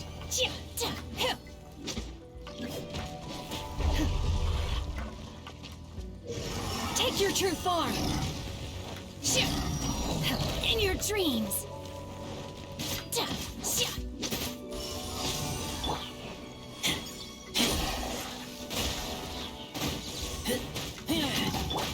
As a dutiful maid would, leave it all to me.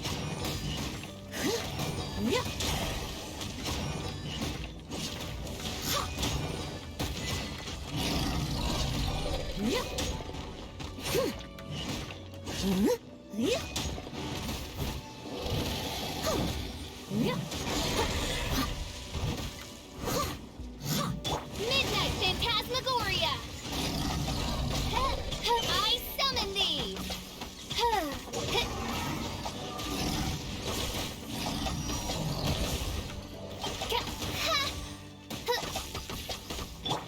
Cryo incarnate.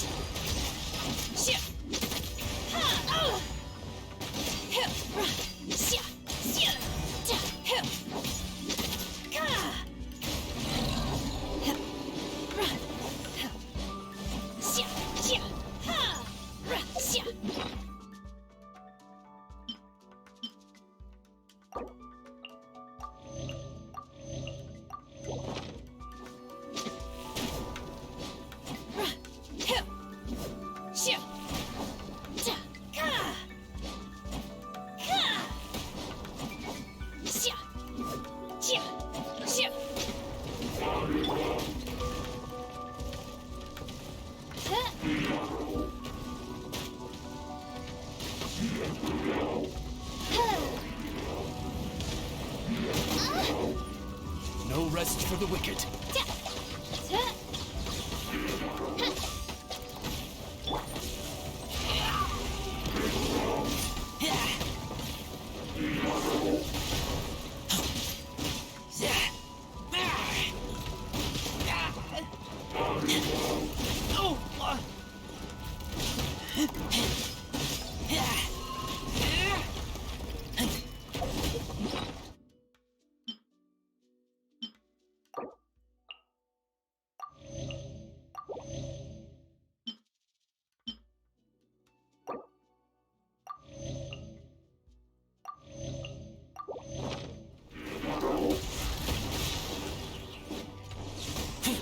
Shadow Raven, let night fall! Insubordination!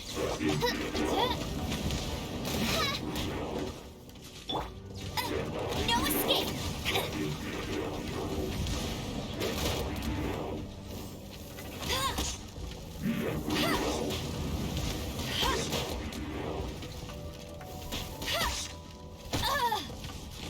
Bet you can't keep up with me!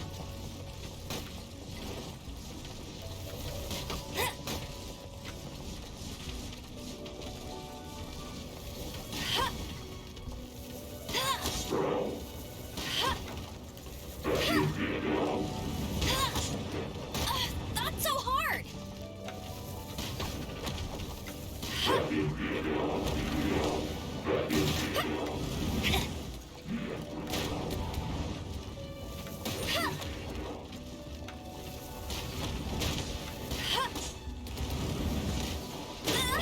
You got Fuck! me. The core! I gotta get the core! Nope, that won't work. I gotta get these guys first.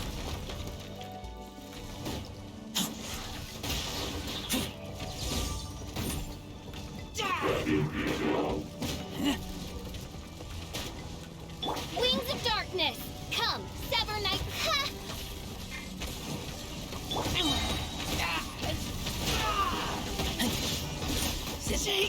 No! I'm so fucking screwed.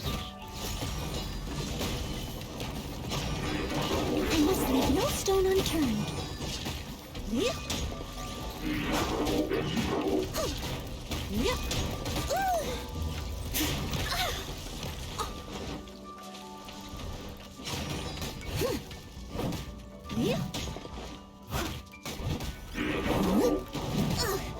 I missed a spot.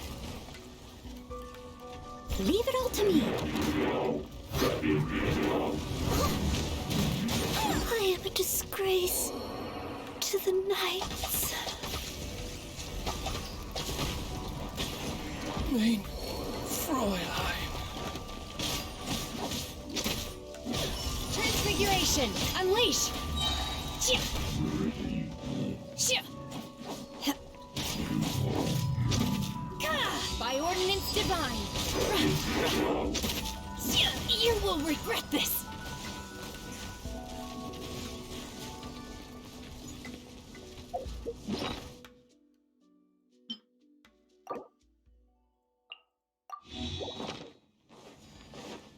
Oh!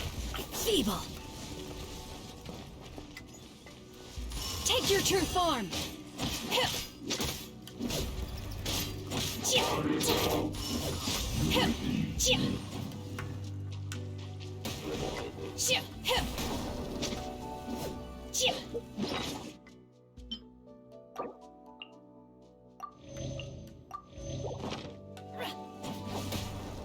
Transfiguration!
Please tell me I'm done with this area.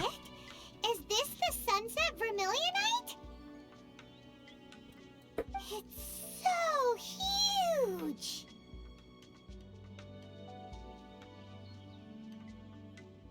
That's true, but then again, why isn't it floating? Plaustrite doesn't float until it's activated. It may look different from most ordinary stones, but it weighs around the same amount. Only after being activated does Plaustrite reveal its true nature, breaking free from the shackles of the mortal realm and ascending up into the heavens. Wow, Shenhe, you seem to know everything about this. Only because my master is fond of chatting about these things. The moment she has some time to spare, she'll come straight for me and start telling story after story. I don't care for her stories most of the time. I certainly didn't expect them to ever come in handy like this. Hold on a sec. Paimon just realized something. If we activate it here, there's no way we'll be able to get it back to the site, right? Heck, we'll be dragged up into the sky too! But if we don't activate it, how else are we gonna lift it? This rock must weigh well over 1,000 pounds, surely! Don't worry. I can handle the weight quite easily. Are you sure? Be careful! Please don't worry. I'm well aware that a Plaustrite sample this large must be highly valuable. I will be gentle with it and make sure it does not get damaged. My safety. That's right!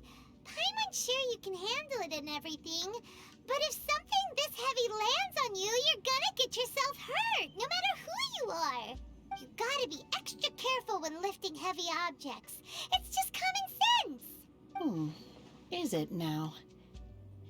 Well then, thank you. I'll go on ahead with the Plaustrite. Let's meet at the building site later. How is Shenhe able to carry that huge rock all by herself?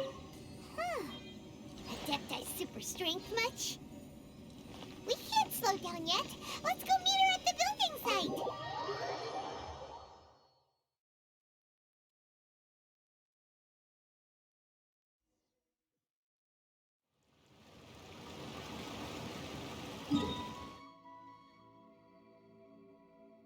Hold on. I'll be right there.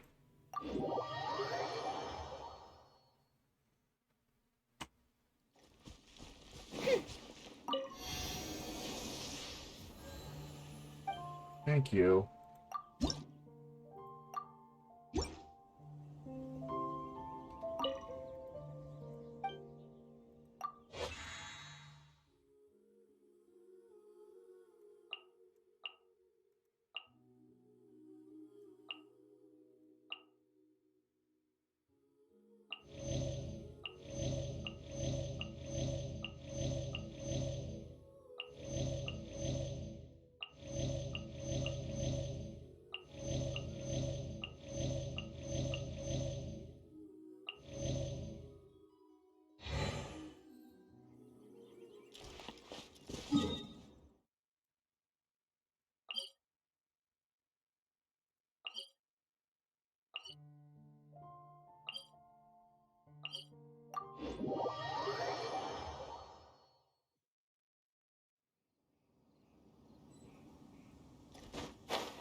Oh my god, I can't believe my eyes.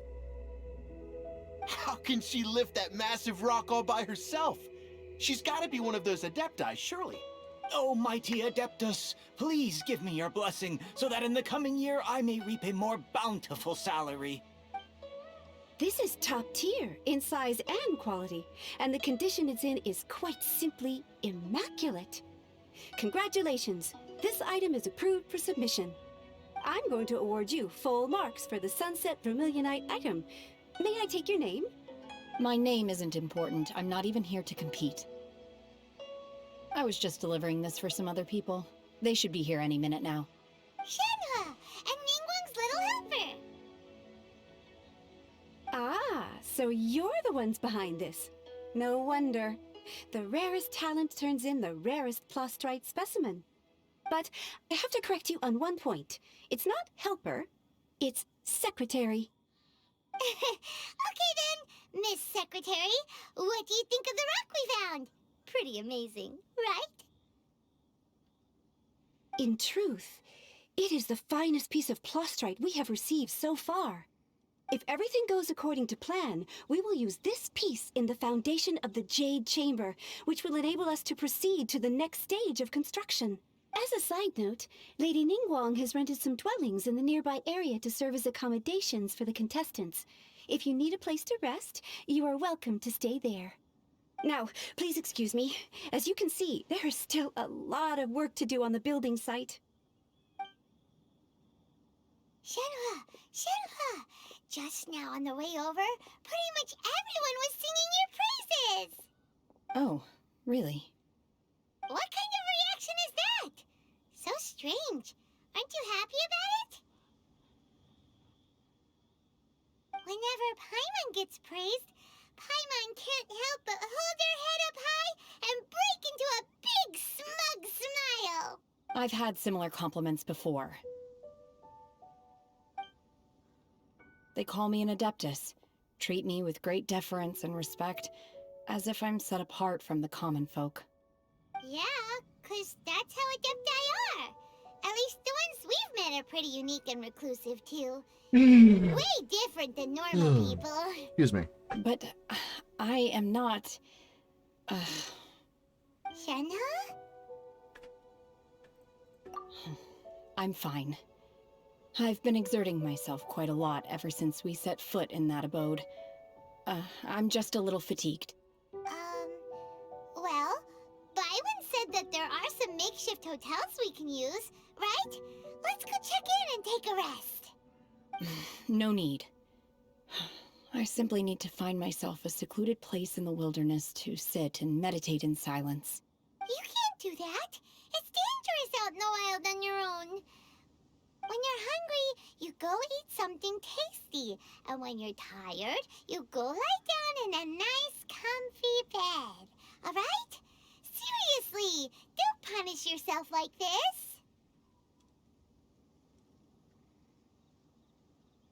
Okay. If you insist. Great! Now we're talking. Let's head to our hotel.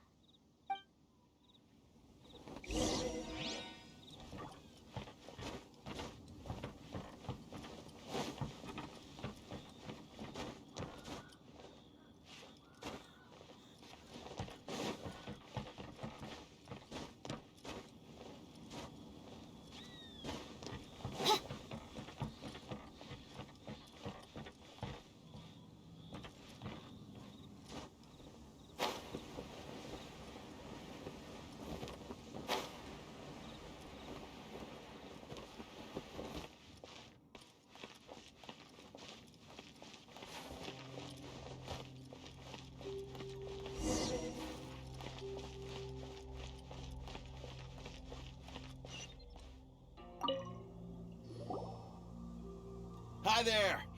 Checking in, are we? You're just in time. We only have 2 rooms left.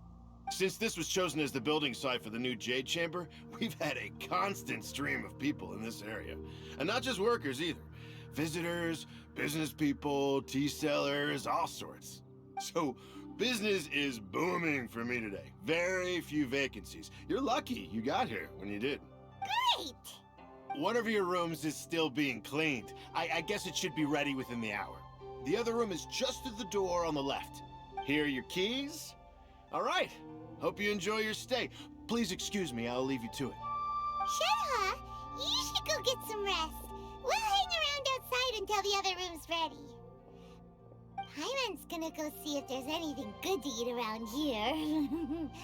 Paimon couldn't help but notice one of the guests walk in with a huge huge grilled chicken drumstick before. Let's buy one for Shenhua too. She can have it as a midnight snack. Or save it for breakfast tomorrow. All right. I will head to my room for now. If you need anything, don't hesitate to disturb me. I'm a light sleeper. I will hear if you knock on the door. See you tomorrow. I need to start cooking food. I am low on supplies. Hey, isn't that Cloud Retainer? What's she doing here? Let's go and say hi.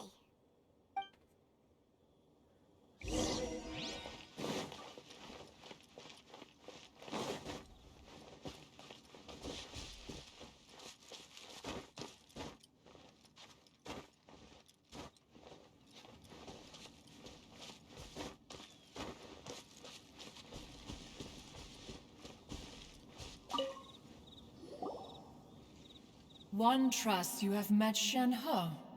So, are you getting along quite well? So far, so good. Yeah. So, you know Shenhua too, Cloud Retainer? Naturally.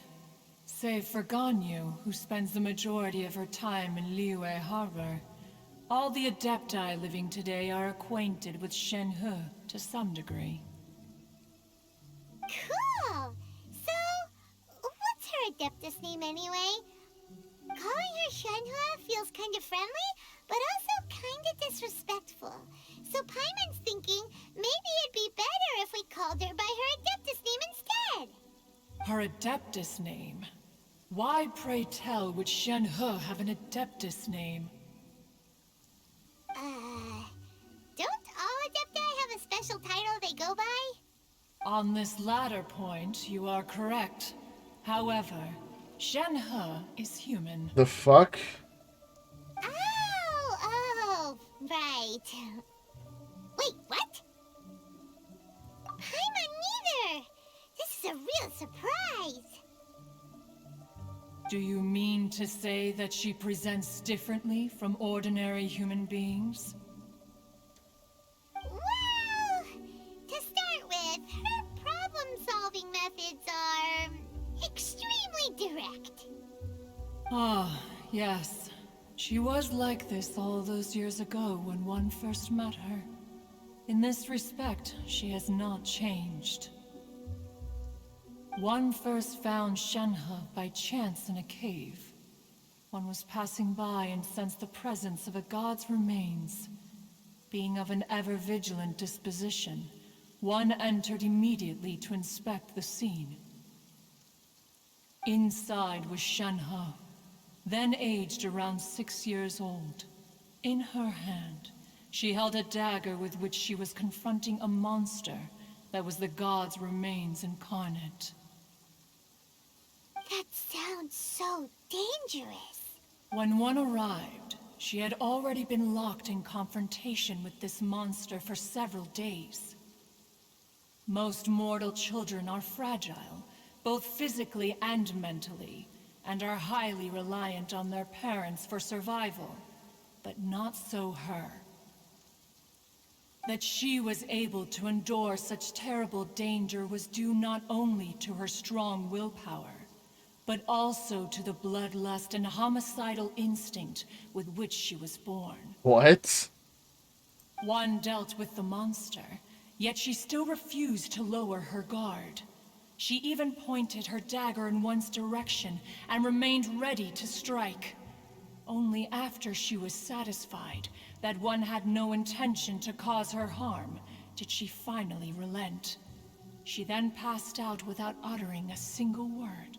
In other words, if you hadn't passed by that day, Shenhua might have... Not necessarily.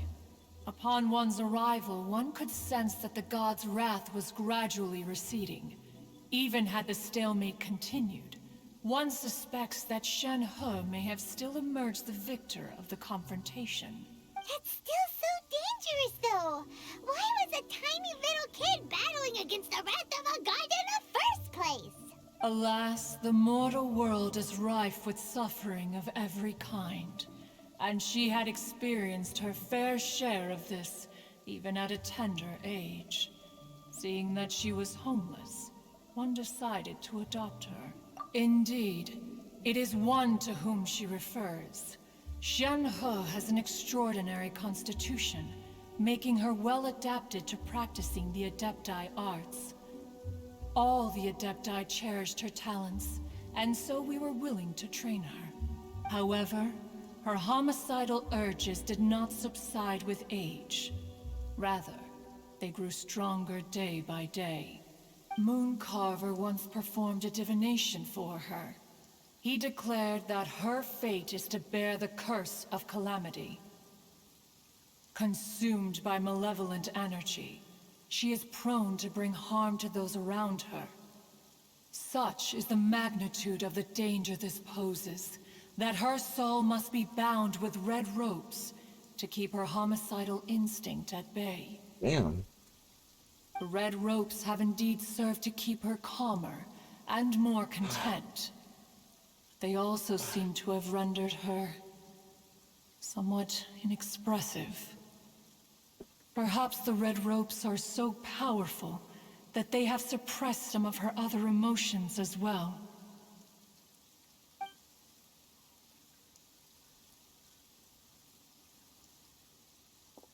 Hello.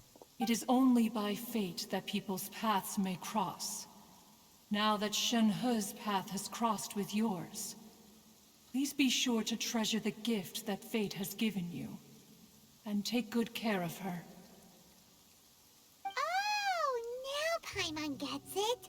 You came out here to check up on Shenhe because you were worried about her, didn't you? Huh. You dare draw such a facile conclusion on the nature of one's present excursion? Incorrect. The truth is that while Liyue Harbor may seem peaceful today, danger is always lurking in the shadows. Ningguang once made a bold assertion that this is to be the era of the contract between Liyue and the humans. Well, one is most curious to observe how she will respond to the coming storm. If she handles it admirably, one is willing to be a witness to her achievements. But if she does not, the Adepti shall not hesitate to seize control. Let us conclude our conversation here for today. One has occupied enough of your time, and night is approaching. Be sure to get ample rest.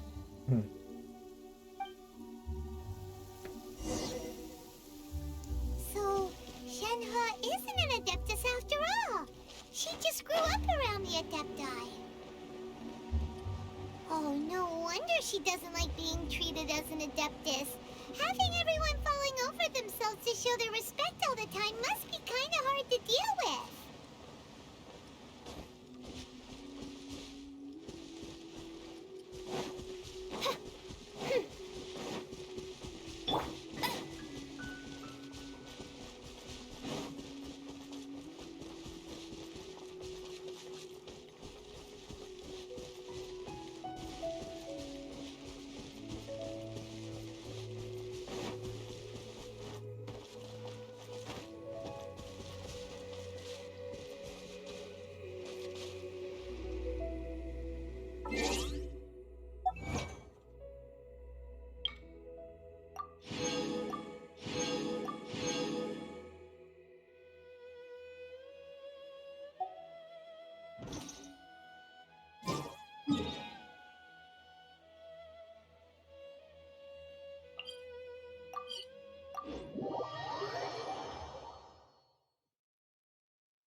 Do some wishes, real quick.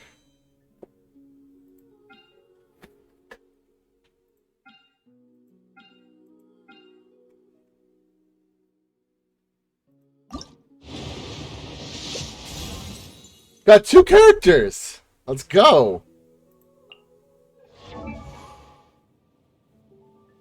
What the fuck?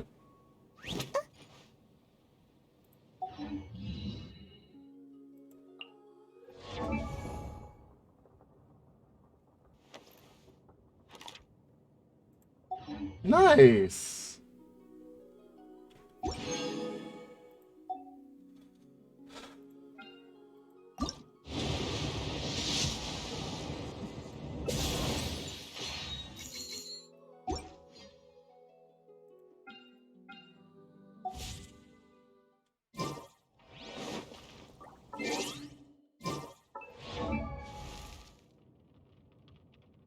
I'll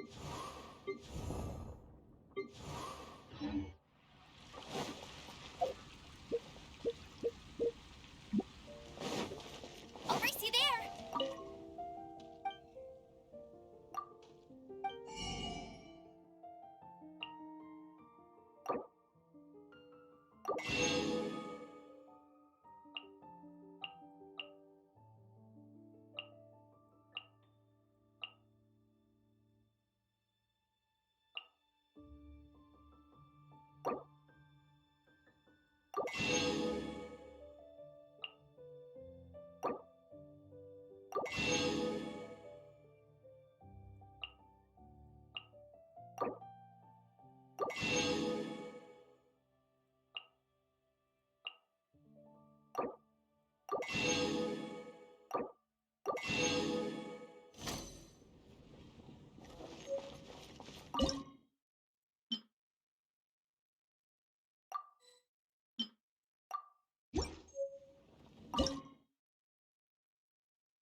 Bet you can't keep up with me!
Holy shit.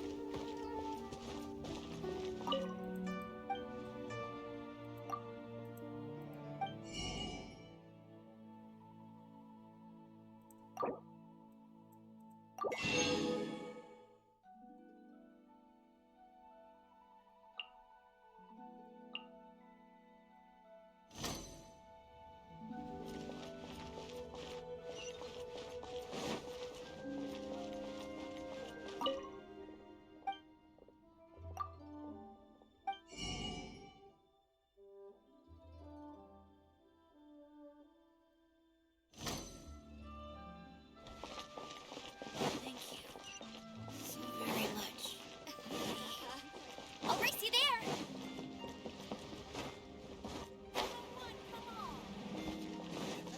Bet you can't keep up with me!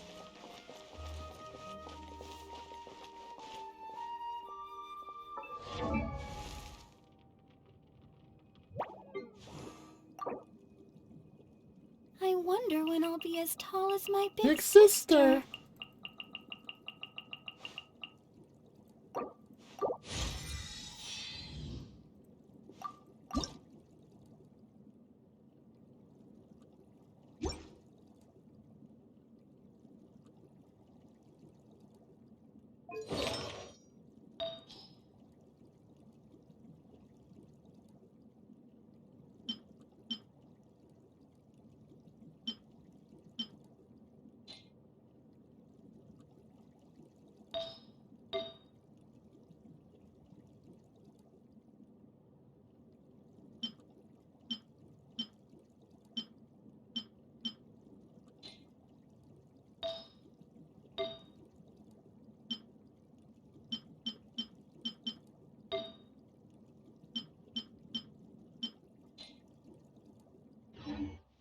Hey, there's something.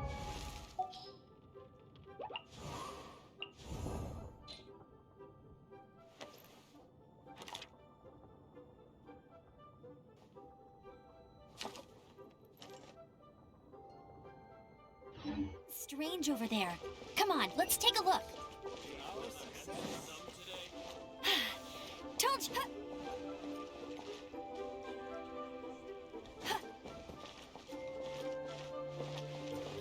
Oh there. Come and see these rare and precious curios.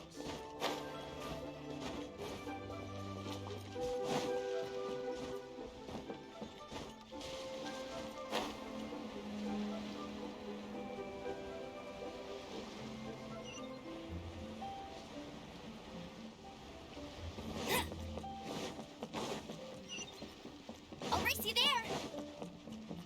Bet you can't keep up with me.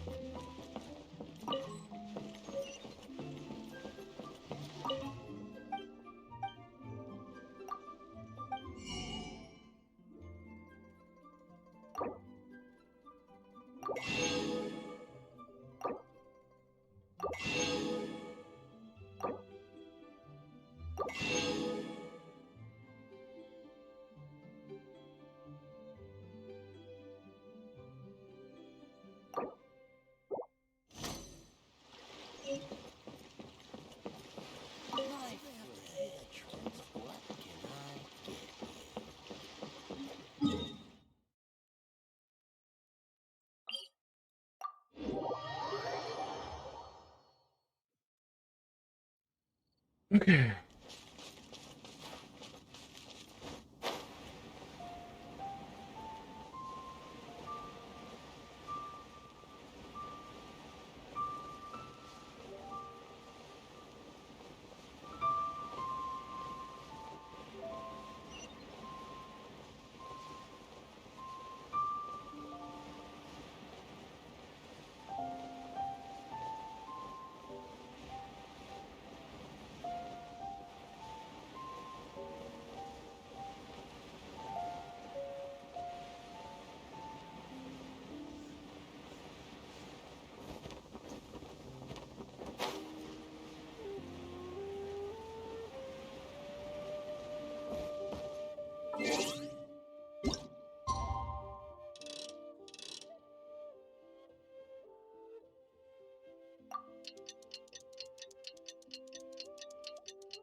Hey, so Shenhua. Master has relayed my situation to you, I take it. Oh? How did you know? I'd intended to wait until you came back before going to sleep, but I didn't hear you come in. I was worried that something may have happened to you, so I went outside to check and caught sight of my master. On top of this, you have been acting very strangely around me this morning, causing me to suspect that my master must have told you everything about me. After all, Master is... Very talkative. very talkative. Sorry, Shenhua. Paimon had you down as an adeptus this whole time, but it turns out Paimon was wrong. It's okay. I don't mind. The fault is mine for not explaining everything to you sooner, because in my experience, trying to explain is a futile pursuit. Still, though you mistook me for an adeptus, you never treated me as distant and unapproachable. Instead, you treated me as you would a friend. For this, I am very grateful indeed. To be fair, we've met our fair share of real adepti, too. Anyway, now it's settled. From now on, you're our friend. Whether you're an adeptus or a human isn't the important thing. First and foremost, we're just plain old friends. Got it. Although I don't know quite what it entails in terms of what I have to do, I must say I like the title friend very much indeed. Great! Well, now that we're all rested up, we should start searching for the other 2 items on the list. But before we do that, let's go to the building site and ask Ningguang's little helper how the progress is going. After all, Sunset Vermilionite is so rare. Paimon doubts many competitors will really be able to find any. If it turns out some of them have given up already, we'll be able to take things a little more slowly. Oh, and another thing. We bought some grilled chicken drumsticks on the way back last night. There was a place just outside. Here's one for you, Shenhua. Try it! They're so good. I concur. It has a rich flavor, far more agreeable than those I've cooked for myself in the wilderness in the past.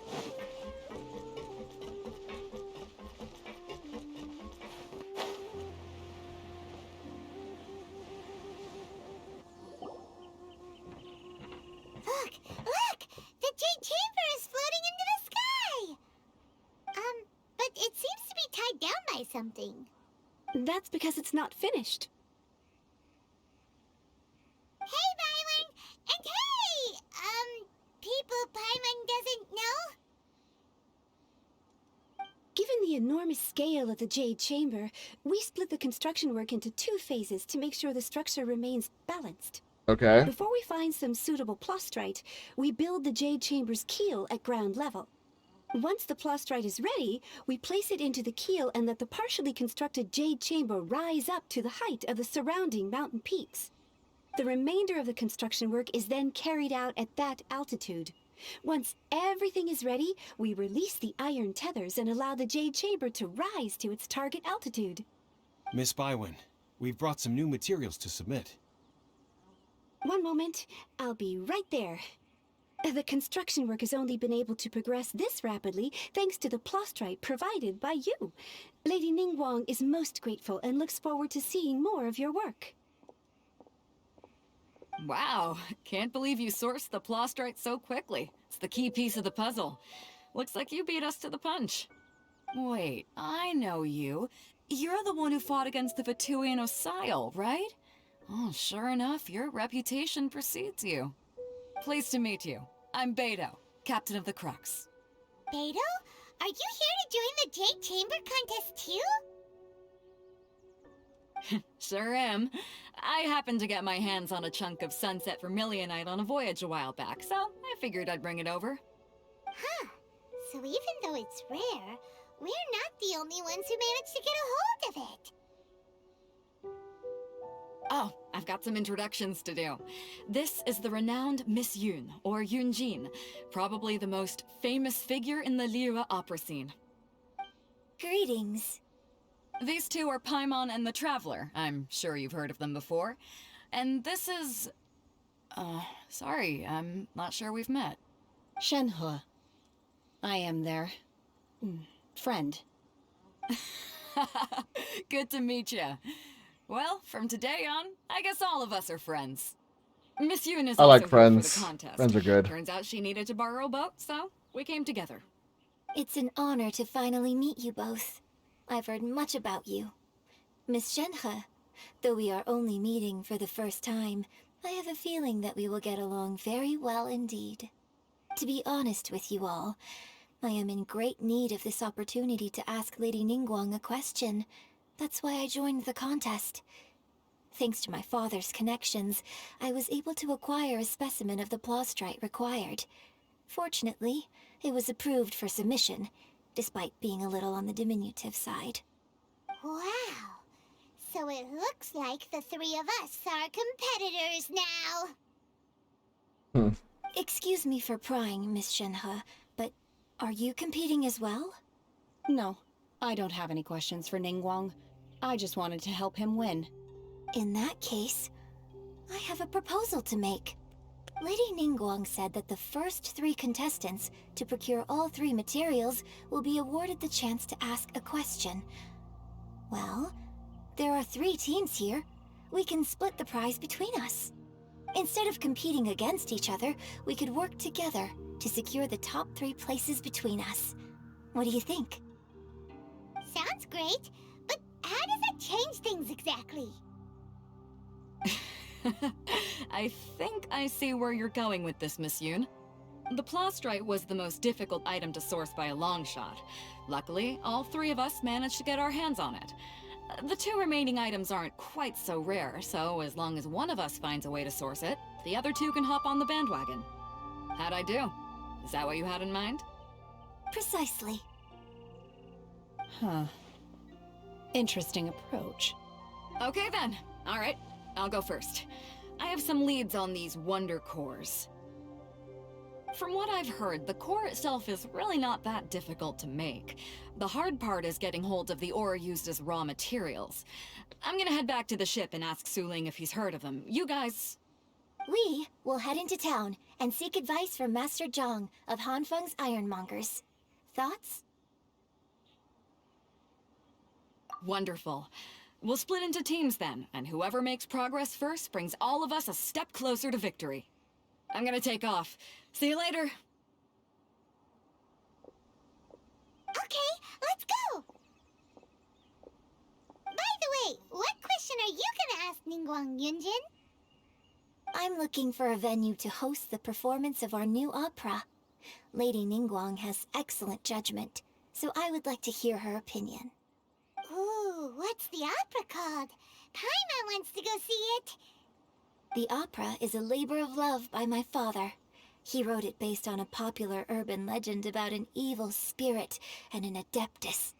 It's called The Divine Damsel of Devastation.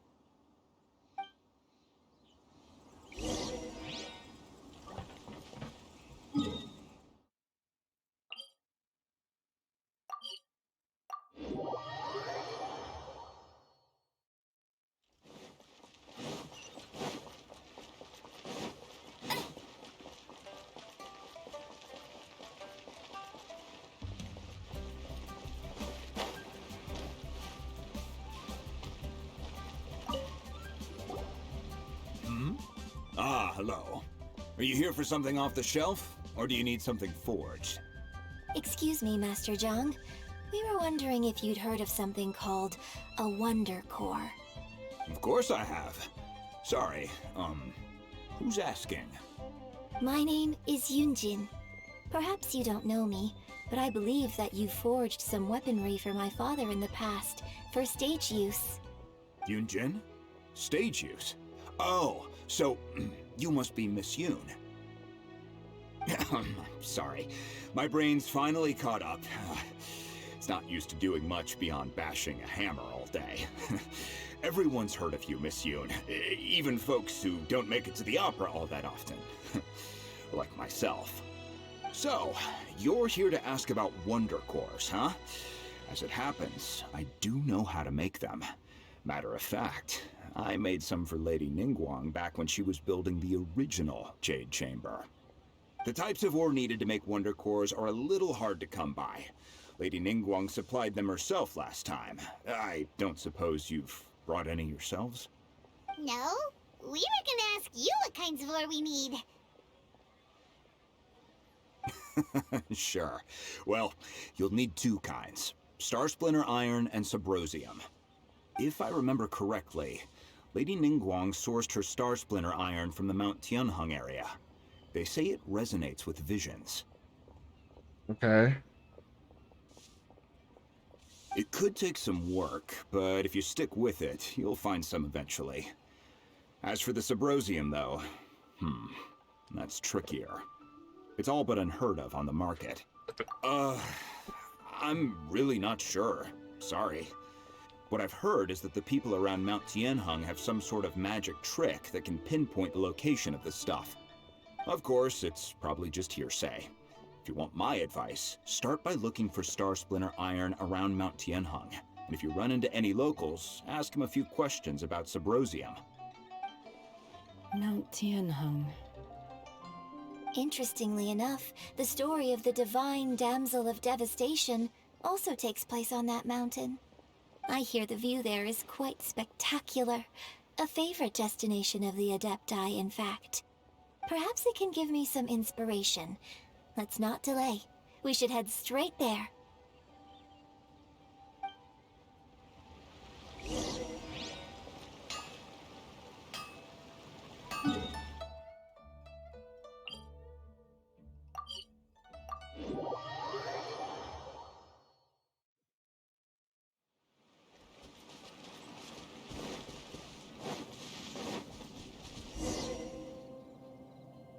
I came to Mount Tianeng once with my father as a child. I remember it being such a long climb that I could barely feel my legs by the time we reached the top. This is quite a trip down memory lane for me. Look at these majestic, towering peaks and the gently flowing streams. It's like setting All foot about in her, guys. paradise. All about it. No wonder the legend of the divine damsel of devastation is said to have taken place here. Adepti wander oft where mortals seldom stride. Indeed, this looks like a place that one might expect to be frequented by Adepti. The Divine Damsel of Devastation is your upcoming opera, right? And the story takes place in Mount Tianheng. Huh. Seems like you have a real connection with this place. What's the story about, though? It's the story of a girl becoming a hero. Cool. Nice. A hero story? They're Paimon's favorite! The legend first arose in this area. It is said that there used to be a prosperous village on the mountain. In that village, there was a loving couple who were completely devoted to one another. One day, a terrifying monster appeared. The wife was out collecting herbs and was captured by the monster. Her husband was so distraught at the news that it broke his spirit and drove him to madness. The vile and vicious monster told the villagers, "If you want to live, you must sacrifice a child to me." God, What what? a nasty piece of work! Paimon sure hopes this monster gets put in its place! But the monster was so terrible and so strong that all within the village were terrified of it. They had no choice but to give in to the monster's demand. Just while they were discussing whose child would be given over to the monster, a little girl suddenly stood up and came forward. No! Don't do it, little girl! Unbeknownst to anybody else, she was concealing an exorcist's blade. She approached the monster's lair, feigning fear and trepidation. When she finally arrived, she courageously drew her sword and entered into a fierce struggle with the monster, from which she eventually emerged as the victor. Her extraordinary abilities drew the attention of the Adepti, and they took her as one of their own. Her story became the stuff of legends. But alas, the paths of mortals and Adepti seldom cross, and she would never again re-enter the mortal world. And so, destined to grace the mortal realm for but a brief moment, she vanished like a wisp of smoke into thin air. That's how the opera ends.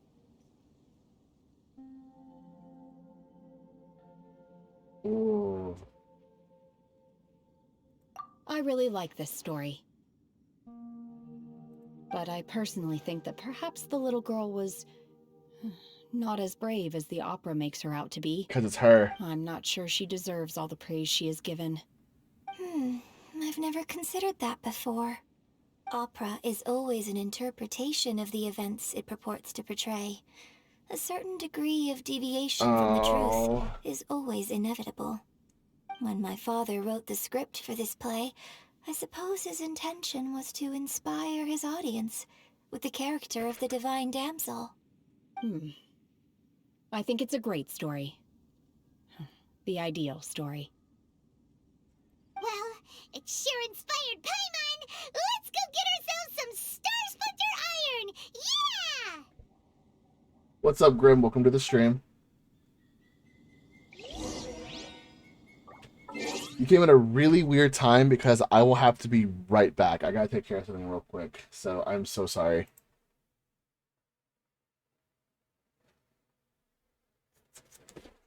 Be right back.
Okay, I'm back.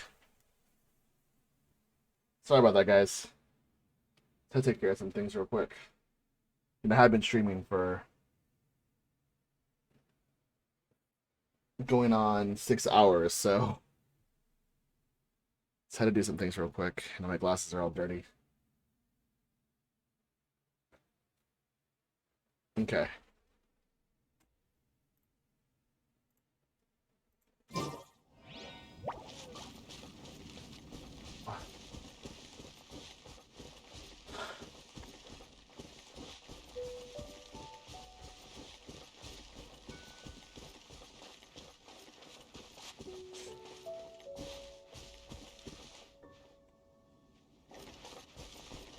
Bet you can't keep up.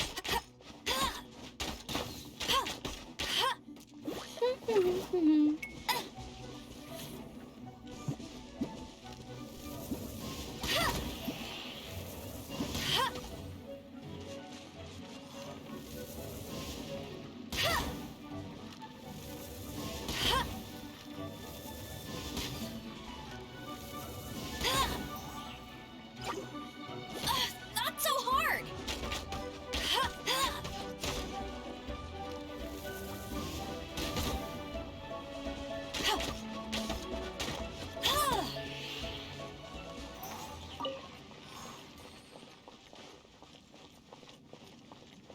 I'll race you there.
Bet you can't keep up with me.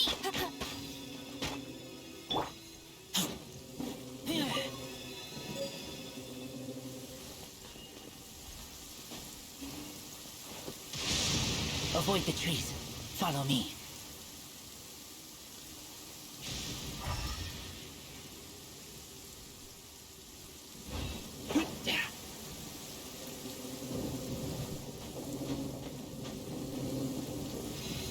This should be enough star sponge or iron. Now we just need to find that Sabrosium. I think I saw a village on our way here. Master Zhong said we should ask the locals for help. Why don't we try there?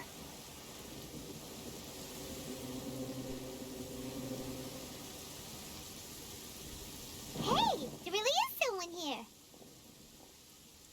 Yunjin, looks like you were right. Excuse us, sir. Can we ask you something? Huh. He didn't seem to catch that. Hello, sir. We were just passing by and wanted to ask if you happen to know anything about Sabrosium. Is he trying to tell us to look for clues in the village? Well, whatever. Guess we're on our own here. Shenhua, Yunjin, let's have a look around. Sorry, you can go ahead without me. I'd like to have a word with this gentleman. If that's okay with you, Uncle Mingjin. Huh? It's... Shenhe. Shenhe. You're alive. The rumors were true. So, all these years? I'm sorry, I don't know how to find Sabrosium. But I think you can find some information in the village. This place is deserted now. No one ever comes here. So you can rummage around all you want. Huh? You know this guy, Shenhua? Thank you, kind sir. We'll go and take a look around. Don't worry. Mingjun has no ill intention towards Miss Shenhe. She'll be quite safe. Okay, then let's see what we can find in this village. Sounds good.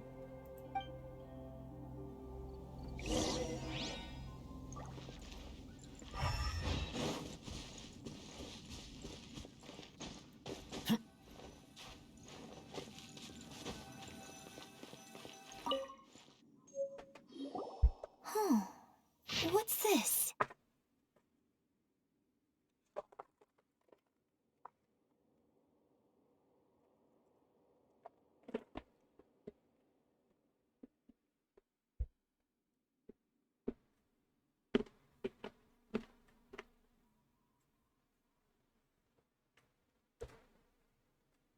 Sorry. The doctor said you are gravely ill. Don't worry, I will give you everything I have to save you. My heart bleeds whenever I see you getting wearier. Your illness beyond treatment. How I wish I could suffer the pain for you. You said you had no regrets in this life and that you only wish for me to take good care of Shinhi. But if you forget nothing, why the tears? I don't know what I've been doing lately. Though I still breathe, I feel like an empty shell. I have read all the ancient texts I can get my hands on, looking for ways to save you. But it is utterly futile. I finally found it. It was Mingjun. He had kept the book that could save you hidden. I took it and followed the instructions to summon a god and offer a sacrifice. Oh shit. This is what they were talking about. The god appeared. I told him that I was willing to exchange my life for yours. He kept silent and only pointed at our daughter, Shinji. The god said her fate was to bear the curse of... Oh my god, this is exactly what they were talking about. And she was prone to bring harm to those close to her. The god also said that she might even have been the cause of your death. In that case, I thought I should...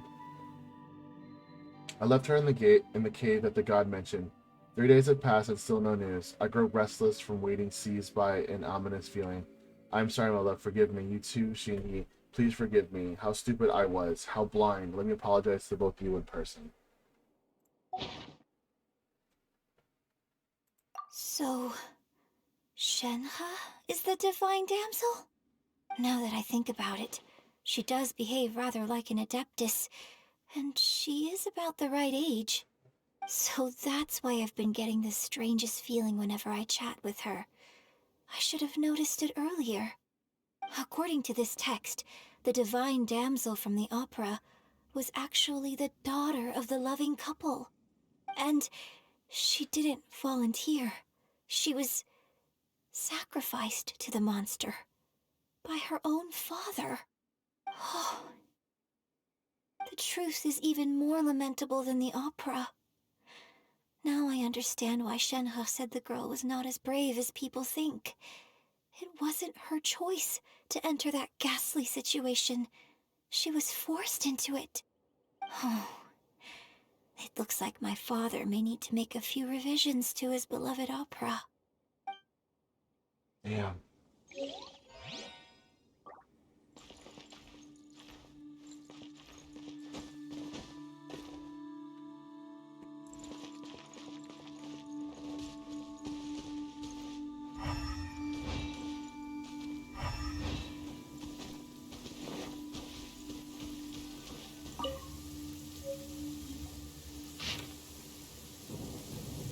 A branch It seems that Shenhe's father thought he was summoning a benevolent deity using a magic incantation.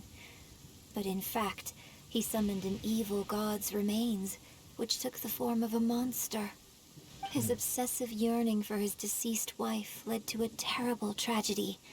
The villagers moved away in fear, without ever learning the truth. And now, this place is deserted. Still, I do wonder what the connection is between Shenhe and Mingjun. We've looked everywhere, but still no Symposium. Let's have a look over there.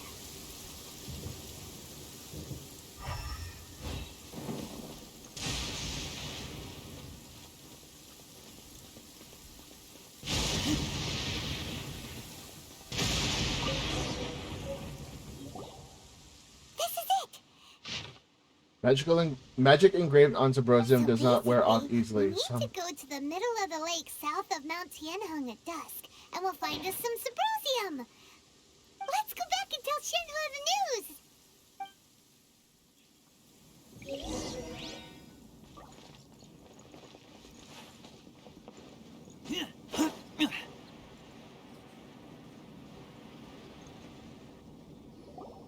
1 year when I was back visiting, I heard a story about a white-haired adeptess from a merchant passing by.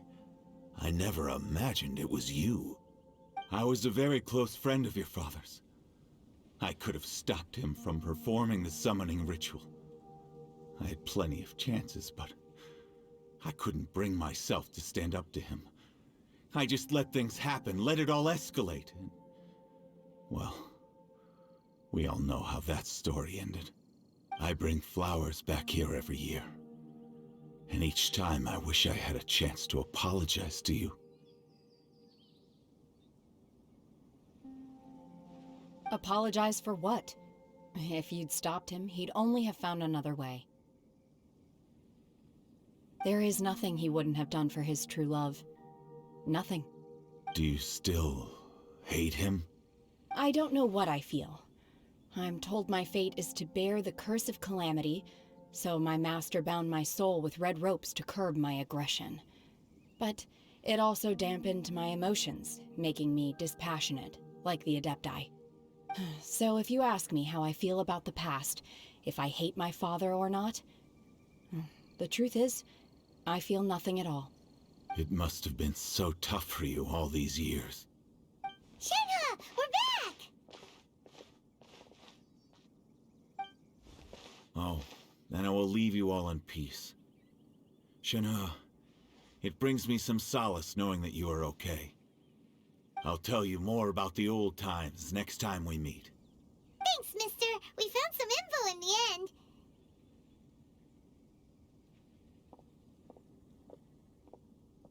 Shenhua, look.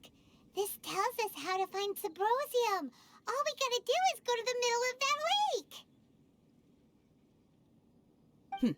Let's go then. Oh no. Miss Shenhua, there's something I'd like to talk to you about. Just now, in the village, we found your father's diary.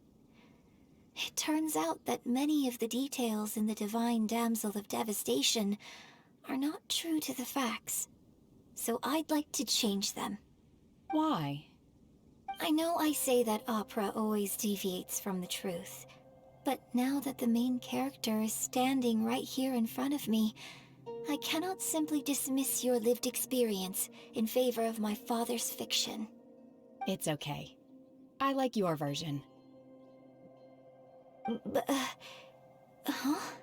My master once said that the day I learn how to use my strength for the good of others is the day that I can truly become part of human society. So, I hope that one day I might be brave enough to stand up and protect others, just like the girl in the opera. But I've never thought this way before, and I wonder whether I will continue to think in this way. Don't worry. I believe you will.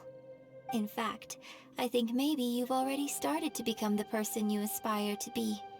You just haven't had the opportunity to see it for yourself yet.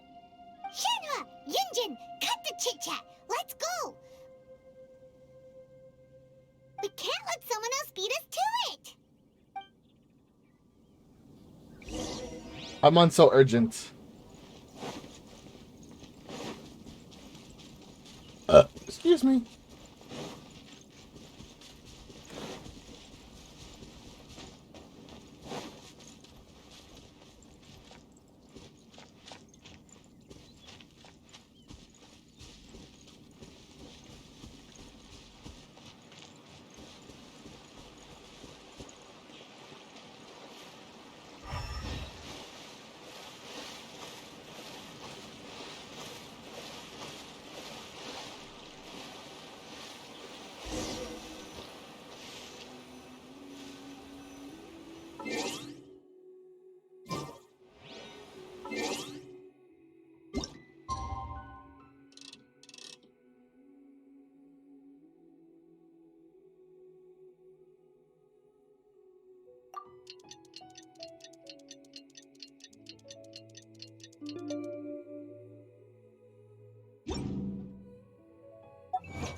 If you're scared of lightning, hide now.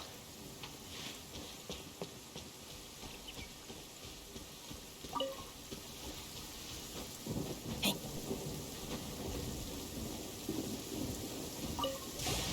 What brings you here?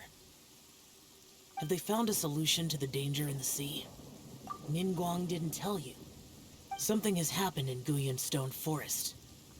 According to the contract, as an Adeptus, I should not get involved for now. But these things can be unpredictable. I have a contingency plan of my own.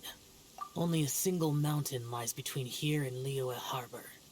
If things get out of control, I will defend this place myself.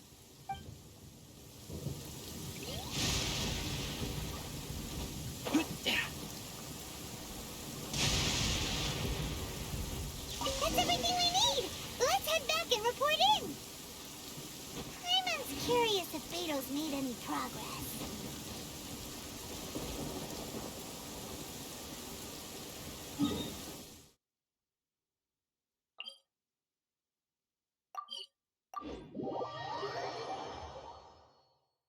Is Grimm still here? Oh, Grimm is still here.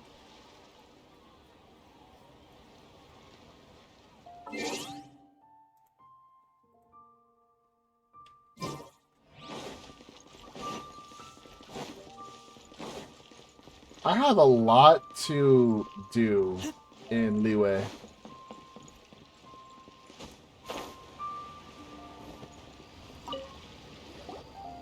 Oh, goodness.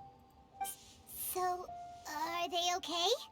This is some top quality ore you found. I think I'll get a good end product out of these. Guess now it's my time to shine.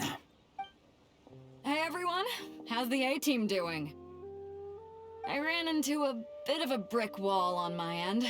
Suling's never seen a Wonder Core before, and says it'd take a lot of research for him to get up to speed. Leave the Wonder Cores to me. I'll work on them while you go about your business. Don't worry. It won't take me too long. Much obliged, Master Zhang. We should look into the Adepti sigils next, but where should we find items relating to the Adepti? I'll sort that out. Oh? You got this then? Yes. I have been training with the Adepti for years. I know a thing or two about making sigils. When we first met, I told you I came for the Jade Chamber, not the contest. In fact, I came specifically to deliver Adepti sigils. Master heard that Ningguang was planning to rebuild the Jade Chamber, so she sent me to deliver some Adepti sigils to her. Master also said she hoped that I can take this opportunity to rejoin human society. But now that I'm here, I wonder if I've been removed from the world for too long. There's so much basic knowledge that I lack. Maybe it won't work for me to stay here after all. But either way, I'm very glad to have met you, and I'll take care of those Adepti sigils. Without knowing the ins and outs of your situation, I can't say whether you should stay or not. But now that our paths have crossed, we'll always have a connection. So if you're ever feeling down, come find me on my ship. There'll be a drink waiting for you. Thank you. So nice. So, Master Zhang, People are so I'll need kind. to use your facilities to make the sigils. Fine by me. I'm actually curious to see how the Adepti arts work. Maybe I'll learn something.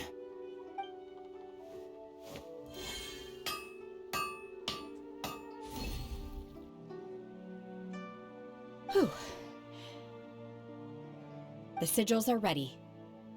Though they are in some respects inferior to my master's, I can assure you there will be no quality issues. I've finished forging the things you asked for, too.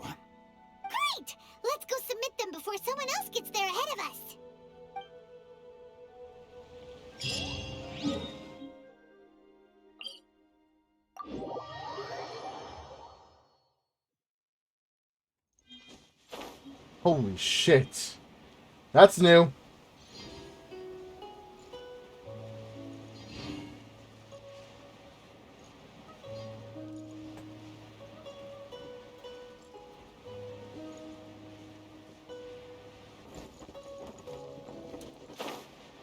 Free falling.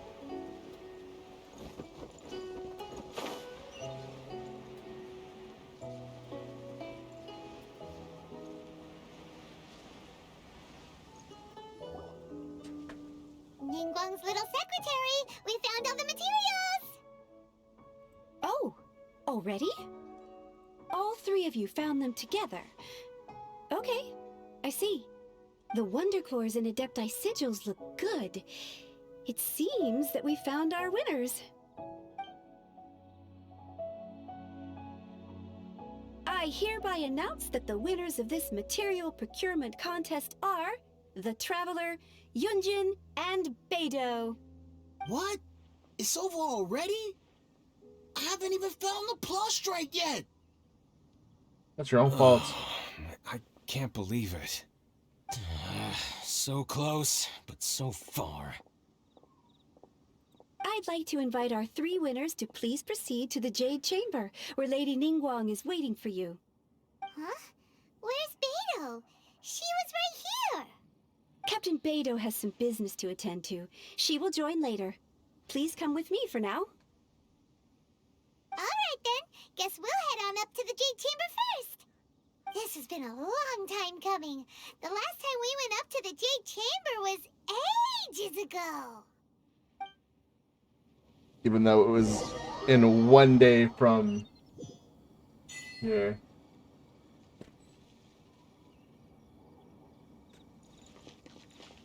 Hey! What up, girl? Combine the Adepti sigils with the Wonder Cores and insert them into the Jade Chamber's control compartment. The construction of the new Jade Chamber is now officially complete. Once the tethers are released, it will soar into the sky. Thank you all for your work. Now it is time for me to fulfill my promise. Yeah!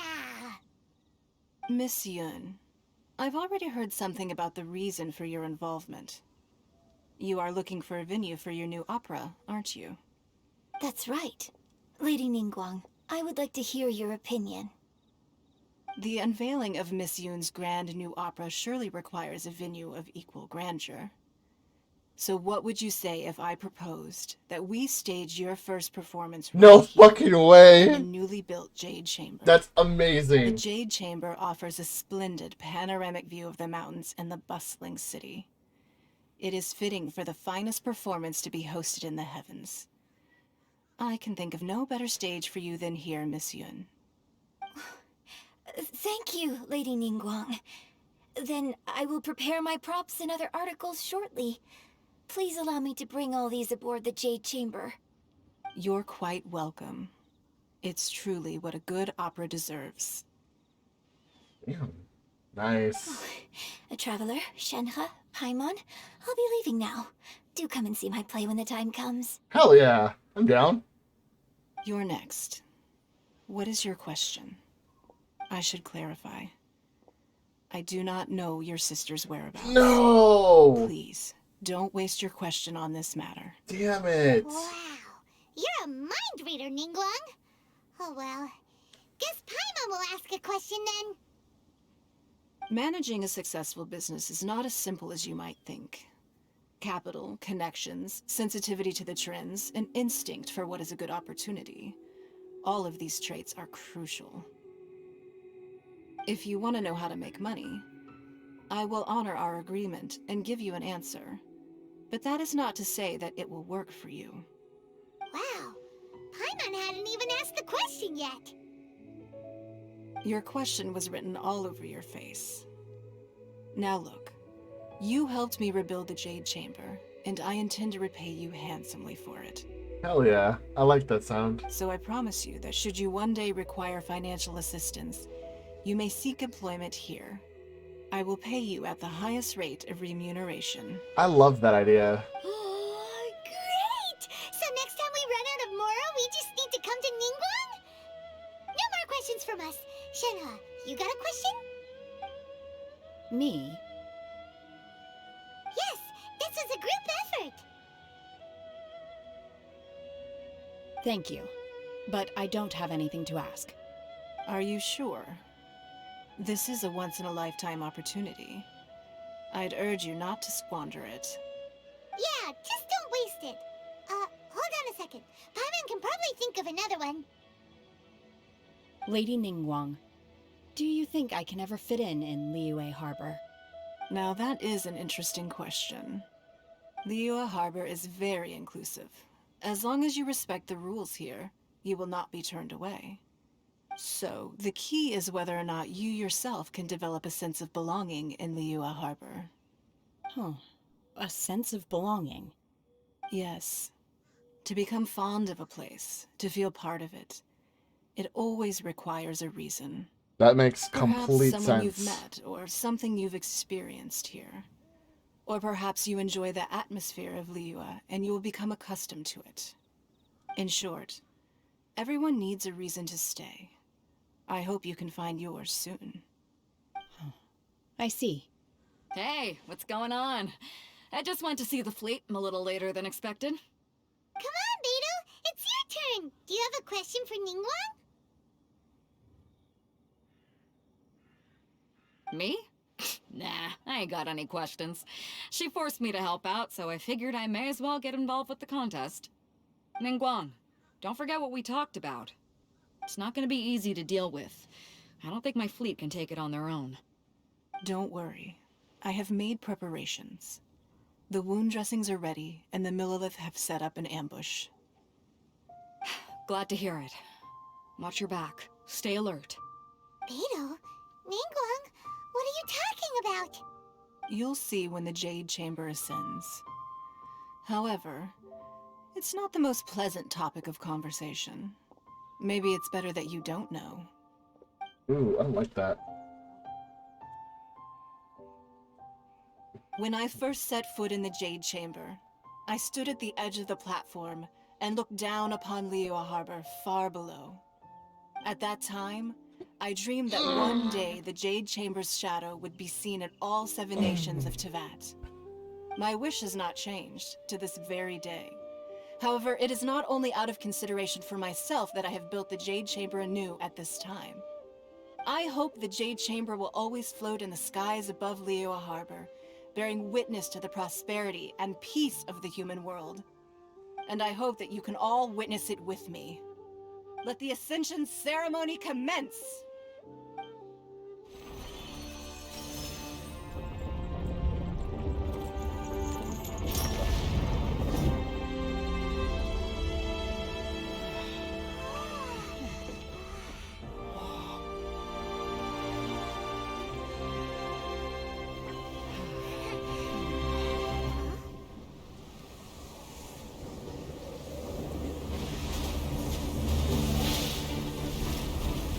What the hell?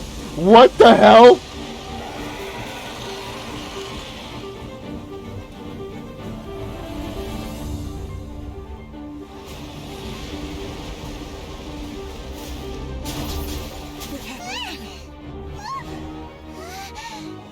Right on cue.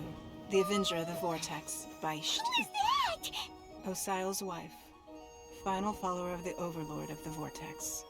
Sounds like you knew this was coming. Beidou sensed something was stirring in the deep. She warned me months ago. Knowing she harbors hatred toward the Jade Chamber, I chose to rebuild it now as a way of drawing her out. Got it. Well, let's go fetch the Adepti. No. In this human age, the people of Liyue must find a way to overcome this crisis on our strength alone! What the fuck? That's so cool. Her vision is amazing.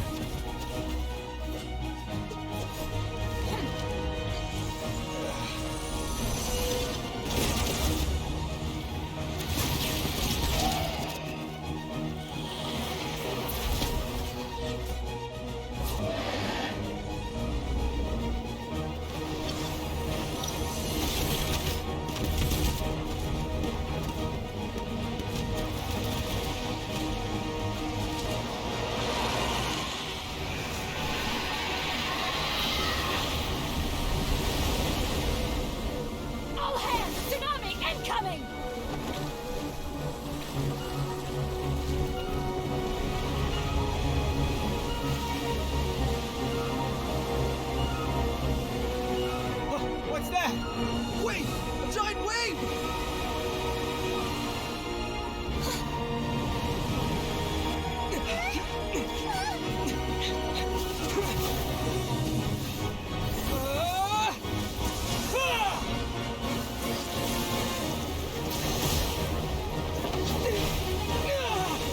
Oh no!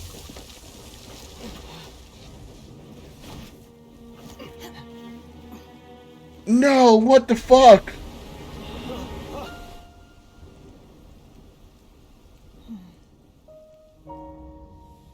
You are a cursed child. Your life brings nothing but disaster to us all. At least if you die, I can bring her back.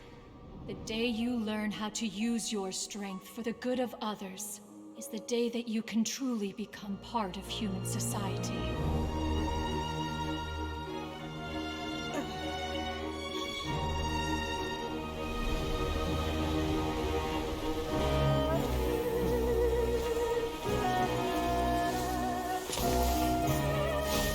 She's ice!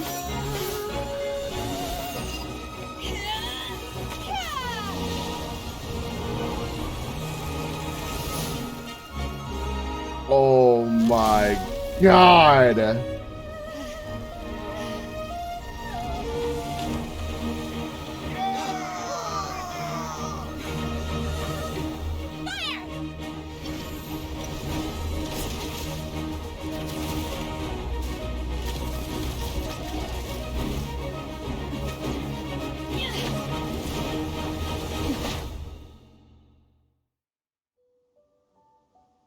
That was epic.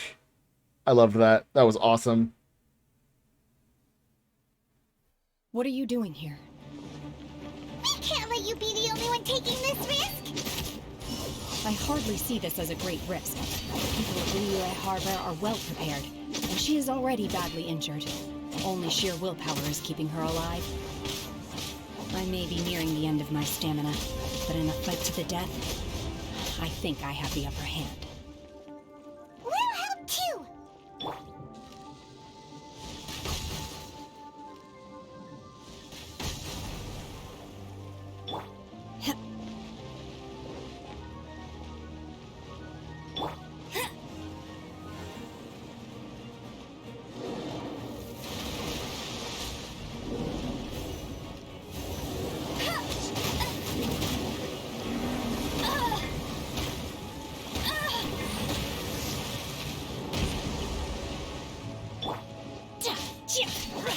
My will embodied!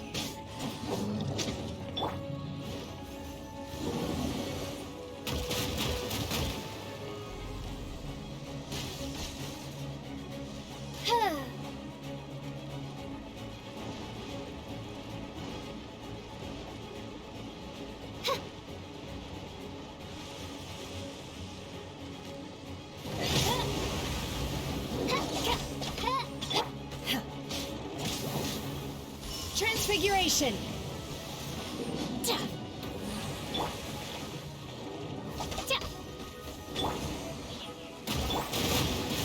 By royal decree! One shall...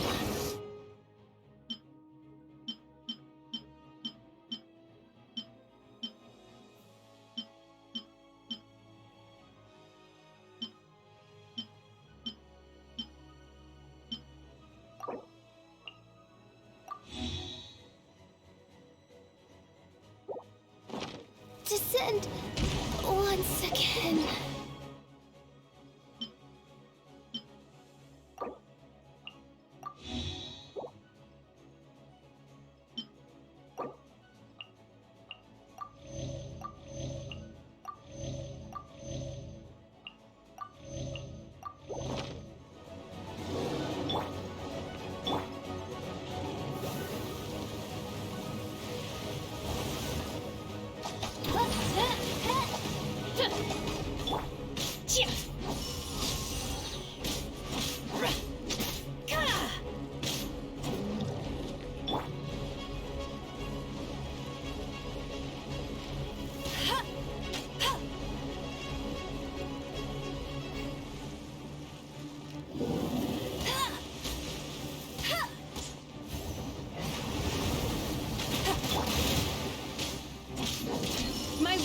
embodied!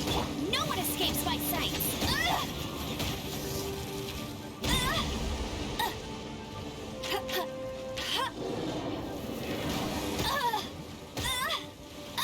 I'll race you there!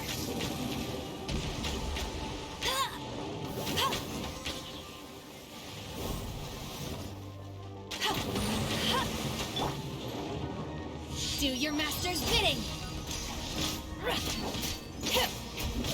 Take your true form!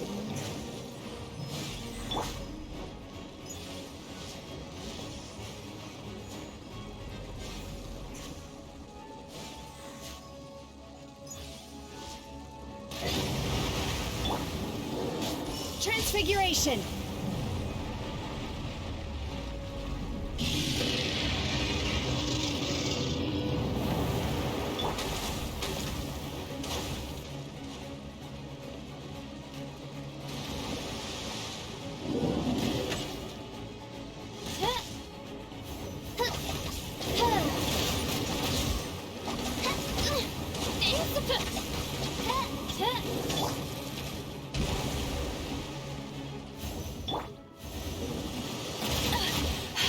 You'll pay for that!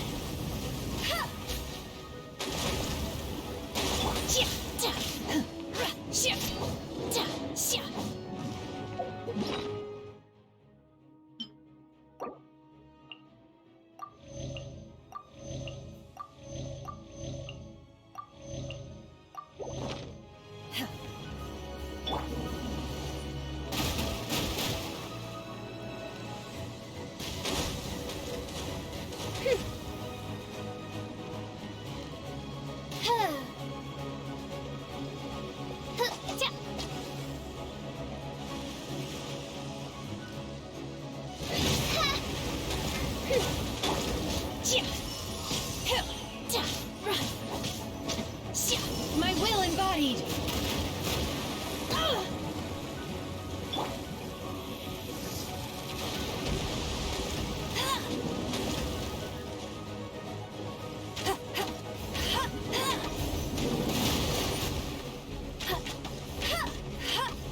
No escape! Not so hard!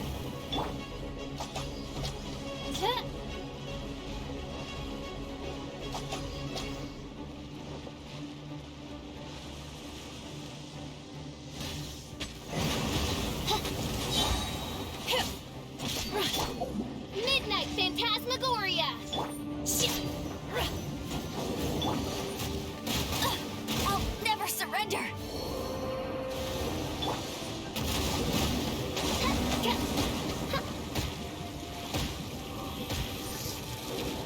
This realm is no home for a princess.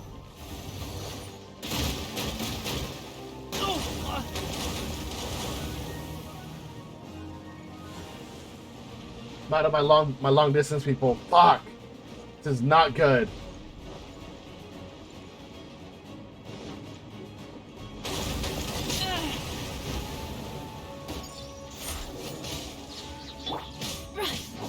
Transfiguration! Oh!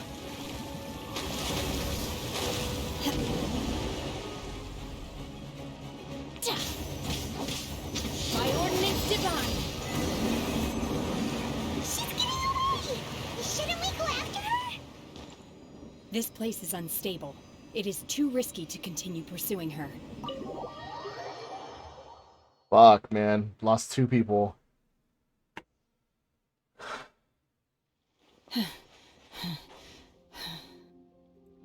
I'm just a little exhausted. Otherwise, fine. I wanted to deal with it myself. I didn't expect you to follow me. Don't worry. She's not coming back anytime soon. After an injury like that, she'll likely seek refuge somewhere else. How did things go underwater? It's been dealt with. She was injured before entering the water. It didn't take too much effort to finish the job. Good. So the crisis has been safely averted. When you visit the Jade Chamber in the future, you will be afforded generous treatment. Nice. Lady Ningguang, the fleet reports that the sea monster has left Guyan Stone Forest and the surrounding waters have returned to normal. Thank you. How are the Millilith? Thanks to the medical supplies you prepared and Lady Keqing's command, our losses were minimal. Nice. Of course, we owe huge thanks to this young lady for her help. On behalf of the entire Millilith, thank you for your service.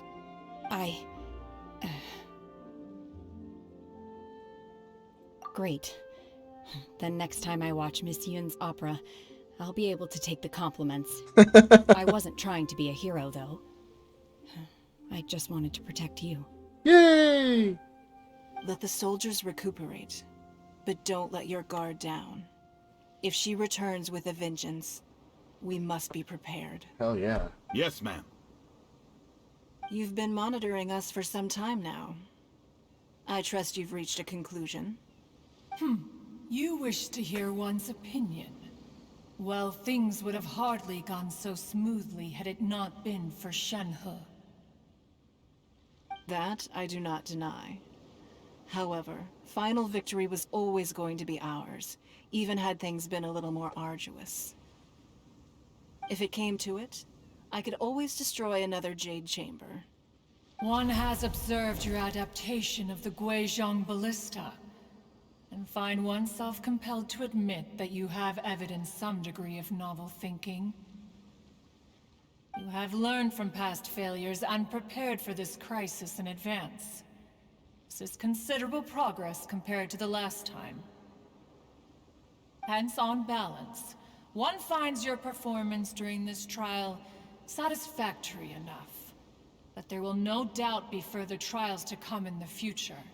Do not suppose that one will not continue observing you hereafter. While the position of Tianquan remains mine, I will always ensure Liyue's safety. Shenhe, one saw you secretly venture out from the mountains a few years ago, and noticed the air of dejection in which you returned. Hopefully this trip to Liyue Harbor has been a different experience. Yes. I can't explain it, but I feel happier than I expected. Good. Traveler, please take good care of Shenhe. She is a dear child. In fact, one has many fond memories of Shenhe's childhood that she may be interested to hear about. There'll be no need for that. Oh. They are all like this. Fine. Since you care not to listen, one shan't be telling you. One shall be going homeward now. Please, have a good rest. Come to the Jade Chamber when you have recovered your energy. We must celebrate both the completion of the Jade Chamber and the fact that Liyue has weathered another crisis. This banquet must be the most spectacular ever.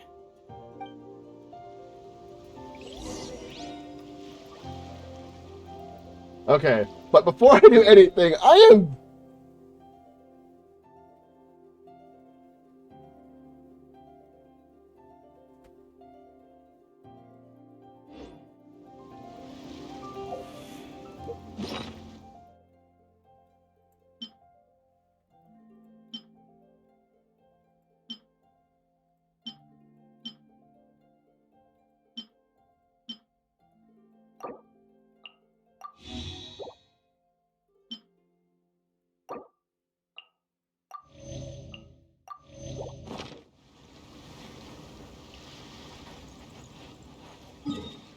Oh, fuck. Hold on.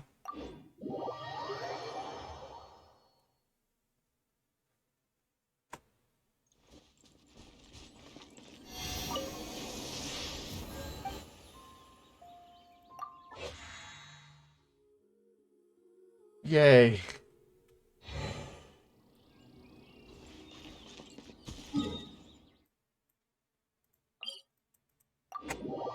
Thank God.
Oh, thank God. I remembered where to go.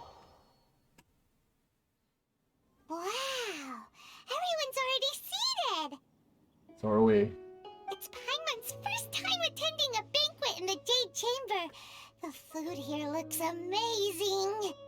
All of you here are my distinguished guests. I am determined that each of you thoroughly enjoys yourself. Those who don't drink alcohol, please, help yourself to other beverages.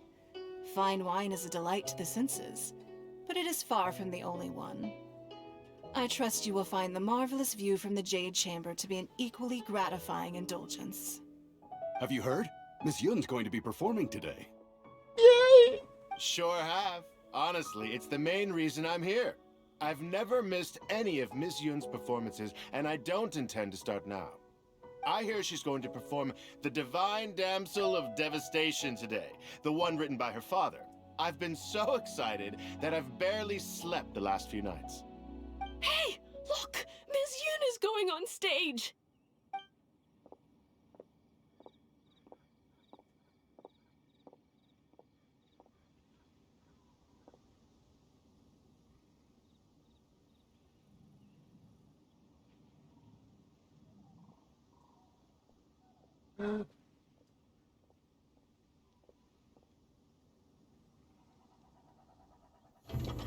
Yes!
神女披冠到这里本该接近尾声，但今日我再添一笔，唱与诸位听。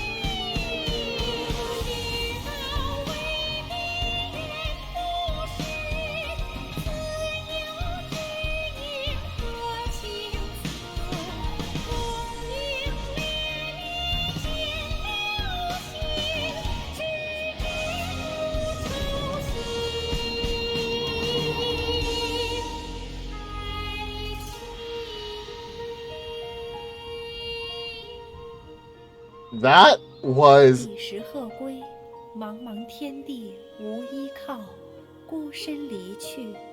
今日再会，新朋旧友坐满堂，共聚此时。 That was awesome. I loved that.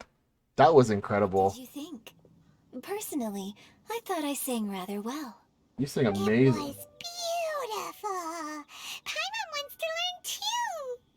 It was wonderful. Also, thank you. You're welcome. Thanks to you, the Divine Damsel of Devastation is a more nuanced tale than ever. The play has an ending, but life goes on. I believe you will find a way to fit in Liyue Harbor. Thank you. I think I found the opportunity I needed to change. Ms. Yun, here you are. Great to see you. Huh? Hey, this young lady with the white hair looks like some kind of VIP. Yeah, that's it, like an Adeptus. Wait, you're the girl from the opera, aren't you? The divine damsel herself. And look who else we have here, the illustrious traveler. Well, I'll be. This was definitely worth showing up for. Let me pull what a up a chat. drunk. All right. We'll all have a friendly chat, get better acquainted. Alternatively, you could leave us alone. That is, if you'd prefer to finish your drink via the orifice of your own choice. Uh-oh, this feels all too familiar. Shenhe's back to her old self again. Hey, what are you doing? Calm down, Shenhe. Calm down. Uh-oh.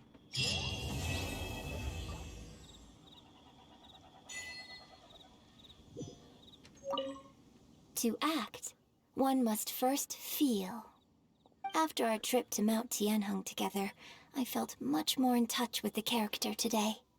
I believe I was able to deliver a more profound performance because of it. Next time I have a new opera, may we study the character together again.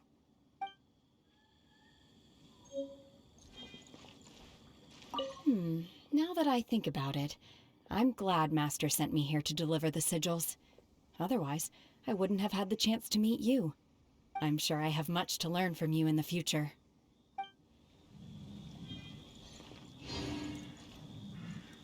You've made an exceptional contribution toward the building of the new Jade Chamber. I will not forget this.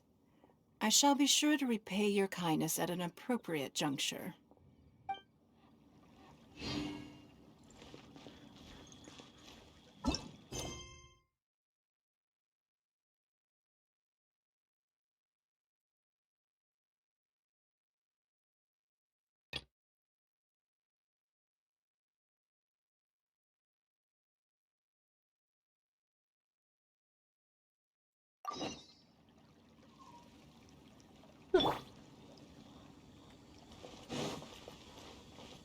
That was awesome.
So much stuff to do in the harbor.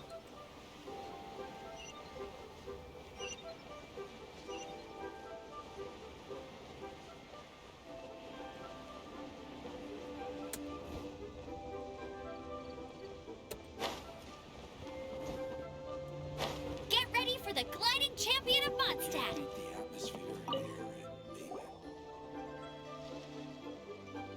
Hello, Mr. Crossell. How's business been? Oh, good, very good. All thanks to your advice, Miss Yanfei. What brings you here today? You're too kind. I was simply doing my job. Now, I believe that the last time we met, you mentioned that you were looking to source some Smaragdus Jadeite to make hairpins. Have there been any further developments on this front? Well, yes. As a matter of fact, in the end I did acquire a small piece of Smaragdus Jadeite and had it fashioned into a pair of hairpins. Miss Yanfei, might I presume that you have an interest in the hairpins? I must apologize, I've already rented them out to a lady named Zhi Qiao. If you'd like to inspect them, you may have to wait quite some time. Wait, isn't Smaragdus Jadeite really rare? Aren't you worried about the hairpins getting damaged or lost while they're being rented out? No, I'm not worried in the slightest, because I signed a contract with Miss Zhiqiao before renting them to her. The contract makes it quite clear that if she loses or damages the item in question, she must compensate me for its full original value. In return, I included a clause that guarantees the Smaragdus Jadeite is genuine, with a penalty of 10 times the item's value payable by me to Miss Zhiqiao in the event that it is shown to be a fake. Guaranteed genuine, with 10 times the value payable if this claim is shown to be false. Yes, these terms are very clear indeed.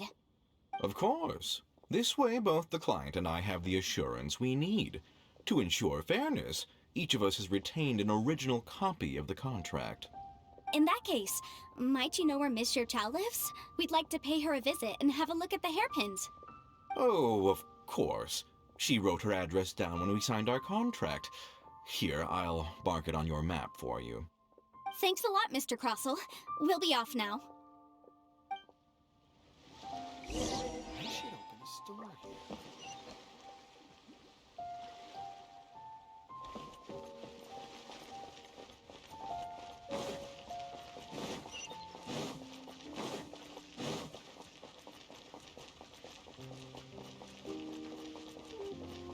So, are you buying or not?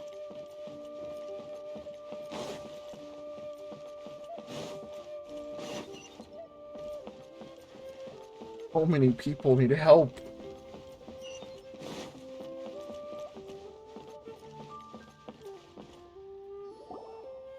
Oh, whatever shall I do? Yes, that's me. Is there something I can help you with? How do you do, Miss Zhiqiao? We understand from Mr. Crossell that you recently rented a pair of hairpins from him. My associates and I are very interested in them. Would you mind letting us take a look at them? The hairpins? I can't lend them to you right now. She fucking lost them? I've lost them. I don't know how it could have happened. I always kept them right by my side, and I hadn't even worn them yet. I spent so much money on them. If I have to pay their original value, there's no way I could come up with that amount of money on such short notice. My family is in the ore business too, but business has been suffering ever since the chasm was sealed off. We now have a backlog of paid-up orders just sitting around, so we've been having to purchase some stock from other ore merchants to complete them. Makes sense. A big banquet is coming up in a few days, and several ore merchants I know of will be there. I need this opportunity to mingle and discuss prices. That's what the hairpins were for, to keep up appearances. I can't have them looking down on me. But now that I've lost the hairpins, what will I do? Why does Paimon have a sudden strong sense of déjà vu? Would you really? I sent a commission to the Adventurers Guild, but I haven't heard anything back from them yet. Hold on. Don't run off looking for the hairpins just yet. Miss Zhiqiao, would you let me have a look at the rental contract you signed? Huh? Well, I mean, sure, I have it right here. Here you are. Let me see.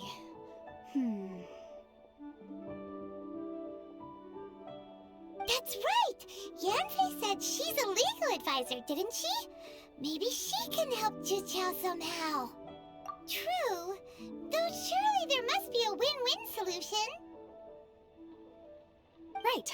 I finished reading the contract. The terms are very clear, and they do indeed stipulate that you must pay Mr. Crossell the original value of the hairpins as compensation for the loss.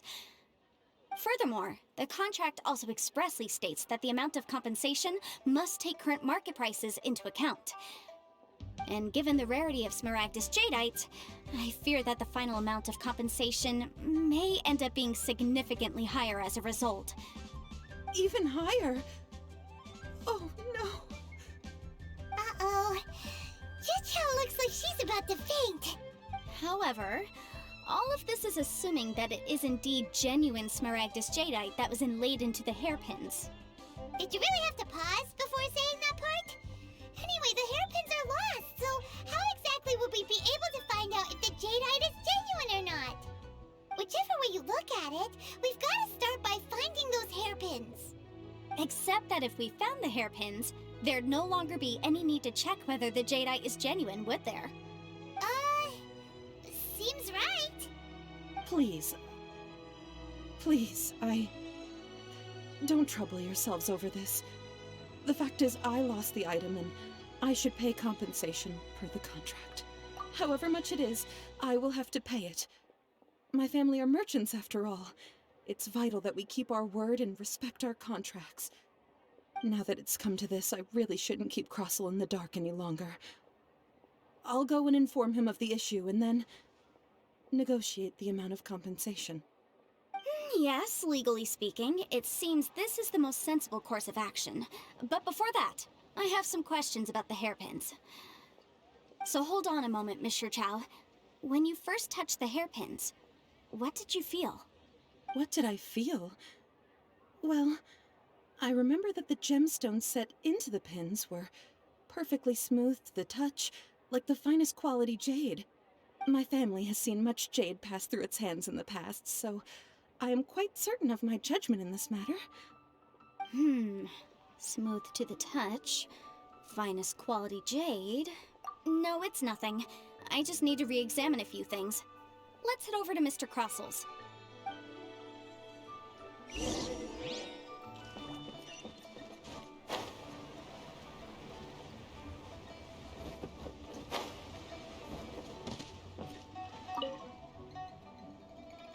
Ah, Miss Yanfei, you've returned.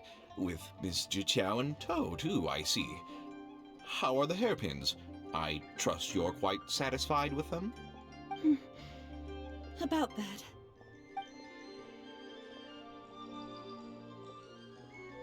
You lost them? Are you serious? Do you have any idea how expensive they were? I'm sorry. Truly I am. I'll pay the compensation as per our contract. Every last mora. Mora? Do you have any idea what I had to go through to get my hands on that Smaragdus jadeite? I just don't... Forget it. Talking won't bring them back. Since Miss Yanfei is here, I suppose we can just have her estimate the amount that needs to be paid. No problem. But before I can give an official estimate, I'll need to do a little market research.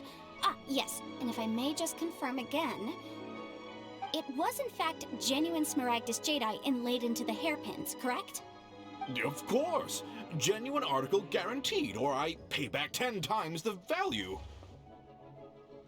Alright, understood. I'll conduct some market research, and once I'm back, I'll provide an official assessment of the sum owed by Mr. Chow in compensation. Please wait here, Mr. Crossel. Thank you very much. How could she lose my hairpins? She'd better pay every last mora that they're worth. Scam artist. Scream scam artist.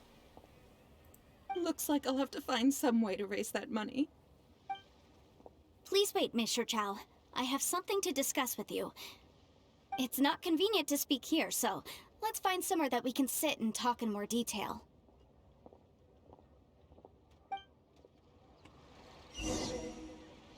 My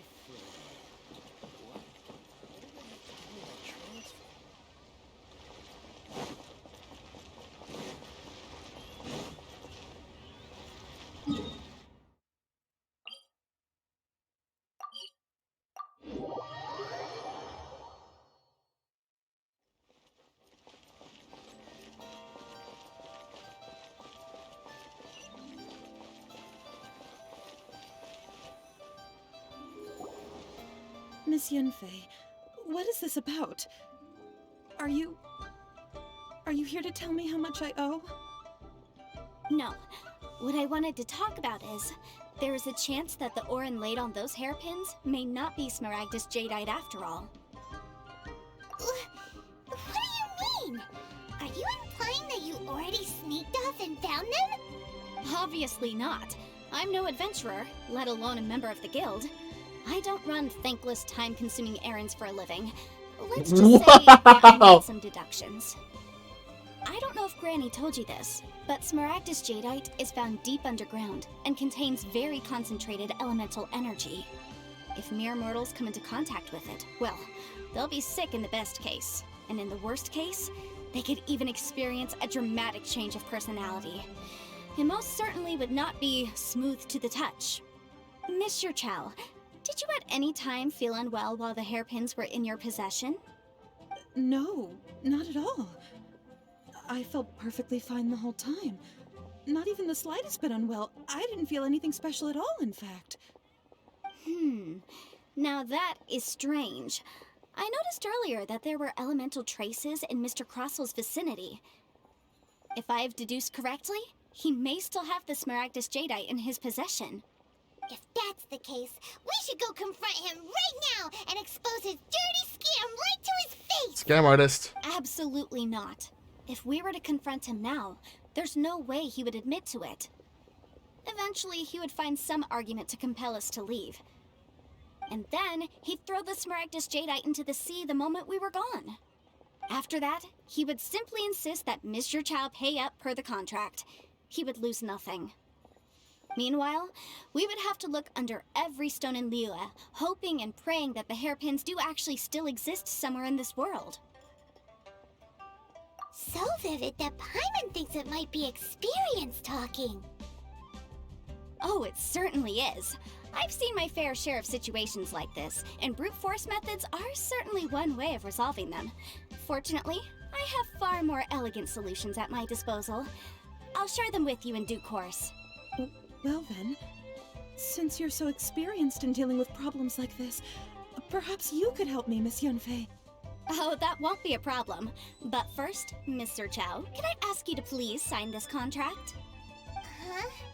Does there have to be a contract for everything? Paimon can't even keep track.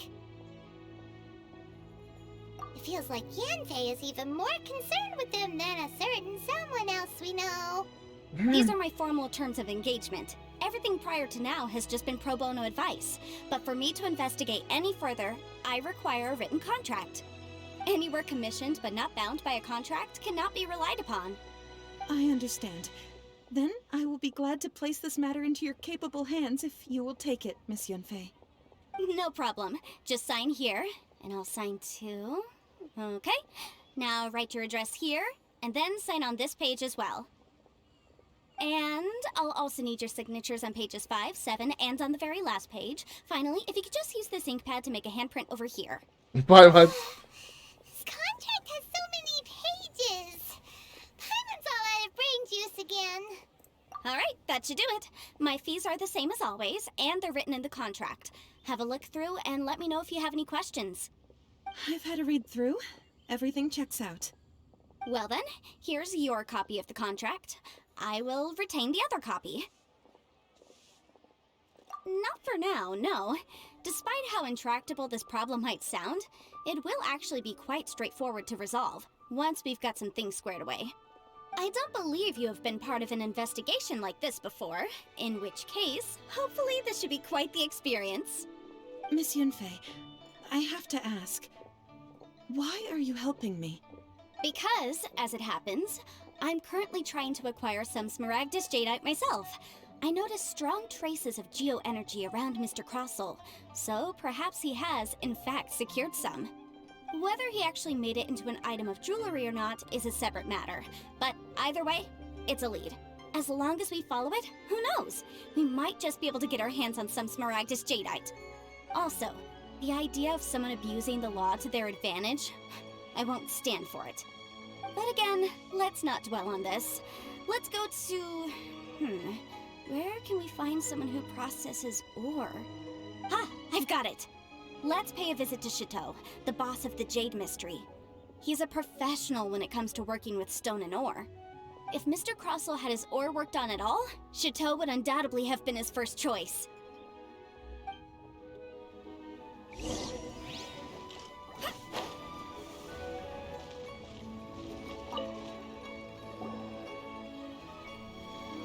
Why, hello there, honored customers. Welcome to... Oh! It's you, Miss Yanfei. Is something the matter? Surely not more spurious claims that my jade betting is rigged and no one can ever win? Oh, I swear on all that is sacred. No, nothing of the sort. Has a Snezhnine merchant named Crossel enlisted your ore processing services recently by any chance? A Snezhnayan merchant named Krosil, you say? I do remember that. He brought me a piece of ore, claiming that it was Smaragdus jadeite. That was the first time I'd ever encountered it, so I had no way of telling if it was really Smaragdus jadeite or not. But if a customer insists, far be it from me to contradict them.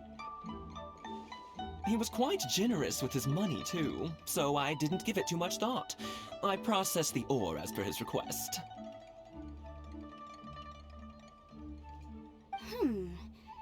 Do you have any leftover debris from your work on it? Why, yes. It was my first time encountering this ore, after all, so I kept a few loose shavings to study myself later. They're right over there, in fact. Thank you, sir. We'll take a look at them.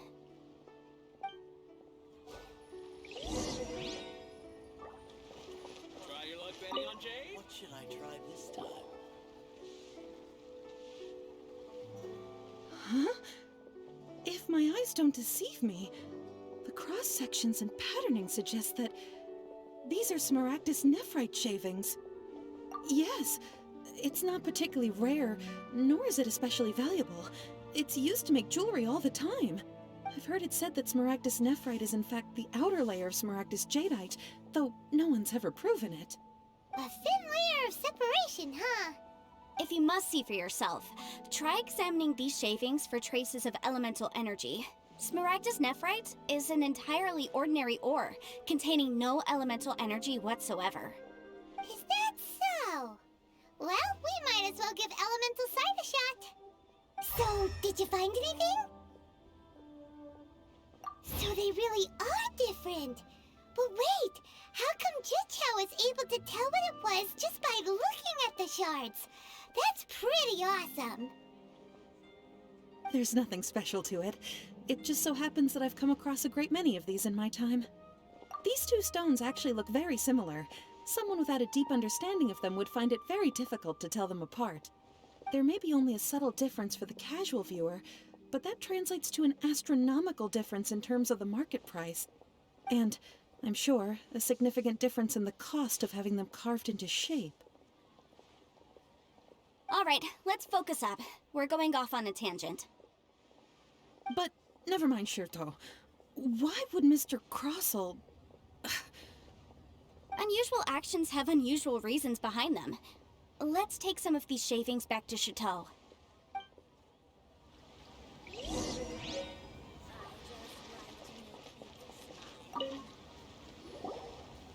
Miss Yenfei? Might I be so bold as to inquire, If you could just confirm for me once more, sir. Mr. Krosil did indeed claim that the ore he brought to your store was in fact Smaragdus jadeite, did he not? Yes, that's right. I still have a record of the job with me, in fact. Here. It says quite clearly, 1 chunk Smaragdus jadeite, uncut. Then I have no further questions. But could I borrow the processing record and these stone shavings? Of course. But might I ask why you need them? Oh, I have my reasons. Ah, yes. Please sign here on this affidavit. This document shall serve as signed proof that these stone shavings originated from the, ore that Mr. Krosil brought to your store. Please read it carefully. Yes, I see. Forgive me for asking again, Miss Yenfei, but might I know the nature of the incident on this occasion? I wouldn't say there's been an incident, just a minor issue. Thank you, sir. I'll take these with me. With this hard evidence to back us up, Krosil won't dare try to deny what he did. On the contrary, this is far from sufficient to build a case. We need to find something a little more compelling. If you want to make jewelry, you need a professional jewelsmith. Let me think. Jewelry. Nope. Aha! Got it! Xingxi. She often helps people to find a jewelsmith. Let's go pay her a visit. Well, that was quick. How come you know so many people? Because lots of people come to me for legal advice every day. As you know, Liyue Harbor is the city of contracts. And contracts, well, I should say laws, are very important to us. But the amendments made by the Tianquan to our laws are unnecessarily complicated. How can I put this? It just seems like they're hard to understand and impossible to finish. As such, legal advisors like myself provide quite the popular service indeed. So you help them make sense of the law. But didn't you say that it's hard to understand and impossible to finish? Yes, well, that's no obstacle, because I've memorized all the legal codices. You memorized them? You sound surprised. Knowing the law inside out is a legal advisor's bread and butter, you know? Oh, this has nothing to do with being an adeptus. I just like reading things. Again, with that casual tone. Well, that's that then. Let's go look for Singsi. Thank you.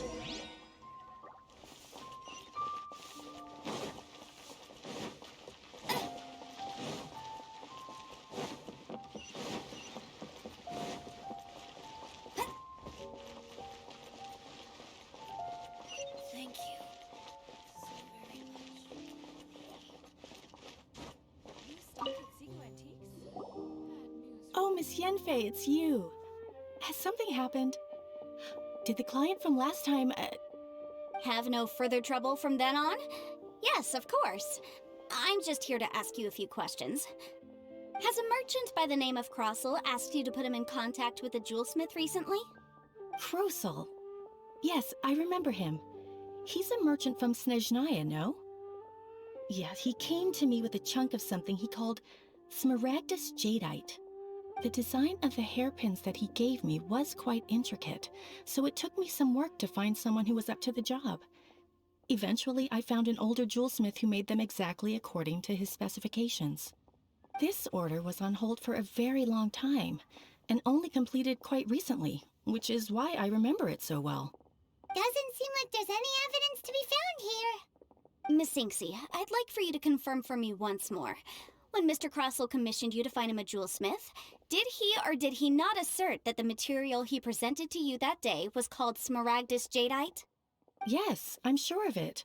The hairpins were made using many expensive materials, and the asking price was quite high, so we had to put this transaction on record with the Ministry of Civil Affairs. Mr. Crossel wasn't very familiar with the necessary procedures, so I filed it on his behalf. I also kept a copy for my own records. See for yourself, the item is called Smaragdus Jadeite Twin Phoenix Pins. The inlaid gemstone is recorded as Smaragdus Jadeite. The document even has the official seal of the ministry on it. Thank you, Sinksy. Now, could you let me borrow this document? Sure, it isn't serving much purpose here anyway. I take it then that there's been some more trouble? Nothing you need to worry about, just a minor issue. I'll return your document as soon as I'm done with it. Thanks again. Why is everyone's first reaction always to assume someone or something is in trouble? I believe we have almost all the evidence we need. We just need to make one last trip. Let's go to Boo Boo Pharmacy to speak with Dr. Baiju. The weirdo with the snake around his neck? What do you want to speak to him for? Because only he can provide an authoritative statement confirming that Smaragdus Jadeite is harmful to the human body. Once we have this final piece of evidence in our hands, we can wrap this case up. Okay. Join the Adventurers Guild. Bet you can't keep up with me! Why does everyone in Leeway need my help?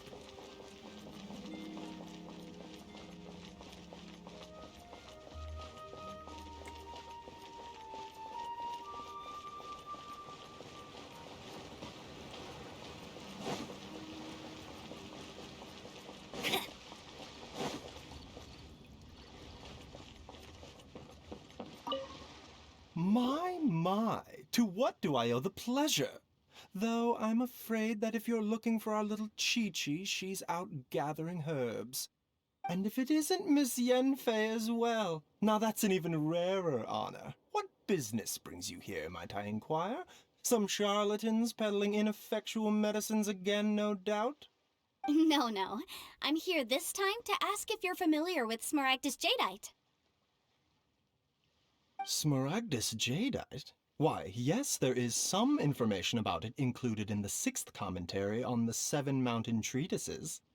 The 7 Mountain Treatises states that this substance springs forth from stone marrow within the mountains, and will bring disaster to any mere mortals who touch it. It is abundant in elemental energy, so if someone without a vision is in contact with it for a prolonged period, best case scenario, they fall ill. Worst case scenario, they'll suffer great changes in personality, and their illness will only ever get worse. Anyway, I'm sure you didn't come all this way just to chit-chat. Knowing you, Yanfei, and given the specific nature of your question, I suppose that you're about to ask me to write an official affidavit attesting to the pharmaceutical peculiarities of Smaragdus Jadeite? That is indeed the case. If you would be so kind, Dr. Baiju. No trouble at all. It's just a single document. Won't take me a moment. I would mention, though, that you are not the only one who's developed a curiosity for Smaragdus Jadeite recently. A Snezhnayan merchant came to ask me about it not long ago. But after I gave him my reply, his expression shifted to one of remarkable disappointment. I wonder, Miss Yanfei, if your pressing business might be related to this Snezhnayan merchant? You needn't concern yourself about that, Dr. Baiju. Thank you for penning us that document. I'll make sure to compensate you in due course. You're too kind. Take care now.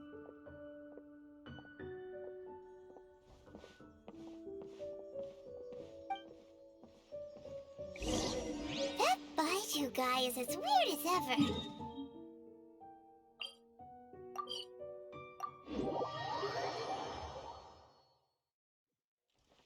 Is it just Paimon, or does it feel like he was fishing for something back there?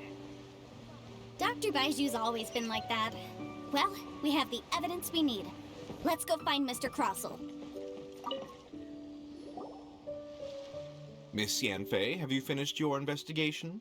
I trust you will now be in a position to assess the compensation due. Yes, my investigation is indeed concluded. I can now provide a final figure for the amount payable. Wonderful. Well then, please, could you do the honors, Miss Yanfei? Of course. According to the stipulations of the contract, Mr. Crossell, you must pay Mr. Chow 10 times the original transaction price in Mora. Sure.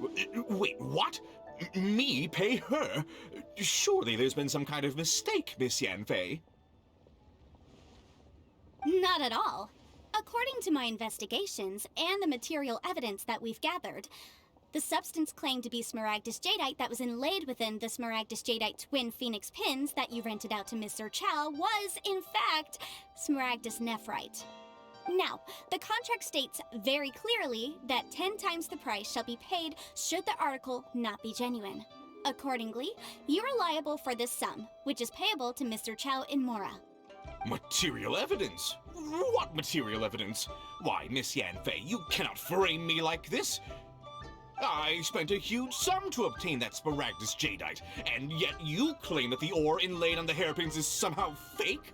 I demand to see your evidence. Indeed. Only a testimony from an expert witness involved in the processing of the ore can serve as an authoritative assessment of whether it is genuine. Traveler, please produce the evidence in question. This is a processing record from the Jade Mystery, along with stone samples and an affidavit signed by the business owner, Chateau. Seriously? Even the boss there couldn't differentiate between Smaragdus Jadeite and Smaragdus Nephrite. How does this prove anything? In any case, Smaragdus Nephrite is the outer layer of Smaragdus Jadeite. So I had him cut away the Nephrite, he returned the valuable Jadeite core to me, and some Nephrite samples remain in the store. What am I missing exactly? That's an unsubstantiated belief. Well, your claim that my ore is fake is just as unsubstantiated. And we are here to talk about evidence, aren't we? Ugh. Looks like our first piece of evidence didn't convince him at all. Seems like he came prepared. What should we do next? Hard evidence, something legally binding. We have just the thing. Show him, Traveler. Oh, come on. I meant the backup copy of the document from the Ministry of Civil Affairs. The one we got from Sinxi of Mingxi. This document proves that my hairpins are the real deal, doesn't it? This is the Ministry's seal, after all. It shows that the ore inlaid on the pins is indeed Smaragdus jadeite. Our second piece of evidence didn't work either. And this guy's getting more belligerent by the second. You know, you could be right. Perhaps the hairpins are the real deal after all. Of course I'm right. All the evidence shown supports my story. Well, hang on a moment now, because I do recall one final piece of evidence that we haven't revealed yet. Traveler, would you do the honors? What's this? Smaragdus jadeite springs forth from stone marrow within the mountains and will bring disaster to any mere mortals who touch it. Sustained contact with Smaragdus jadeite over a prolonged period will, in less serious cases, cause a mild malady, while in serious cases, the patient may suffer a dramatic change of personality and fall seriously ill. Mr. Crossell, were you aware of these peculiar properties of Smaragdus jadeite? I had no idea. No idea, you say? I'd guessed as much. But for you to have rented out such a dangerous item, I'm afraid that this falls outside the scope of my work, but within that of the Ministry of Civil Affairs. However, I'm sure that the Ministry will be relatively lenient considering that, as you say, you were ignorant of the danger you posed. Don't worry, Mr. Crossell. I will make sure that all the evidence presented here will be handed over to the Ministry. I trust that you'll give them your full cooperation in their investigations. What? Wait! I knew. Oh, so you knew? Oh, dear, Mr. Crossell. But if you knew of Smaragdus jadeite's dangerous properties beforehand, why would you... Huh? No, The hairpins aren't actually inlaid with genuine Smaragdus jadeite? Is that what you were about to say? You do understand, Mr. Crossell, that this means that you will have to pay Ms. Chow 10 times the original price in Mora? Mr. Crossell, your answer, please. My client and I are waiting. He's seriously intimidating right now. It's like she's a different person. I admit it. I confess. The ore I had inlaid on those hairpins was Smaragdus nephrite. But I'm a victim in all of this too. I invested a great deal of time and money into acquiring that small amount of Smaragdus jadeite in the hopes of turning it into a piece of jewelry that would fetch a fine price. But after receiving it and carrying it around for a few days, I started to feel extreme discomfort. I couldn't sleep a wink or eat a single bite. I was in a constant state of agitation too. I went to Boo Boo Pharmacy to get myself checked out, only to discover that this sort of stone cannot be worn as jewelry. But how could I let all that money go to waste? That's why I had another pair of hairpins made from Smaragdus nephrite, which is almost indistinguishable from Smaragdus jadeite. I kept the real Smaragdus jadeite in a specially made box. I daren't touch it again. I was worried that someone would see through it, which is why I only dared to rent them out, not sell them. And then to top it all off, Chichao lost the hairpins after I rented them out to her. Exactly! If they weren't the real deal, why'd you make her pay so much? I didn't want to either, but when I purchased that Smaragdus jadeite, some of my business partners found out. I knew they'd be watching closely to see how much I could make off it. If word got out that I sold a pair of fake hairpins, then my days in this line of business would be over. All right, let's cut the appeals phase right there. I failed to see what bearing any of this has on your transaction with my client. According to the contract, you must pay Mr. Chow 10 times the original price in Mora, and that is final. 10 times? Crossell looks like he could faint any second. As for me, according to my contract with Mr. Chow, 20% of that sum will go to me. 20%? That's as much as I spent on that Smaragdus Jadeite! There's no need. It's fine. You don't have to pay me that much, Mora. Even if the Smaragdus Jadeite on those hairpins was fake, I still bear responsibility for losing them. Legally or not, I think I owe some compensation for that. Ms. Jichou, you... However, Mr. Crossell, since you have no use for that chunk of Smaragdus Jadeite, why don't you give it to me instead? I'll consider us even. What? But Alright then. This cursed rock's brought me enough grief as it is. Miss Yanfei, I'll turn this Smaragdus Jadeite over to you. I trust that it will suffice as remuneration? Well, that's not quite how the rules say this should go. But whatever. It'll do. Thanks so much for your help this time, Miss Yanfei. When you have the time, I'll be sure to visit and express my thanks more appropriately. Oh, come on. No need to stand on ceremony. Now, if I may confirm this again, Mr. Chow, have you and Mr. Crossell come to an understanding? Well, yes, I believe we have. Well then, that's good.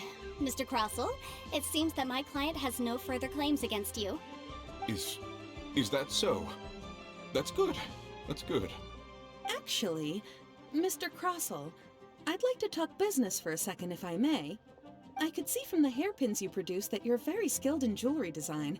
My family, on the other hand, works in the ore business, and we have a fair stock of fine ores. If we could join forces, your jewelry designs and our choice ores, I think we could do some fine business between us. Let me think for a moment.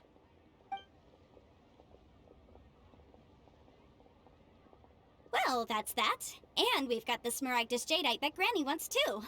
All's well that ends well, eh? Exactly.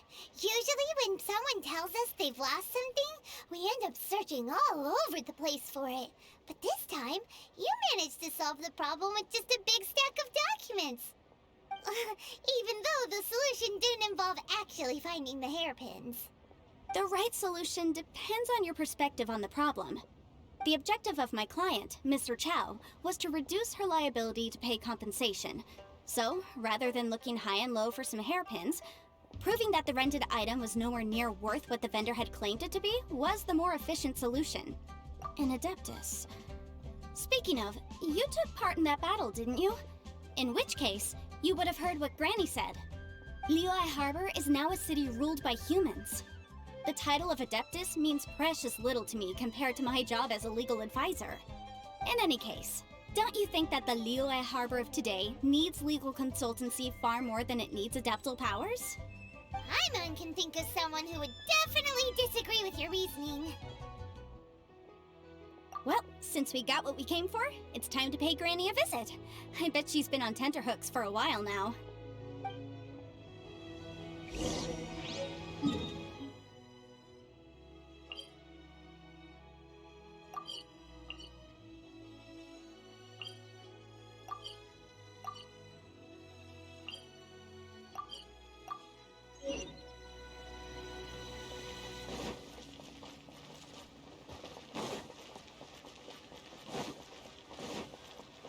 Bet you can't keep up with me!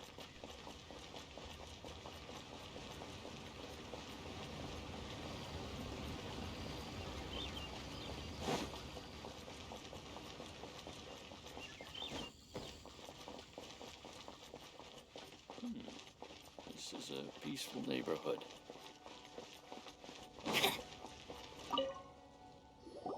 Ah, you've returned. How did it go? Were you able to find the Smaragdus Jadeite? Good, good. Then we have all the materials we need. Well, if we're all set, Granny, I'll get going now. Got a ton of clients waiting for me back at the office. Oh, you. All right then. Go see to your business. Granny should be able to handle the rest.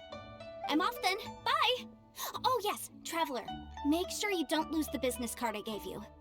I've been looking into the laws of other nations as well. If you should ever bump into any trouble with the law, come find me directly. Regulars get discounts too. Come now, child. Are you leaving or are you not? If you have no wish to leave, perhaps you'd like to help me clean my teapot, hmm? I'm leaving! I'm leaving! She's cute. That child. Goodness knows where she learned to be so rambunctious. Her father was hardly so riotous or fond of talking nonsense back in the day when he stood beside Rex Lapis. Ah, indeed she is. Liyue has changed, and the Adepti must also learn to change. Yanfei might be overly garrulous, but she is also the most intimately acquainted with the city among us all. Ah, Liyue is not the same place I once knew. All right, then. Let us speak of this no more. Back on topic. I believe that I still owe you a little gift. Oh, Paimon's so excited! How is it made? It is but a single teapot. It shan't take long at all. Just wait here for a moment.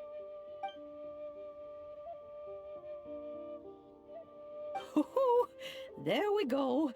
This Serenity pot is all yours now. Hold it firmly. If you were to drop it, oh goodness, who knows what might happen. I'm afraid. Take these blueprints with you as well.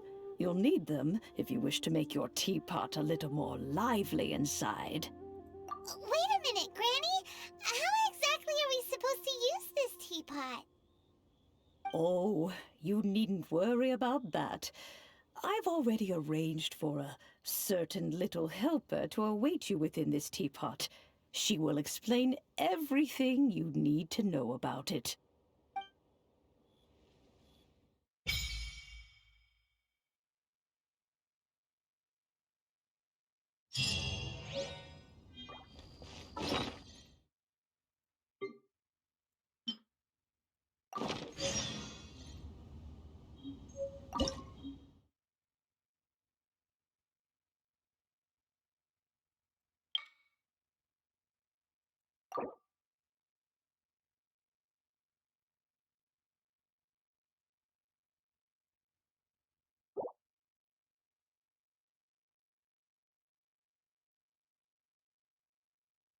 Nah, cool IO.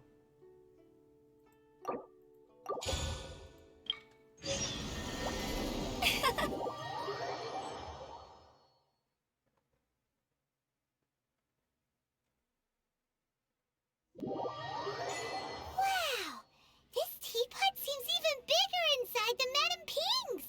There's even a great big house in the middle, too! Huh. But there's just a whole load of nothing around it.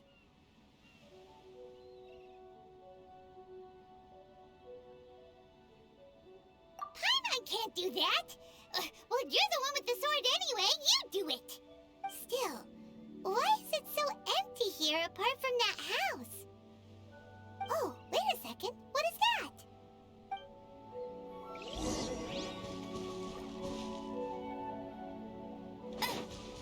I'll race you there!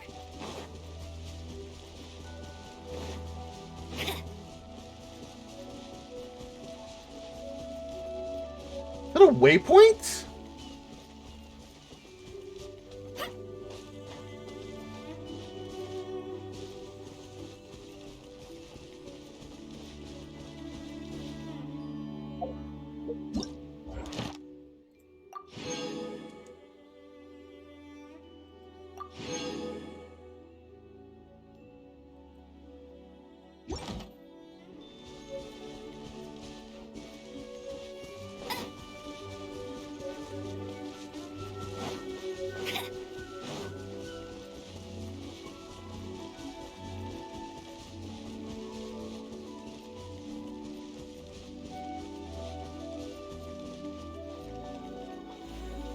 Well, it seems that we have a visitor.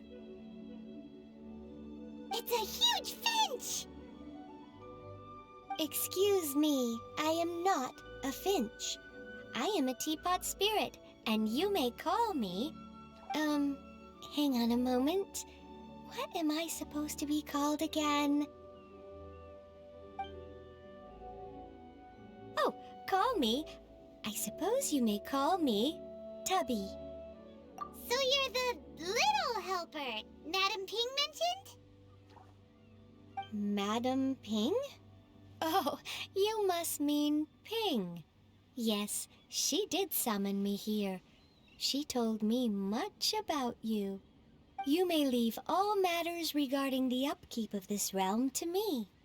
Your journey may be far from over, but at least this way you will not want for a comfortable place to sleep each night.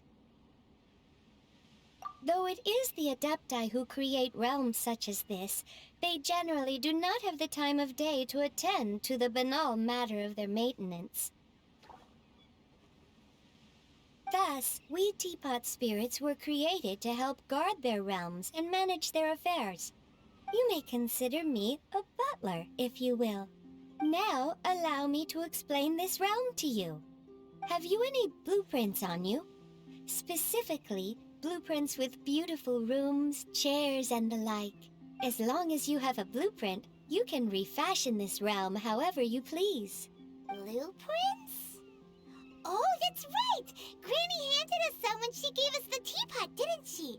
Let's take them out and have a look.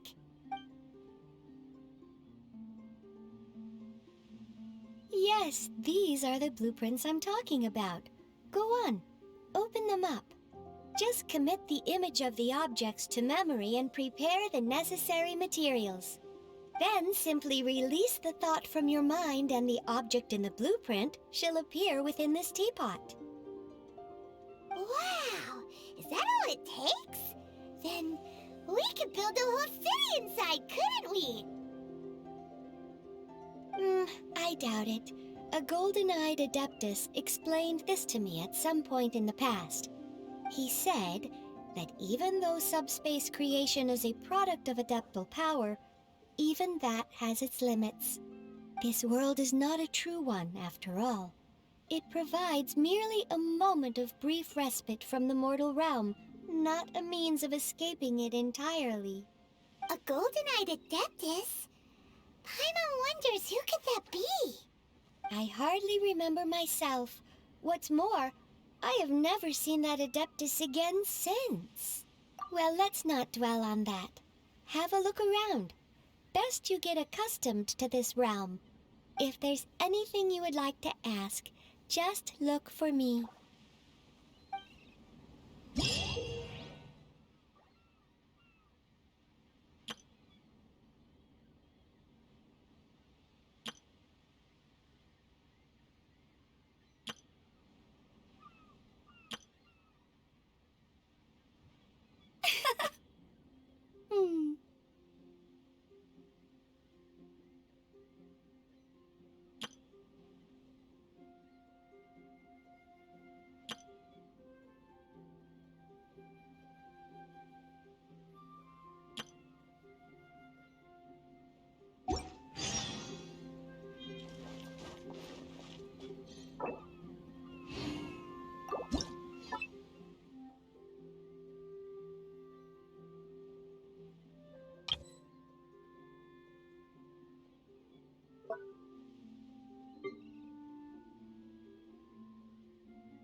I'll race you there.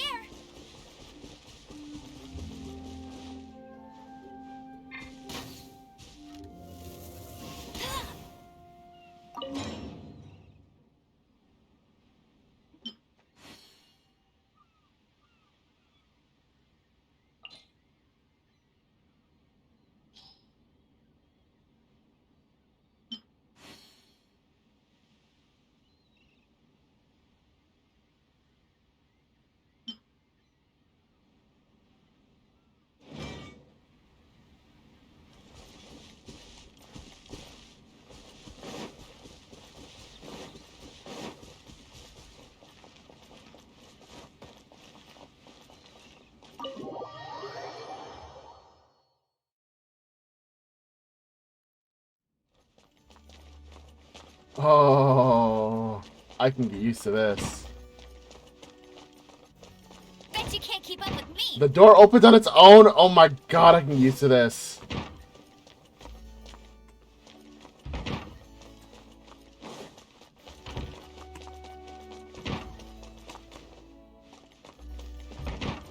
I'll race you there.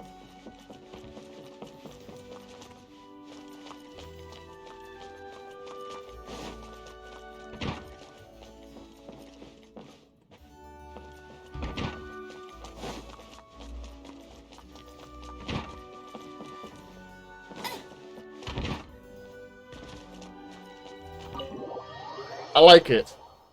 I like it.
I feel like running.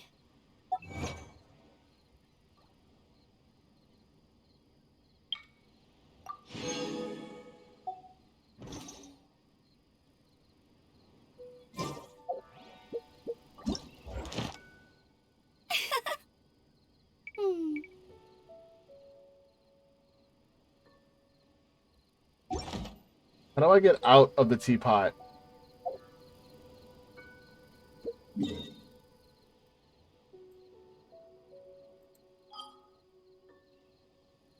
Hey, there's something strange over there. Come on, let's take a look.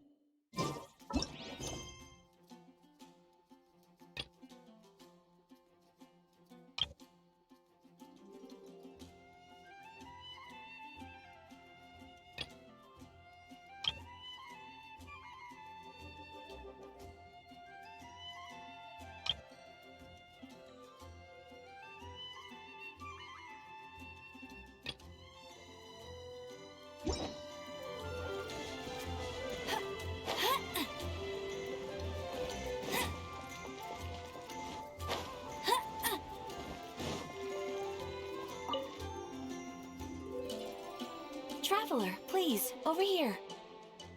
It has been a while since you joined the Adventurers Guild. Are your adventures going smoothly?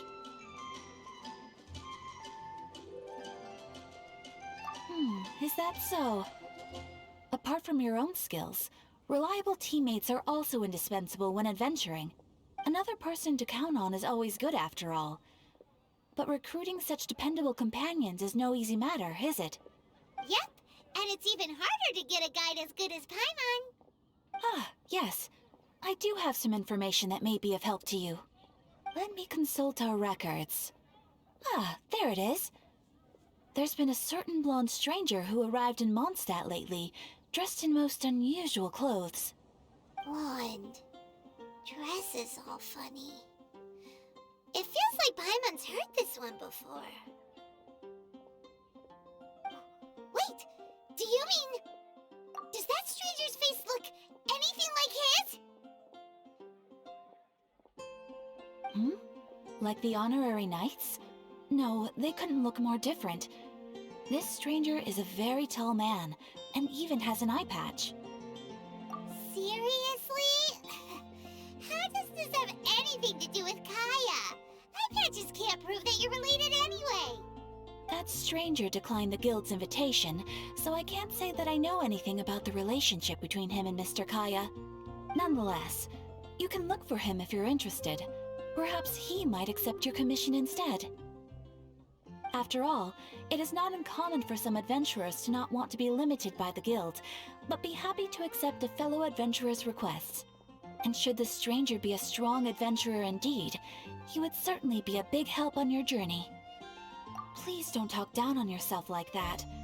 You are the honorary knight of the Knights of Favonius, after all. Your deeds are the stuff of song for all the bards in the city, even now. Well, as to further news about him, you may want to ask Mr. Lawrence. He stands guard at the city gate, so he may know something about that stranger. I wish you every success, adventurer.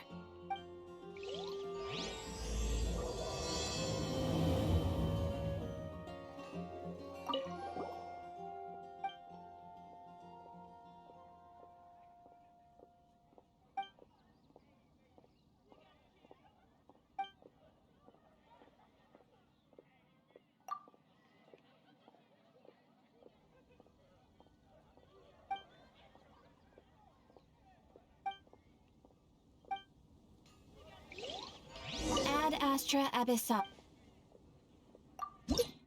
Jesus.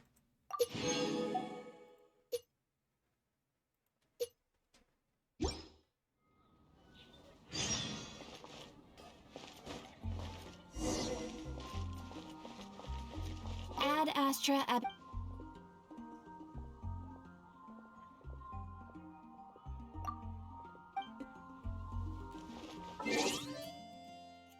Looks like I now have a wish.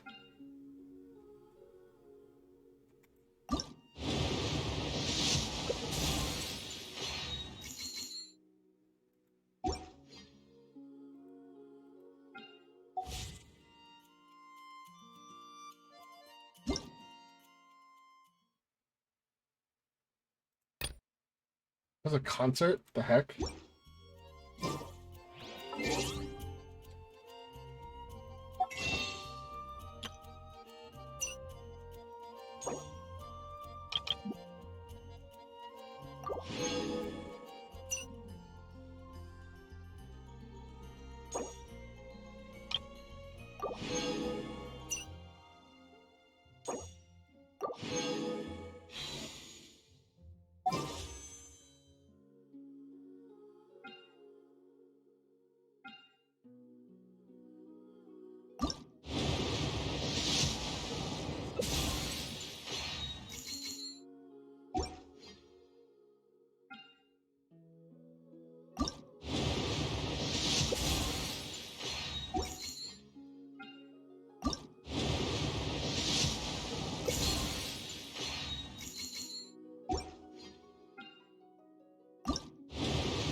Holy shit.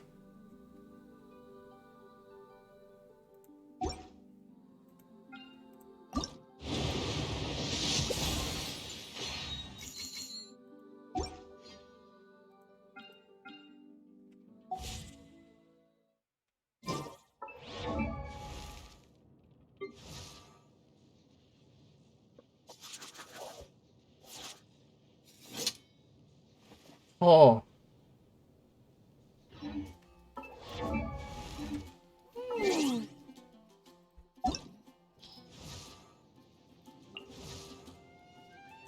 Mm. I'm getting a lot of people who are electro users. Another wind person.